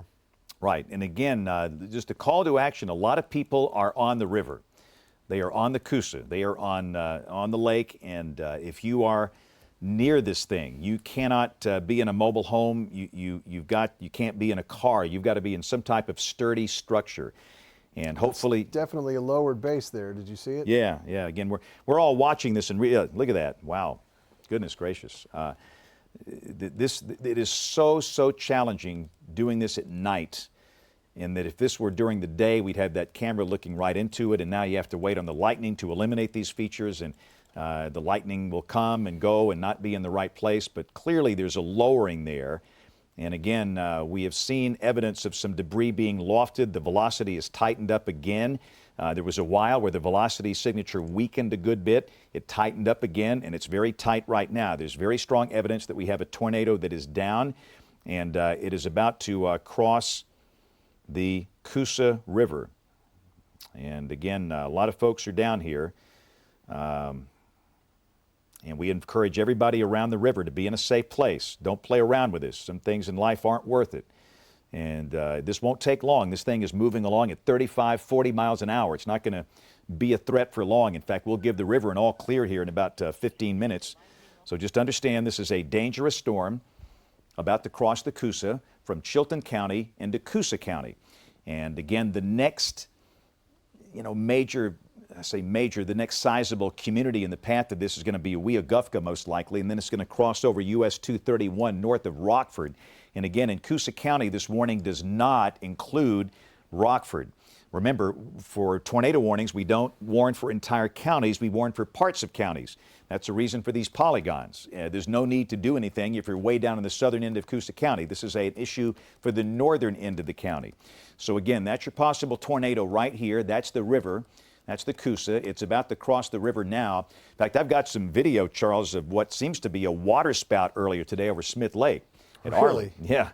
It's a case where I've probably got 2,000 images, and I've tried to look at them, and one of the things we have to do, I have to be coherent. A lot of people think I have some big staff that runs these social media accounts. It doesn't work that way. It's me. Nobody has ever been on the Twitter, the Facebag, or anything else except me on my accounts. So I try and look at those as best I can when we're on the air, but we have to focus on being on television, since that is still how we reach a majority of the people watching us on live streams or on television. In fact, I'd rather you watch on a live stream on your phone so you can watch in a safe place. But again, we got a tornado that's crossing the Cusa River now, about to cross over here into Cusa County, the northern part of Cusa County. Talladega County is up here. This is Cusa County, and this is Chilton County.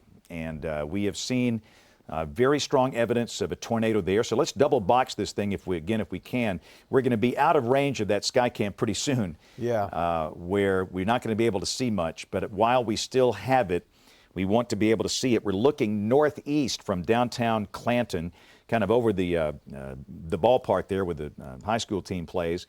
And that's another thing. I feel sorry for these coaches. It's been a rough spring for baseball with all the rain and the issues we've had, but we'll get those games in. May will be here before you know it.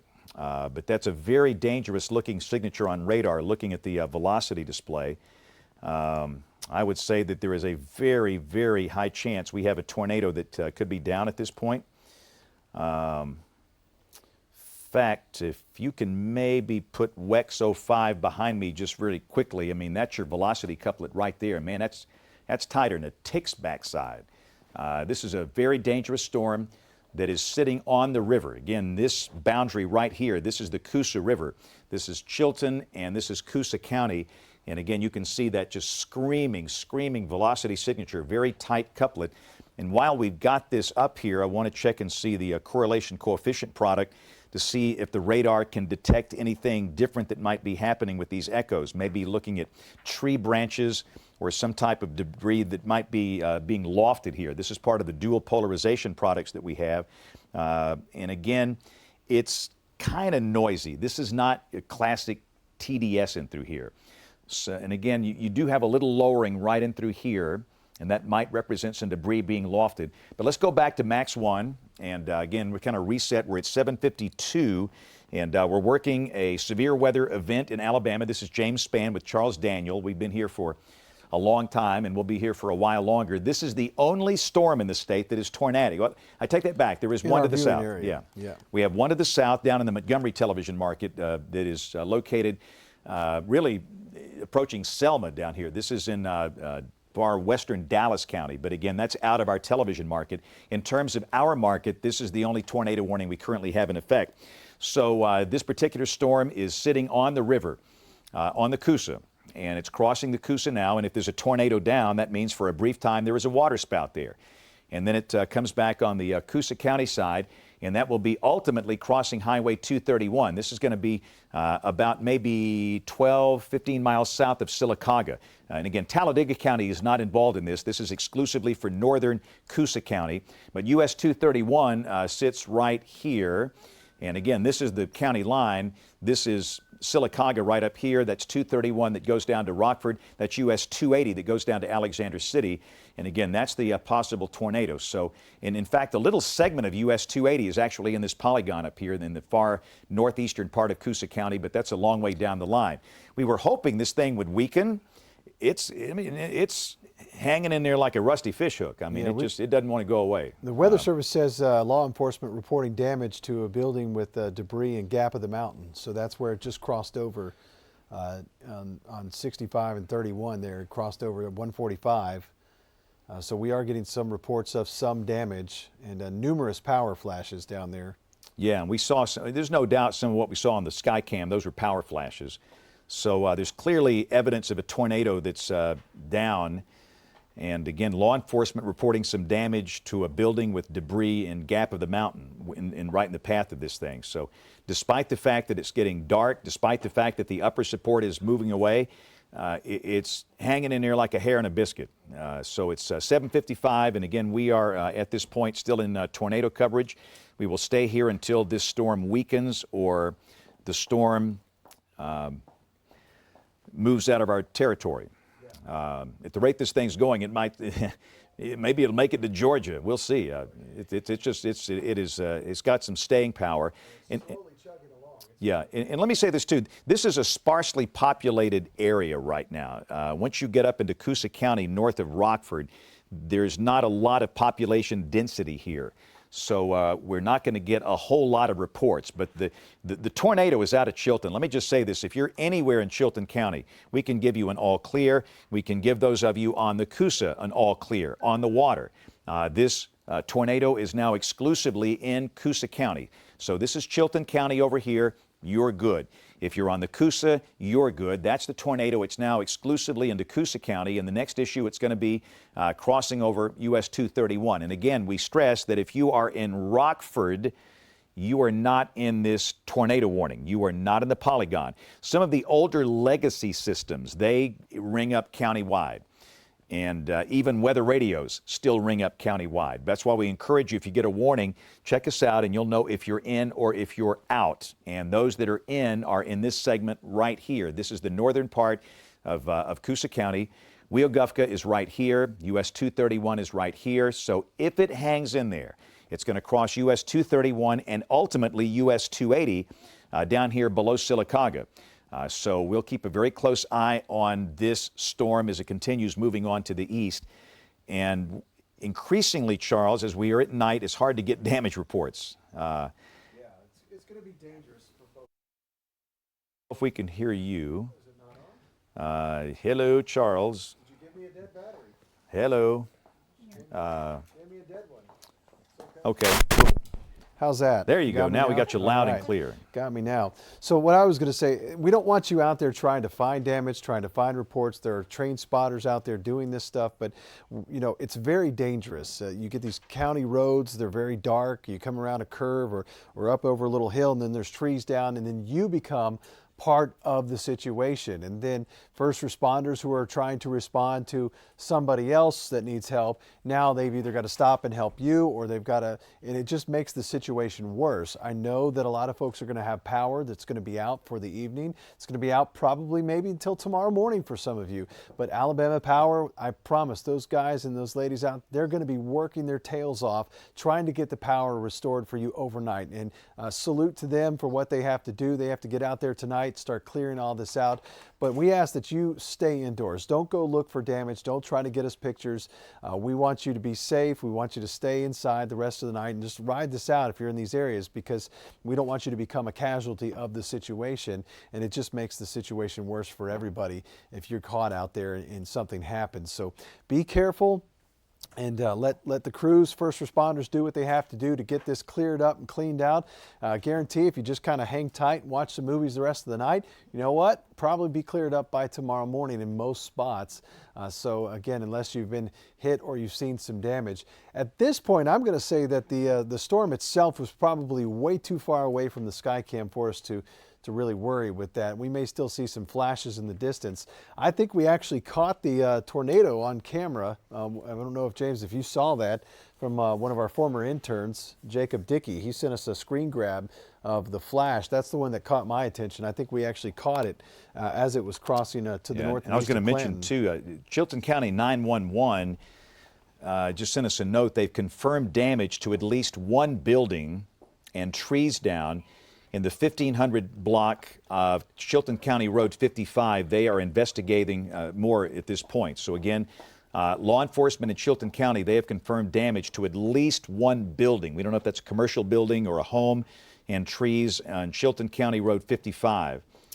So again, at this point, we know that there has been some damage with this particular storm, and that storm is now in Cusa County. So the reason we're here, Cusa County is in the Birmingham television market, and as long as it's in our market, we'll stay with this. And the next major route that this will be crossing is U.S. Highway 231, about 15 miles south of Sylacauga. Then again, this is in northern Cusa, not in Talladega, but in northern Cusa County, between Sylacauga and Rockford.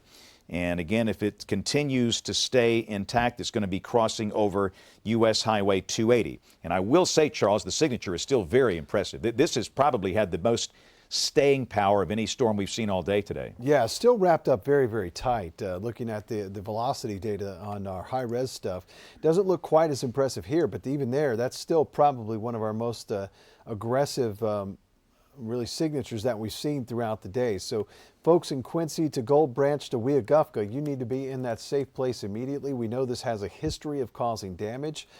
We know that we have had numerous tornado debris signatures on the radar, and we do have confirmed damage from law enforcement, at least of some structures further behind this, further back to the west as this storm crossed through. So if you are in Cusa County, from Quincy to Gold Branch to Weogufka, Marble Hill, Strickland Crossroads, and areas all the way over to Hanover and Highway 231, you need to be in that safe place immediately. It does not include Rockford, the city of Rockford, although you might live a little north of town on 231 and have that address, but it does not include the city of Rockford. But again, Quincy to I was going to say, Charles, I think the one landmark that people would probably understand in Cusa County, this is where the high school is located on 231.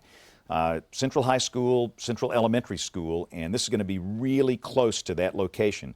So again, this is a very dangerous storm in northern Cusa County that's going to be crossing 231 really, really close to Central High School. So that I just wanted to give that landmark, and that it's going to be in a pretty sparsely populated area between now and then. Again, it's going to pass maybe close to or south of Weogufka. But then coming right up on the high school right there, which again is on 231 below Sylacauga and above Rockford. And then it's going to be crossing Highway 280 if it continues a little north of Kellyton and south of Goodwater. So understand this is a storm that still has a very, very nasty looking velocity signature here. And this is the longest lasting storm with a tornado signature, Charles, we've seen all day. Yeah. Imagine, we've seen a lot of storms today. Yeah, and it just it has that staying power right now, and there's nothing south of this to cut off the inflow. We've got a good feed of moisture coming in from the south that's just kind of feeding this. That's why it's so warm and so muggy today, and that's still continuing. Even in Clanton, the winds are still out of the south and east at about 5 to 10 miles an hour, and those gusts even a little higher than that of 20-25 that we've seen all day, breezy conditions. That's feeding that moisture into these storms, and I think they tap into a little bit of energy, they tap into that moisture, they strengthen, and that's when we get this wrapping around. And some of the storms are very cyclical. They're weakening and strengthening. This one is really kind of hanging on a little bit better than the rest. And I'd have to go back and look. I didn't notice it today. Maybe we had a little bit of sunshine trying to break through down there today. Maybe a little bit more, just a little more instability popping up. Just something there along that line where we're seeing this holding together a little bit more. Maybe it's just got a little bit more willpower as it moves towards Weogufka at this point. But yes, if you're in Weogufka, you need to be in that safe place now. And anywhere along Highway 231 from Hanover northward to the county line, you need to be in that safe place. Like we say, put as many walls between you and the exterior as possible, and we'll let you know. But again, all signatures of this, all data that we have that's coming in, still a very good velocity signature here, headed towards Gold Branch. And I think as we get the next update, we'll see that next sweep, it'll pop over a little bit, really right on top of Gold Branch, and then Weogufka not too far away. So limited time to react. Go ahead and get there now, and we will give you the all clear as soon as we can. I want to go back to WEX05 if we can. I want to go back and show you what these things have looked like basically all day today. Wow. This was the first storm of the day right here, Charles. Remember, this one came into northern Lamar. It came out of Lowndes County, Mississippi, and this produced a very well-defined wall cloud. This storm is clearly rotating, but it did not drop a tornado. It produced this wall cloud, and ultimately that storm did cause some damage. There was some damage up around Detroit, and maybe it did drop a small tornado, but at the time this video was taken, there was no tornado involved here. This is near Sulligent in Lamar County earlier today, and we had so many of these pretty impressive wall clouds. In fact, almost every storm we saw today was in some form of rotation. And then came the hail. We had some very, very effective hail producers. And by the way, this is some of the damage. This was up at near Detroit in Lamar County earlier today. And not exactly what kind of structure that was, but there was some pretty significant damage there.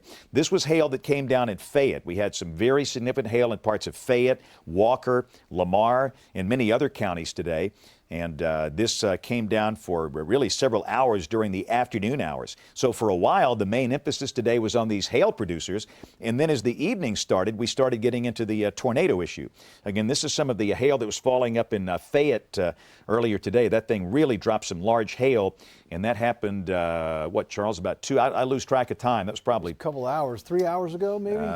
Probably more, maybe 3 o'clock. Yeah, 4 o'clock. Maybe more than that. Yeah. We've been on here a long time today. So let's go back to the radar. And again, we are here covering a rotating storm that is very dangerous in the northern part of Cusa County. This developed over northern Perry County. It crossed Highway 5 near Heiberger, came all the way out. It crossed US 82 near the Bibb-Chilton County line. It crossed over Interstate 65 north of Clanton. It's crossed over the Coosa River, and now it's going to be crossing over US 231 near Hanover and Central High School of Cusa County, north of Rockford. And again, the town of Weogufka sits right here. And then after crossing US 231, next up it'll be crossing US Highway 280 if this thing holds together. And the staying power is pretty remarkable. It's very interesting to me. Oftentimes you want to go back, and we'll go back and look at this event to see there might be some type of small-scale boundary down here, something that's enhancing the low-level winds coming out of the southeast, the top-level winds coming out of the west. But once this moves out of Cusa County, this will probably move over into Tallapoosa County, and we'll just keep following it from there. Now, Tallapoosa County belongs to the Montgomery TV market, but we understand in the new digital age, these boundaries are fading away. With the digital stuff, you can watch us anywhere, and we understand that. But in terms of interrupting television programming, we pretty much have to stick with the counties in our television market. Cusa is one of ours. Tallapoosa technically belongs to Montgomery. But again, we know a lot of people, especially in Alexander City, watch us. So there's your possible tornado right here near the community of Gold Branch. And again, this is in rural northern Cusa County, moving east. And let's expand this out. Let me just kind of do a reset and show a big view. We haven't done this in a while. This is the large view. And again, you can see there are other showers and thunderstorms in progress across the northern part of the state. But from Birmingham north, the risk of severe weather has ended. There's no risk of severe storms. Birmingham, north and west. Tuscaloosa, no chance of any severe weather. And quite frankly, for Anniston and Gadsden, the risk of severe weather is, for all practical purposes, over for the evening. We've got 2 tornado warnings. We have one down here in Dallas County and the one in northern Cusa County. The Cusa County storm is about 50 miles southeast of downtown Birmingham. We have not focused much on that Selma storm because that is in the Montgomery television market. So there are 2 tornado warnings in the state. One of them is in our market, one is in the Montgomery market. Here's your tornado watch. And again, I really think for Calhoun and Etowah, St. Clair, Cherokee, the risk of severe weather practically over. And this is scheduled to go until midnight tonight. And then after that, we'll be done for a while. In fact, we'll be dry this weekend, all of next week. Charles, no storms this weekend. No, Hallelujah. No bonding. I can't recall last time I've had a day off. So that'll be good. But again, that's your warning for Cusa County. That's your warning for Dallas County. So let's quickly peek at that storm near Selma just to take a look at that because a lot of people do watch us there. This is the southernmost storm along the US 80 corridor. And here. This storm way down south has been kind of rolling right down US Highway 80. And again, we'll just have to see. Again, this is Montgomery's television market. This is US 80 right here. This is downtown Selma right here. That's Landline Road over here, Alabama Highway 219. That's Alabama 22 going up to Valley Grande and Stanton. And again, that's a situation involving Dallas County. Selma, not, by the way, in the polygon. The polygon is for areas just west of there. So I just wanted to show you that. But let's go back to Cusa. That's the one that we're concerned about. And again, we'll check the National Weather Service chat session. And the Weather Service in Birmingham, they are still receiving reports of damage in Chilton County from this storm. So it has produced damage we know of for sure in Chilton County, and that's the reason we encourage people to still take this thing fairly seriously. It is night. It is very challenging to work these events at night in terms of spotting and getting live streams of this, but again, we are in the process of holding with this, and that thing is just still there, Charles. I mean, it's amazing how this thing has just been hanging in there. Yeah, its staying power has been pretty impressive. That's for sure.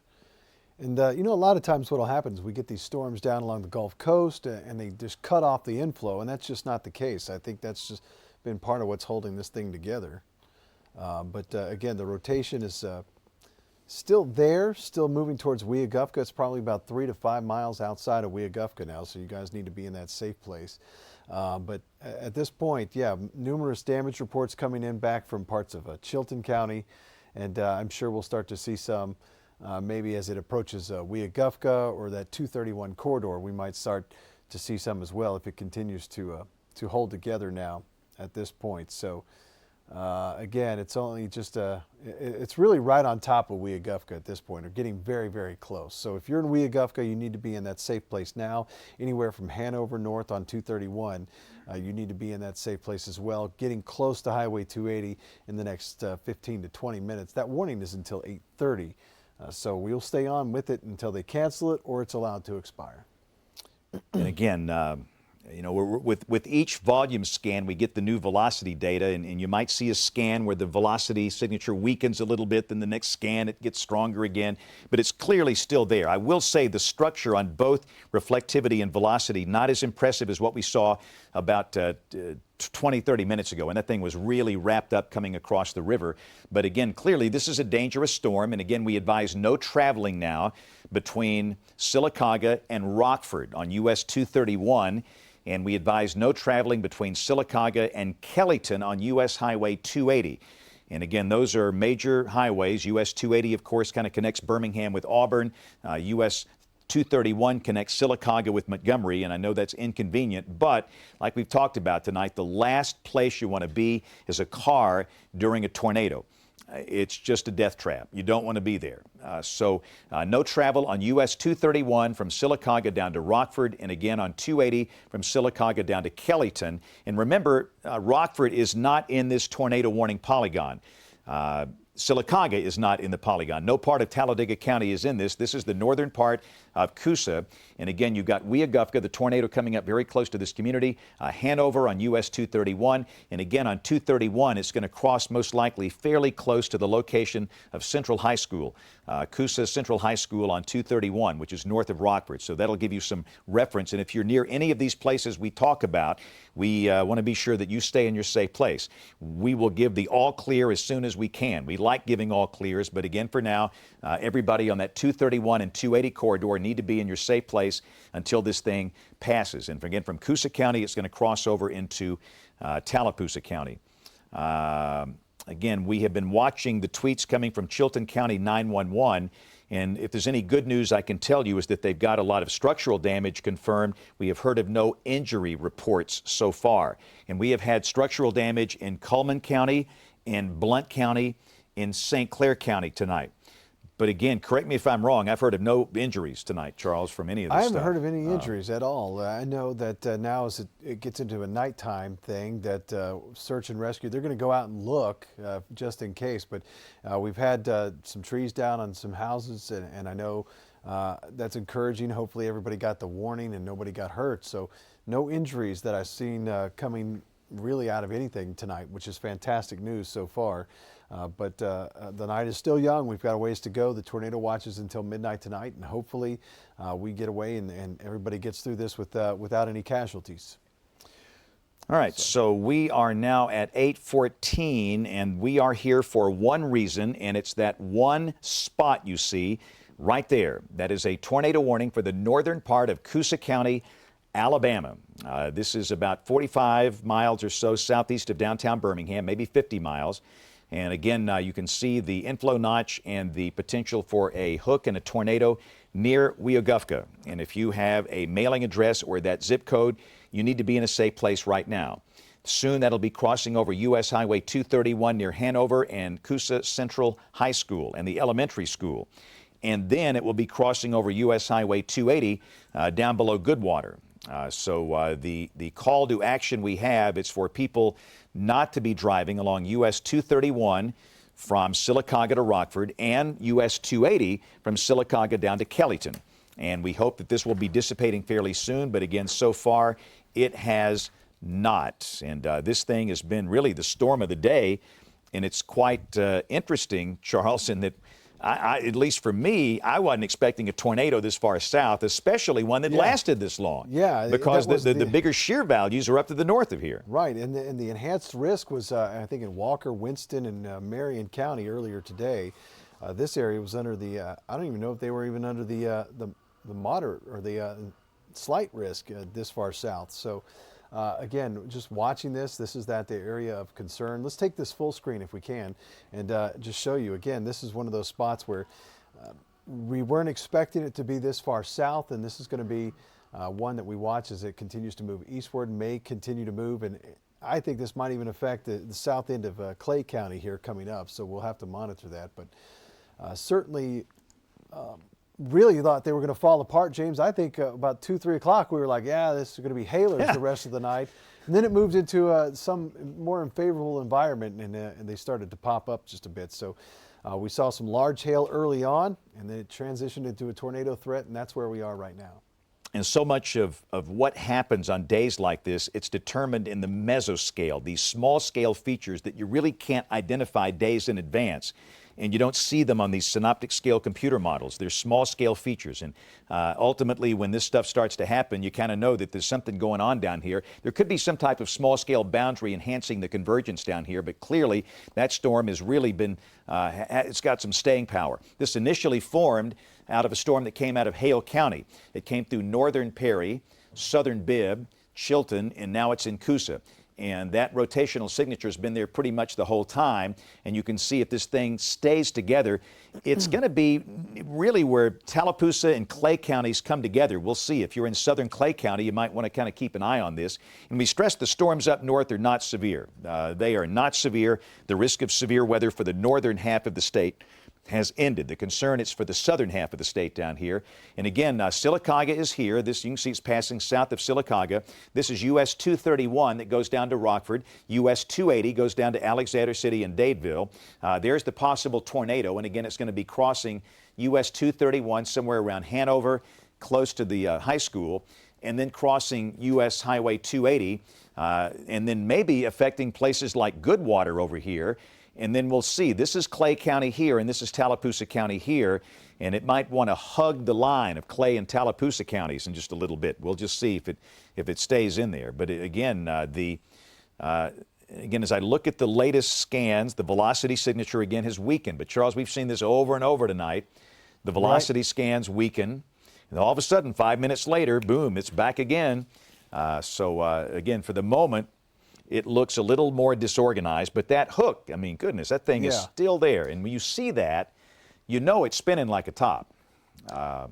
We've been watching that. You know, the hook will kind of get absorbed. It'll wrap all the way around, and it kind of gets absorbed, and then that rotation will kind of kick it back around. So that's what we've been following really all night long, and we'll monitor. But again, this one doesn't have the signature as much as, say, hail as some of the other storms. This one's been kind of strictly a tornado threat. That's what we've been following along. We get a weakening trend here, and then it'll kind of wrap up, strengthen again, tighten up a little bit more as it approaches 231 there. It looks like it's starting to tighten up even a little bit more, and we may see some reports of damage here as it moves through Weogufka. We've got some folks in there, some watchers out there that'll report into us. So. But again, we ask that you don't get out there. We don't want you to go out and take pictures of this. Don't go out and try to find damage for us. That we don't need that. We've got sky watchers. We've got storm spotters that do that for us. And we've got trained professionals out there. Let the first responders do their job. Let the power crews get out there and do what they can to get the power back on. They're going to be working all night long, working hard to get the lights back on for you. So just have some patience and don't venture out there. Don't try to find this. just kind of hang in and stay in the rest of the night. That's probably a good idea. All right, so 8:19, we are live watching a thunderstorm that is capable of producing a tornado. This is over northern Cusa County, and this is going to be crossing between Sylacauga and Rockford, right across Highway 231. The tornado is right here. It's really come through Weogufka now. And then next it's going to be crossing over 280 between Goodwater and Kellyton. And then from there, it's going to kind of straddle the Clay-Tallapoosa County line, and then ultimately crossing Highway 9 over here, maybe near or north of Goodwater. So again, we're just going to watch this thing carefully and see how it goes. But Cusa County is in our television market, and we've made that commitment. If we have a tornado warning for one of our counties, we go on the air, we stay on the air. We understand there's a lot of programming that you want to watch. Thankfully, with today's technology, you can watch it in a lot of different ways. But we apologize for having to cover the programming tonight, but we have to do what we have to do. There could be some small hail falling up and through here, probably not the type large hail we saw earlier today. But again, this is heavy rain and large hail. But back in the southwest part of the storm, we have that hook echo, and right in through here would be a possible tornado. And again, that's going to be on to US 231 here in a matter of minutes.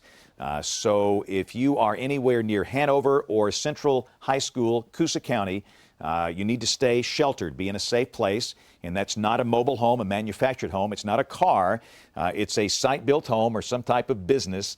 And this is moving very quickly. The storm is moving at 35 to 40 miles an hour, so this will be out of the county before you know it. It's not going to take that long to get out of here, but nobody should be traveling along U.S. Highway 231 between Sylacauga and Rockford for the next 15 minutes, and the same thing on U.S. 280 between Sylacauga and Kellyton.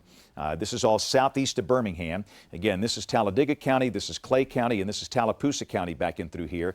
So we'll kind of see how this thing goes. It's starting to wrap up. There's a little beware right there.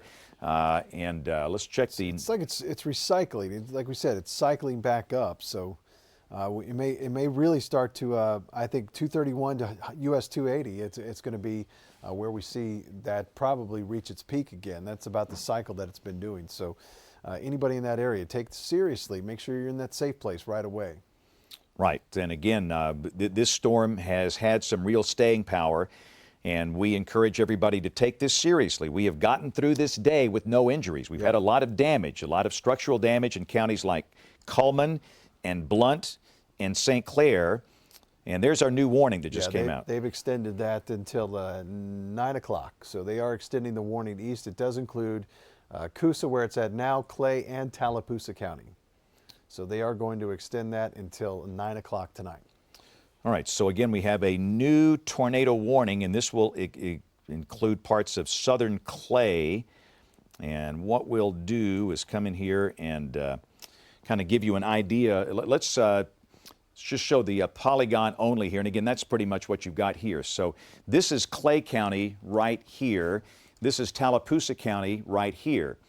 This is Alabama Highway 9 that goes up to Ashland, which is right here. Or I'm sorry, this is Millerville. Millerville is right here. Ashland is up here. So Millerville is here. So in Clay County, this includes Highway 9 from Millerville south. And it also includes the northeastern part of Cusa and the northwestern part of Tallapoosa. And we stress when it comes to Tallapoosa. Like, let's expand this out. Let me show these bigger cities in through here.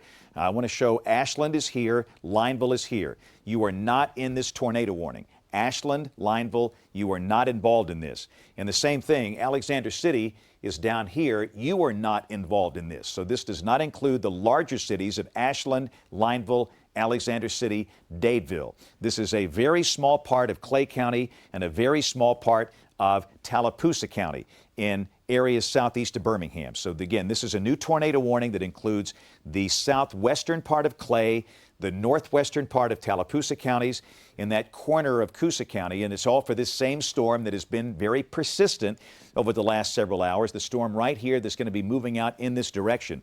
So you can see that Goodwater is in this polygon. If you're in Goodwater, you need to be in a safe place. Again, you know the drill, small room, bathroom, hall, closet, lowest floor, not the upstairs but the downstairs. You don't have to be underground. Just first floor, no windows, and you'll be okay. Wear a helmet if you can. That's very important. A bicycle helmet, those are inexpensive. You can find those anywhere. Most kids have them. You can go buy them at discount store very inexpensively, or a batting helmet if your kids play sports, or a motorcycle helmet like Charles, who's an easy rider. And that really helps to protect you from shrapnel wounds to the skull region. We know a lot of people are seriously injured from blunt force trauma during tornadoes. So again, we have a tornado that's about to cross U.S. Highway 231, a probable tornado based on radar.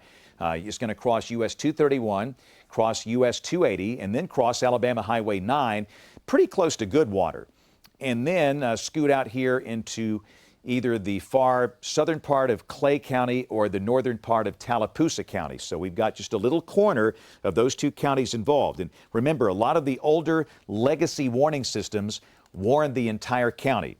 We don't warn on counties anymore. We warn on these geometric shapes called polygons. And it's only a small part of Cusa, Clay, and Tallapoosa.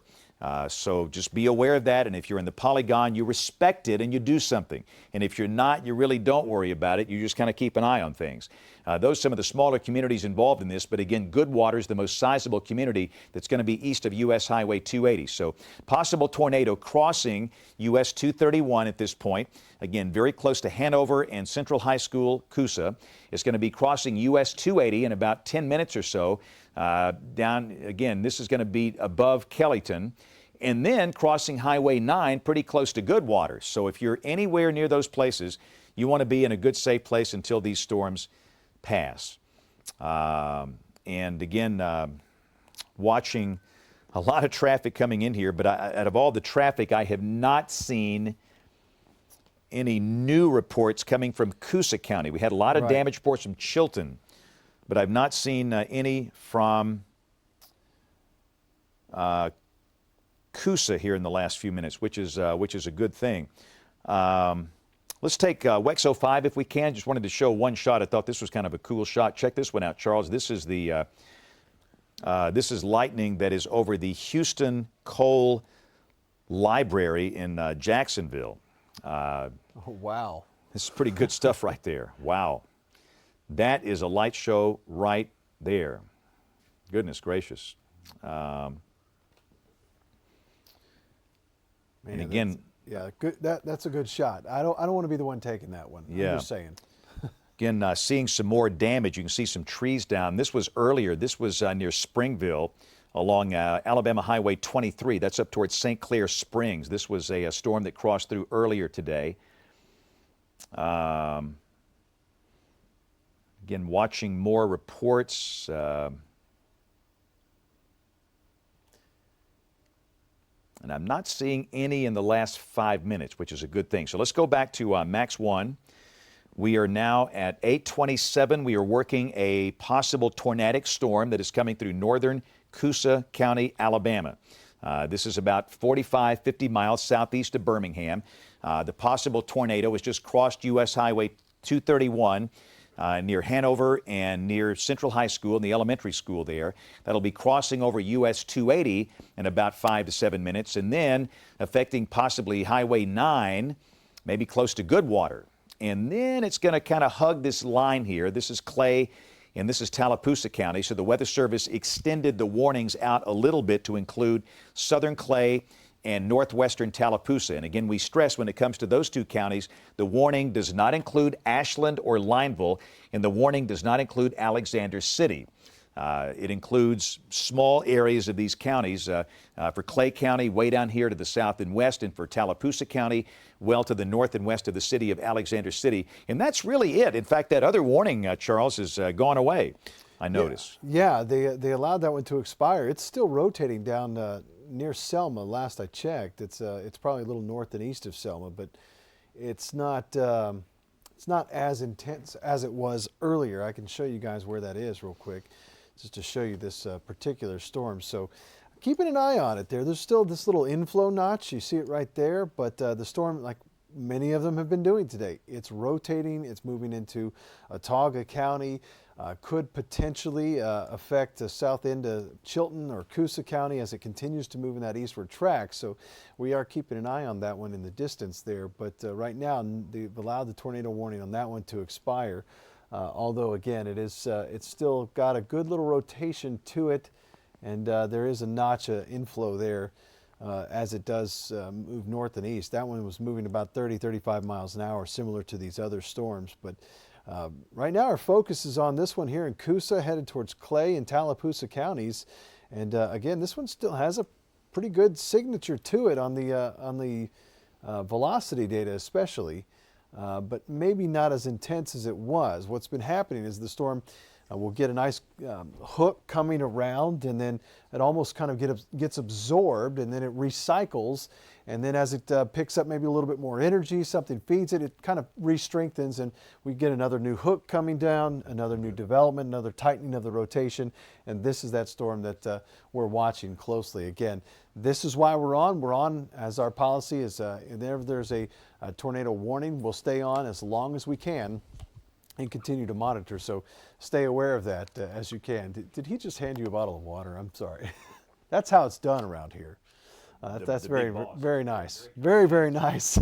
So I saw that out of the corner of my eye. Wanted to mention the Clay County EMA has just let us know that the First Baptist Church of Ashland are open for shelter if anybody needs it from the part of the county that's in the warning. And again, we stress Ashland and Lineville are not in a tornado warning. But if you choose to want to get out of the path of this, you got time to drive up here. Ashland does have the First Baptist Church open, and the basement of the library in Ashland are open for shelter now. That's coming from Clay County. So again, at this point, we are working one severe storm that is still dangerous, that is capable of producing a tornado, and this is a severe storm that is in Cusa County, southeast of Birmingham. And the tornado, if it's there, has crossed U.S. Highway 231, and it's about to cross U.S. Highway 280, which is right here. Possible tornado circulation here. We can now give an all clear. If you are along U.S. 231 or points west, back to Weogufka, you're clear from this storm, from the danger part of this storm. So again, from U.S. 231 west, the danger of a tornado is ended for you.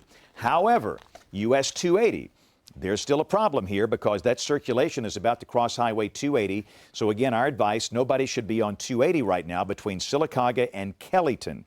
And the best thing to do is pull off, find a gas station, a restaurant, just some place where you can get out of the car and wait this thing out. It's going to move along very quickly. We can clear US 280 in about 5 to 7 minutes. It won't take long at all as this continues moving on to the northeast. And then the next concern will be up here in the far southwestern part of Clay County, the northwestern part of Tallapoosa County. And again, the town of Goodwater is here. The next major road after US 280 is Alabama Highway 9. That's a major north-south highway on the eastern side of the state. So that's the next concern here. But again, the good news, US 231 and points west, you're good. The danger is ended. The concern right now is going to be US Highway 280.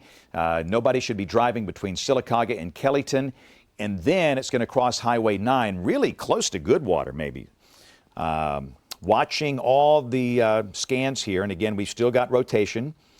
Maybe not as intense as it was a little earlier, but it's still there. And we still got that Watcher down there in Goodwater, don't we? Or is it? Maybe he's in Alex City. Maybe yeah, Alexander City. Yeah. Right. And that's the thing. We do need more sky watchers. That you cannot beat a pair of trained eyes looking at this. In fact, we're going to have our spotter training soon. We're about to announce the date and the time. We do spotter training once a year. We typically do it in late March, and it'll be coming up soon. And I also wanted to mention we're going to be in Jacksonville at Jacksonville State University Monday of next week, and we're going to be there between 4 and 6:30. And if you need help with a weather radio, we'll check them, we'll program them for you. So come see us. We'll be up on the 5th floor of the stadium, JSU Stadium, Monday of next week. And that'll be our first weather radio programming stop for the year. But we've not quite got the venue and the date lined up for spotter training. As soon as we do that, we'll let you know. But what we'll do is record that, and we'll make that available so you can watch it anywhere. If you can't make it, it's always better in person, but if you can't, and we need more spotters, especially in some of the outlying counties where we just don't get a lot of reports. And radar is great, but the truth is that beam is a couple of thousand feet off the ground. We really don't know what's going on at the surface. We have an idea, but spotters are just crucial to the whole process. So, and we have a private Slack session where we communicate, and it's just very helpful. So be listening if you're interested for the next spotter training, and we'll have the dates here coming up pretty soon. And on the weather radio side, if you need help, come see us at Jacksonville State University Monday night, which is the night before the one-year anniversary of their EF3 tornado that caused so much damage to the campus and the city last year. So here we are. Again, we're watching a tornado that is crossing over the far, far northern part of Clay County. It's about to cross U.S. Highway 280, and I say tornado. This is a probable tornado. We don't know for sure. A probable tornado is about to cross U.S. Highway 280 below Sylacauga and above Kellyton. And from there, it's going to cross over Highway 9, really close to the town of Goodwater, which is right here in Cusa County. And we'll keep a close eye on this thing. And again, it continues to show evidence of producing a tornado based on the velocity display and the reflectivity display. This has been how long we've been talking about this storm, Charles? 5 years? I mean, it's just... This one's been going on for a while. I mean, this one started way back in Perry County, northern Perry County and southern Bibb. I mean, this thing was, way back a few hours ago, and it just kind of hung on to it. It's gone through several cycles. It hasn't had a tornado down the whole time, but we do know it has caused damage back to the west. It caused damage moving through Chilton County. We know that. We've got reports of that. Now it's starting to, it looks like, cycle again. We've got that hook starting to reform, starting to wrap back around that moisture, that rain. And you've got that good, well-defined inflow notch there right along Highway 280. So, again, this could put down not just one, but multiple tornadoes out of this one parent cell. And that happens quite often. That we see it down for maybe a couple of miles. The storm weakens, the funnel lifts up, maybe re-strengthens, finds some more energy, and then you get that cell tightening back up and another touchdown occurs with another tornado. So that's why we kind of hang on to this one. It does have a history of producing damage further back to the west. We know that. The crews are working on that right now. And we've got another storm that's doing something similar. We talked about it just a few minutes ago. This little guy down here, moving from Dallas into Cusa County, really wants to hold together. And the question is, as that one moves east or maybe a little bit north and east, does it hold together enough to affect southern parts of Chilton and Cusa County on down the road? So the north side of that storm is it's raining cats and dogs in Billingsley and headed over towards Highway 31. It'll probably get some good heavy rain in towards Verbena.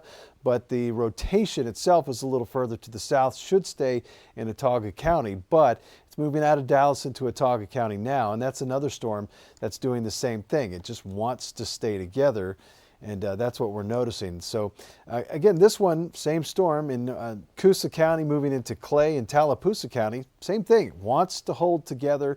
It's going through cycles of being weaker or stronger, and right now it seems to maybe be wrapping back up, strengthening just a little bit, as it's starting to see that new hooks that kind of getting a little bit more well-defined in the rotation here.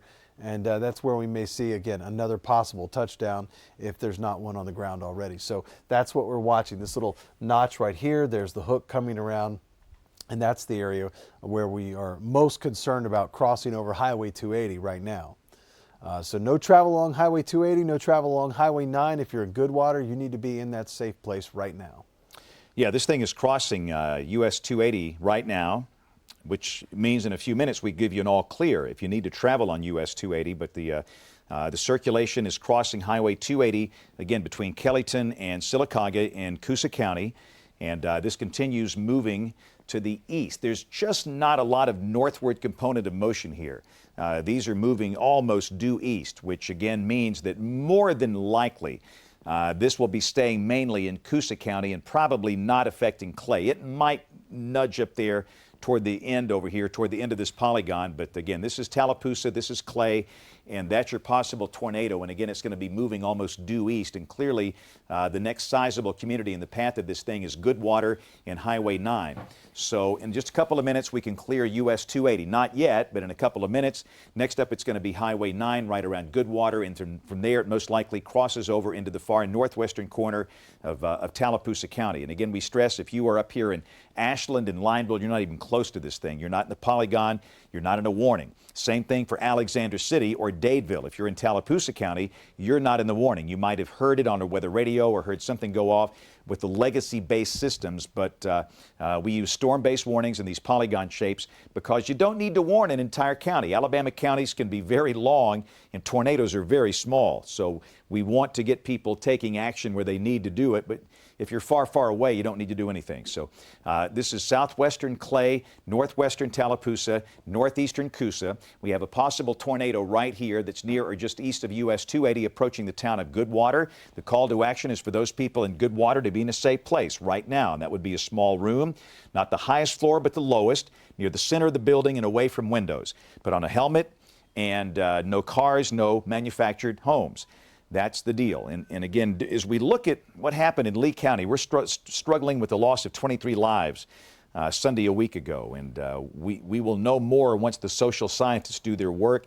We think one of the reasons that a lot of people died perhaps was the siren mentality, perhaps the fact that they haven't had a tornado in a long time of that magnitude in Lee County and the density of mobile homes in the area. But again, that's preliminary. We'll know much more down the line. But we've all got work to do. We have work to do. You have work to do, but everybody, and the one thing that we can't stress enough is that every home in the state needs a weather radio. If we have a tornado at 3 in the morning, the siren's not going to help you. We can't help you. We can't turn on the TV and jump out of the TV and walk down the hall. You need that weather radio to wake you up and to let you know that there's something going on, and then you can turn on the TV or check your phone. We promise we'll be there. So that's just still crucial to this day. A very low percentage of Alabamians have them. Everybody needs one. Hardly anybody does. Weather radio. In fact, we're going to be giving some away at Jacksonville Monday night if you want to have a chance to win one. They cost about $30, but they are worth the investment. So we are here because of a potential tornado that is now east of US 280, and that is moving through the far northeastern part of Cusa County, approaching the town of Goodwater on Highway 9. And again, this will be coming out near the Clay-Tallapoosa County line, which is right here. And this thing, it has been very persistent, Charles, in the cycle here. It's been doing the same thing over and over and over and over. Wraps up, comes back out, wraps up, comes back out. It seems like it goes through an occlusion process, and then it redevelops, and it's just wanting to stay very, very persistent, which is pretty interesting, in that this is pretty far south away from the better shear down here. Yeah, and we've got that latest scan right here. This is there's that hook, and it's wrapped up. If there's anything here, I'll tell you right now, even if you were out there, you wouldn't be able to see it from a very far distance. You've got a rain-wrapped tornado. The terrain here isn't very conducive to chasing or to spotting this. You've got some good hills through here, but again, right in here, this is that bounded weak ecoregion. There's that little donut, that hole that shows up there. And what will happen is this will wrap up and then it just kind of smushes together and weakens, and that's that rotation. It's still there, but it definitely weakens significantly, and then it'll pop back in and re-strengthen. And speaking of the storm we were talking about back in Dallas moving into Cusa County, that one actually has a new tornado warning on it as well. So that was one we were watching. I want to take a look at that one for you. Let's go ahead and go full screen if we can, and I can kind of fix this and zoom back over here. What's going to happen is this warning runs right up through Cusa County, right up to the county line of Chilton County. Remember, I told you Verbena will probably get some heavy rain out of this. So the warning here does not include Chilton County, but look at the trajectory. On a northeast trajectory, it may affect the southeastern, or at least southern parts of Cusa County, really Rockford southward. So we'll monitor that one as it gets closer. We've got some time for that one, but if you're in the southeast corner of Chilton County, from Verbena down Highway 31 to Marbury, you need to go ahead and think about what you're going to do. That Verbena exit on I-65, and then all the way up Alabama 22 towards Rockford, those areas and southward. Just be aware of this one, that this one has recycled as well. It's kind of doing the same thing, kind of re-dancing a little bit, or recycling a little bit, dancing around, and we'll watch this one. But again, a good signature with this one, as it may possibly affect southern Chilton and Cusa County coming up. But right now our focus is this one in Cusa, moving into Clay and Tallapoosa counties, approaching Goodwater right now. I'll say that storm in Cusa looks nasty. The velocity really looks bad. I mean, that is a very dangerous storm. If you know anybody and this doesn't include Prattville. This is north of Prattville, kind of between Prattville and Billingsley. But if you know somebody in that part of Cusa County, you might want to give them a ring and just let them know that this is a really dangerous storm. The velocity products are extremely robust over there. So again, we've got that storm. Yeah, there you go. Yeah, look at the delta on that thing, goodness. So we got that storm in Cusa County, and of course the one we're here for, it's the storm that is in Cusa County near Goodwater. So we have two distinct storms that we're watching, and of course the one we're focusing on, it's this one. This is in our television market. But that is a tornado that is approaching Goodwater, an indicated tornado on radar. We don't know for sure if it's down. We hope it's not. But again, based on the history of this storm did produce a good bit of damage in Chilton County, and we advise everybody to take it seriously and get to a safe place and stay there. Now, the good news, let's clear Highway 280, Charles. Everybody, yeah, sounds good. Everybody on 280, going about your business. If you need to drive from Sylacauga down to Alexander City, you're good. This storm is now crossed over US 280 and it's east of there. So from this storm, the danger is ended along US Highway 280. Next concern, Alabama Highway 9. That runs from Ashland down into Cusa County. And again, this thing is going to be pretty close to Goodwater. So if you are in Goodwater, you should be in your safe place right now. And that continues moving to the east. There's just not a lot of northward component of motion, a little bit. And this might get up into Clay County, and that's the reason the Weather Service extended the polygon up in there. But again, clearly you need to be in a good, safe place until this passes. So nobody should be traveling along Highway 9 at this point from Millerville down to the US 280 intersection until this thing passes on through. And then next off, it'll be crossing Alabama Highway 63. That's the road that runs down to Alexander City. So again, Highway 9, Alabama 63. No travel there as this continues moving on to the east at about 35 to 40 miles an hour. We promise we'll get this thing out of here at some point tonight, Charles. We're not going to be here till 1 a.m., but we're going to stay with it as long as we have to. In the grand scheme of things, these are slow-moving storms. I mean, they're moving about 30, 35 miles an hour. Usually when we have a fast-moving squall line at 50, 55 miles an hour, makes a huge difference. This is where we get these long, drawn-out storms. They're just a slow mover moving through, but that is the case. That's what's happening right now. Let me show you the line here. This is the tornado watch tonight through midnight. It does include Shelby County, and really generally anywhere right along the I-59 corridor and to the east. But here's the deal. A lot of these counties really on the western fringe of the watch will be cleared fairly soon. The risk is over with. Here's the wide view here. If you're in really west of I-59, you're okay. The risk is over with. And you can see these storms. Again, some of them really just creeping along very slow pace, but this is the cold front. What's going to happen, really, you're going to wake up tomorrow and you're not going to remember these 70s. I mean, we're still sitting at 72 degrees. Here it is, almost 9 o'clock. And there's still a lot of warmer air around. Even Tupelo sitting at 70, but look at the difference here. The dew points are starting to drop. Tupelo's down to about 44. We get that drier air coming in, cooler air coming in. It will be cooler tomorrow morning, tomorrow afternoon, definitely cooler and dry through the weekend. So I know it's been a while, but we finally get a drier weekend on tap. Kind of just want to give you a bigger picture of what's coming, so that's good news. But here's the boundary on a big picture. Here's the cold front working its way in. We've already got some clearing back into Mississippi. The tornado watch through midnight tonight. We've got two storms that we are keeping a close eye on.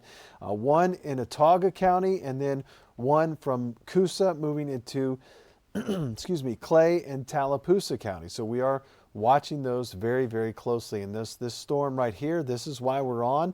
This is the tornado warning that we're keeping a close eye on right now. Really very close to Goodwater. I tell you, James, it looks like it's wrapped up again. It's maybe just cycling again. Notice we still have that inflow notch here just north of Goodwater, but that circulation, that little hook that'll come down, that little pendulum, it's not there right now, but it may be recycling. We may see that extend southward again. I think in the next scan, I think we start to see that, and that's where we'll see this kind of rewrapping up a bit as well. So if you're in Goodwater, you still need to be in that safe place right now. Again, be in that safe place. We'll let you know when it's all clear. And as it moves out of Cusa County, it's moving right along the Tallapoosa-Clay County line, and it will continue to move up Highway 9. So if you're in Goodwater from up Highway 9 all the way up towards Ashland, you need to be in that safe place. It does not include the city of Ashland, but really up to the split of Highway 9 and 148. That's where we want you to be, in that safe place, from Goodwater up to the split of Highway 148. So again, all the way up to right about here. There's Ashland, there's 148, Highway 9. You need to be in that safe place all the way up to Carmill at this point. So we'll let you know when you get the all clear, but it looks like this one's beginning to wrap back up just a little bit. So pay attention. We'll let you know when the all clear comes, but this one is an active warning at least until 9 o'clock. So I think it's 10 more minutes or so, and no word whether they're going to extend this one. But this is the little storm that just wants to hang on and hold on as it's moving eastward. It just kind of refuses to give up at this point. Yeah, and again, the velocity numbers have come up again on this storm here Quite at 8:49. So again, this thing is right at Goodwater, or very close to Goodwater, maybe just north of there. But again, everybody in Goodwater should have been sheltered 20 minutes ago. And this will continue coming out to the east-northeast. And again, this thing is going to straddle the Clay-Tallapoosa County line from here. But again, US 280, you're good. US 231, you're good. All those areas back off to the west. And again, this is going to be moving about like this. So it's crossing Highway 9 pretty close, or maybe just north of Goodwater, or will be in a few minutes. And then it's going to straddle that county line. This is Clay County and this is Tallapoosa County right down through here. And so that's the reason you got both of these counties under a tornado warning. And this will keep on moving to the east, and ultimately it could affect maybe places like Wadley down in southwestern Randolph County, and maybe Roanoke, or the southern part of Lake Wedowee. So if you're in Randolph County, just a heads up, this thing does not want to go away. I mean, it's just something that has really got some staying power. So this is a tornado warning, and again, we can clear Cusa County pretty quickly. We've still got just the far, far northeastern corner of Cusa County under a warning at this point for this possible tornado, and it seems to have maybe jogged a little to the north in the last couple of scans here. For a minute, it looked like this thing was going to go right over Goodwater. Now it looks like it might be passing north of there, up here near the Clay County line. It's almost like it's wobbling a little bit now. Yeah, almost like a hurricane eye or something. But I think what happened, it reorganized a little bit, and as it cycled, there might have been a new circulation that formed and developed a little farther to the north than the original. But nonetheless, we've got a possible tornado that's about to cross Highway 9 just north of Goodwater. And again, if you're in Goodwater, stay in your safe place. We'll give you an all clear fairly soon. Again, the nice thing about this is moving at about 35 to 40 miles an hour on to the east. That's Highway 9 that goes up to Ashland in Clay County. This is Clay County up and through here. And this is Tallapoosa County. That's Highway 63 that goes down to Alexander City in Tallapoosa County. So this is about to cross Highway 9. And looks like we have a new warning that just came out. Yep, it's all Clay County, I believe. Yep, it is all Clay County until 9:45. All right, so this is a tornado warning for Clay County in effect until 9:45. So let's expand this out and let's show people who's in and who's out. By the way, Grey's Anatomy will be airing at midnight tonight. We had to cover up that program because of the severe weather coverage. If you're a Grey's Anatomy fan, it runs tonight at midnight. So if you want to DVR that, you can do that. Let's pull this out a little bit, Charles, so we can get this out of my computer here, and we'll show people, the folks in the Polygon, who's in and who's out. And again, this is going to be the southeastern part of Clay County, and this will include Ashland, Lineville, and points down to the south, down toward Mellow Valley. So for Clay County, this is a new tornado warning in effect for the southeastern half of the county. And there's your red that just popped on here. So again, that's Alabama Highway 77 right here. This is Alabama Highway 9, or Highway 9 that runs right through here from Lineville down to Ashland, then down toward Goodwater. So Lineville, Ashland, you are now in the Polygon. More than likely, the tornado is going to stay down here across the southern part of the county, but clearly folks down here need to be in a safe place. This would include communities like Mellow Valley, and if you are in that part of Clay County, now is the time to go to a safe place. You want to be in a small room on the lowest floor, near the center, away from windows. And the next county over here is Randolph County. Again, this is Wedowee. This is US 431. You've got Lake Wedowee here. Roanoke is down here. Wadley is right here. So if you're in Randolph County, keep an eye on this. This thing is moving quickly, and before you know it, it's going to be out of Clay County, moving into Randolph County. So again, this is a tornado warning, Clay County and parts of east central Alabama. Here's the radar, and again, you can see we've got this wrapped up storm that is about to cross Highway 9 near the point where Tallapoosa, Cusa, and Clay counties all come together. And again, that's going to keep on moving up in this direction. It seems to have taken a little jog to the north over the last couple of volume scans here. But Ashland is here. Lineville is right up here. All right, that's Highway 49 coming south out of Lineville. This is Ashland. Again, this is Highway 9 coming out of Ashland. That's Alabama Highway 148. Millerville sits right here. So those are some of the communities involved in this polygon. So the new warning, Charles, extends until 9:45. Okay. So we're going to be here for a minute. Yeah. So it's 8:54 right now. And I think there's no doubt by 10 o'clock tonight, this storm will be over into Randolph County. And it is a very odd situation. People in Randolph and Cleveland counties, we would love to have you in our television market, but you are in the Atlanta market because a majority of people in those counties watch television out of Atlanta. So once this moves into Randolph and Cleburne, we hand it off to Glenn Burns and all the folks in Atlanta that would take care of our friends on that side of the state. So again, for a little longer, we're going to be here for the possibility of a tornado that's coming through the southern part of Clay County, Alabama. And this is one of two rotating storms. Charles, let's look at that other one real quick. How's the other one doing down in Autauga? This thing looks pretty nasty. Yeah, this thing's it's holding together. For a while there, it kind of faded out, doing similar thing here. It's kind of recycling itself. You got a nice little hook coming down around here. This is going to cross over Highway 82.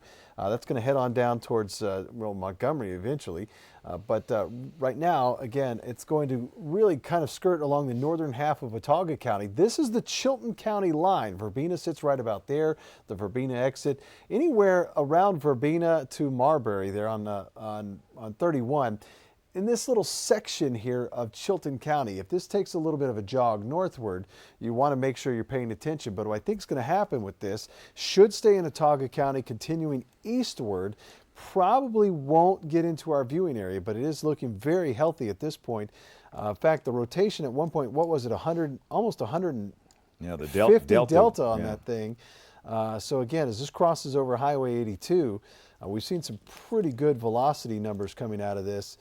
Maybe not as significant as it once was, but certainly you got that hook that's coming around here, really crossing over Highway 82 right now. And this will actually probably cross over Highway 31 and 65, very, very close to where they almost meet up. They run very close together, Highway 31 and 65. But this is going to be one of those spots where we may get some reports of this as it crosses over the interstate. But again, very rural area, and then it moves into the northern side, or we're very close to that. I would say the south side of Cusa County needs to watch this one very, very closely as it moves eastbound. But these storms aren't moving quickly. They're moving anywhere between 30 and 35 miles an hour. It's not a huge number, and usually they seem to move a little faster than that of what we usually see. But again, as this moves from Autauga probably into Elmore County within the next 30, 45 minutes, if you've got family down that way, you may want to give them a shout. I don't think it's going to affect the folks in Wetumpka, but anywhere north of Wetumpka on Highway 231, I think that's the areas of concern. Deatsville and Wetumpka and northward, just be aware of that over towards Eclectic eventually. But yeah, this one doing the same thing, just wants to hang on. And just like this one, I think we've got that little inflow notch near, I can never say this, Pinckneyville. See, I said it right that time. Moving north and east. Yeah, definitely be in that safe place along Highway 9 there in southern parts of Clay County. This one's still looking pretty good. Still got that good inflow notch. Again, as these storms recycle, and it may have shifted northward just a little bit. and found maybe a new little bit of energy there. You've got that little pendulum trying to hang down. We may start to see a new hook kind of really wrapping up and around. So the rotation and velocity on this, just watching closely. That's all we can do until we get reports. And James, I haven't seen any reports coming out of Cusa County so far, which is good. We did see some reports out of Chilton County as it crossed over the river. But outside of that, I haven't seen any other reports of damage previously on this. I know there's some sky watchers and storm spotters in the area, so we'll see what they have to say. But I'm encouraged by that. We haven't had any reports of damage there yet. Yeah, that's good. And again, this is the storm that we are watching. This is the reason we're here. It is a tornado warning for South Clay County. This is basically for areas Ashland and Lineville South. We have a thunderstorm that is capable of producing a tornado that's crossed Highway 9. So again, we can pretty much give an all clear to Alabama Highway 9, at least down there in the southern end of Clay County, as that circulation is now east of Highway 9. And that's going to be kind of scooting across the far, far southern part of Clay County. I know that technically Ashland and Lineville are in the polygon, and my advice is to respect it and go to a safe place. But there is a very strong possibility that this tornado will be passing south of those two larger cities. And again, I'd say the community that you have to watch for is Mellow Valley. That's on Highway 49 south of Lineville. It's going to be coming pretty close to that community down in the southeastern part of Clay County. But again, the evidence of a tornado, it is still there. This storm originated back in Hale County in West Alabama, northeast of Greensboro.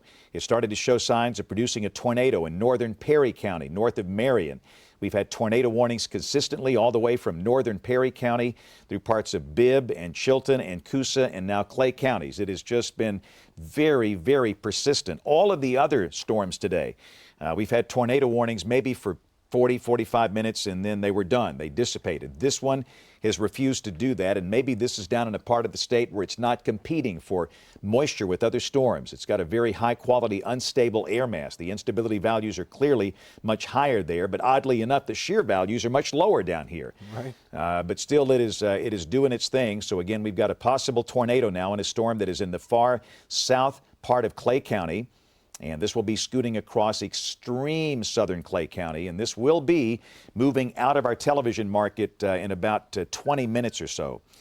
So just be aware of that. We think, Charles, we're finally going to get rid of this stuff, and we can actually maybe have a 10 o'clock newscast. We thank our friends. We thank you for your patience, and we thank the news department for their patience.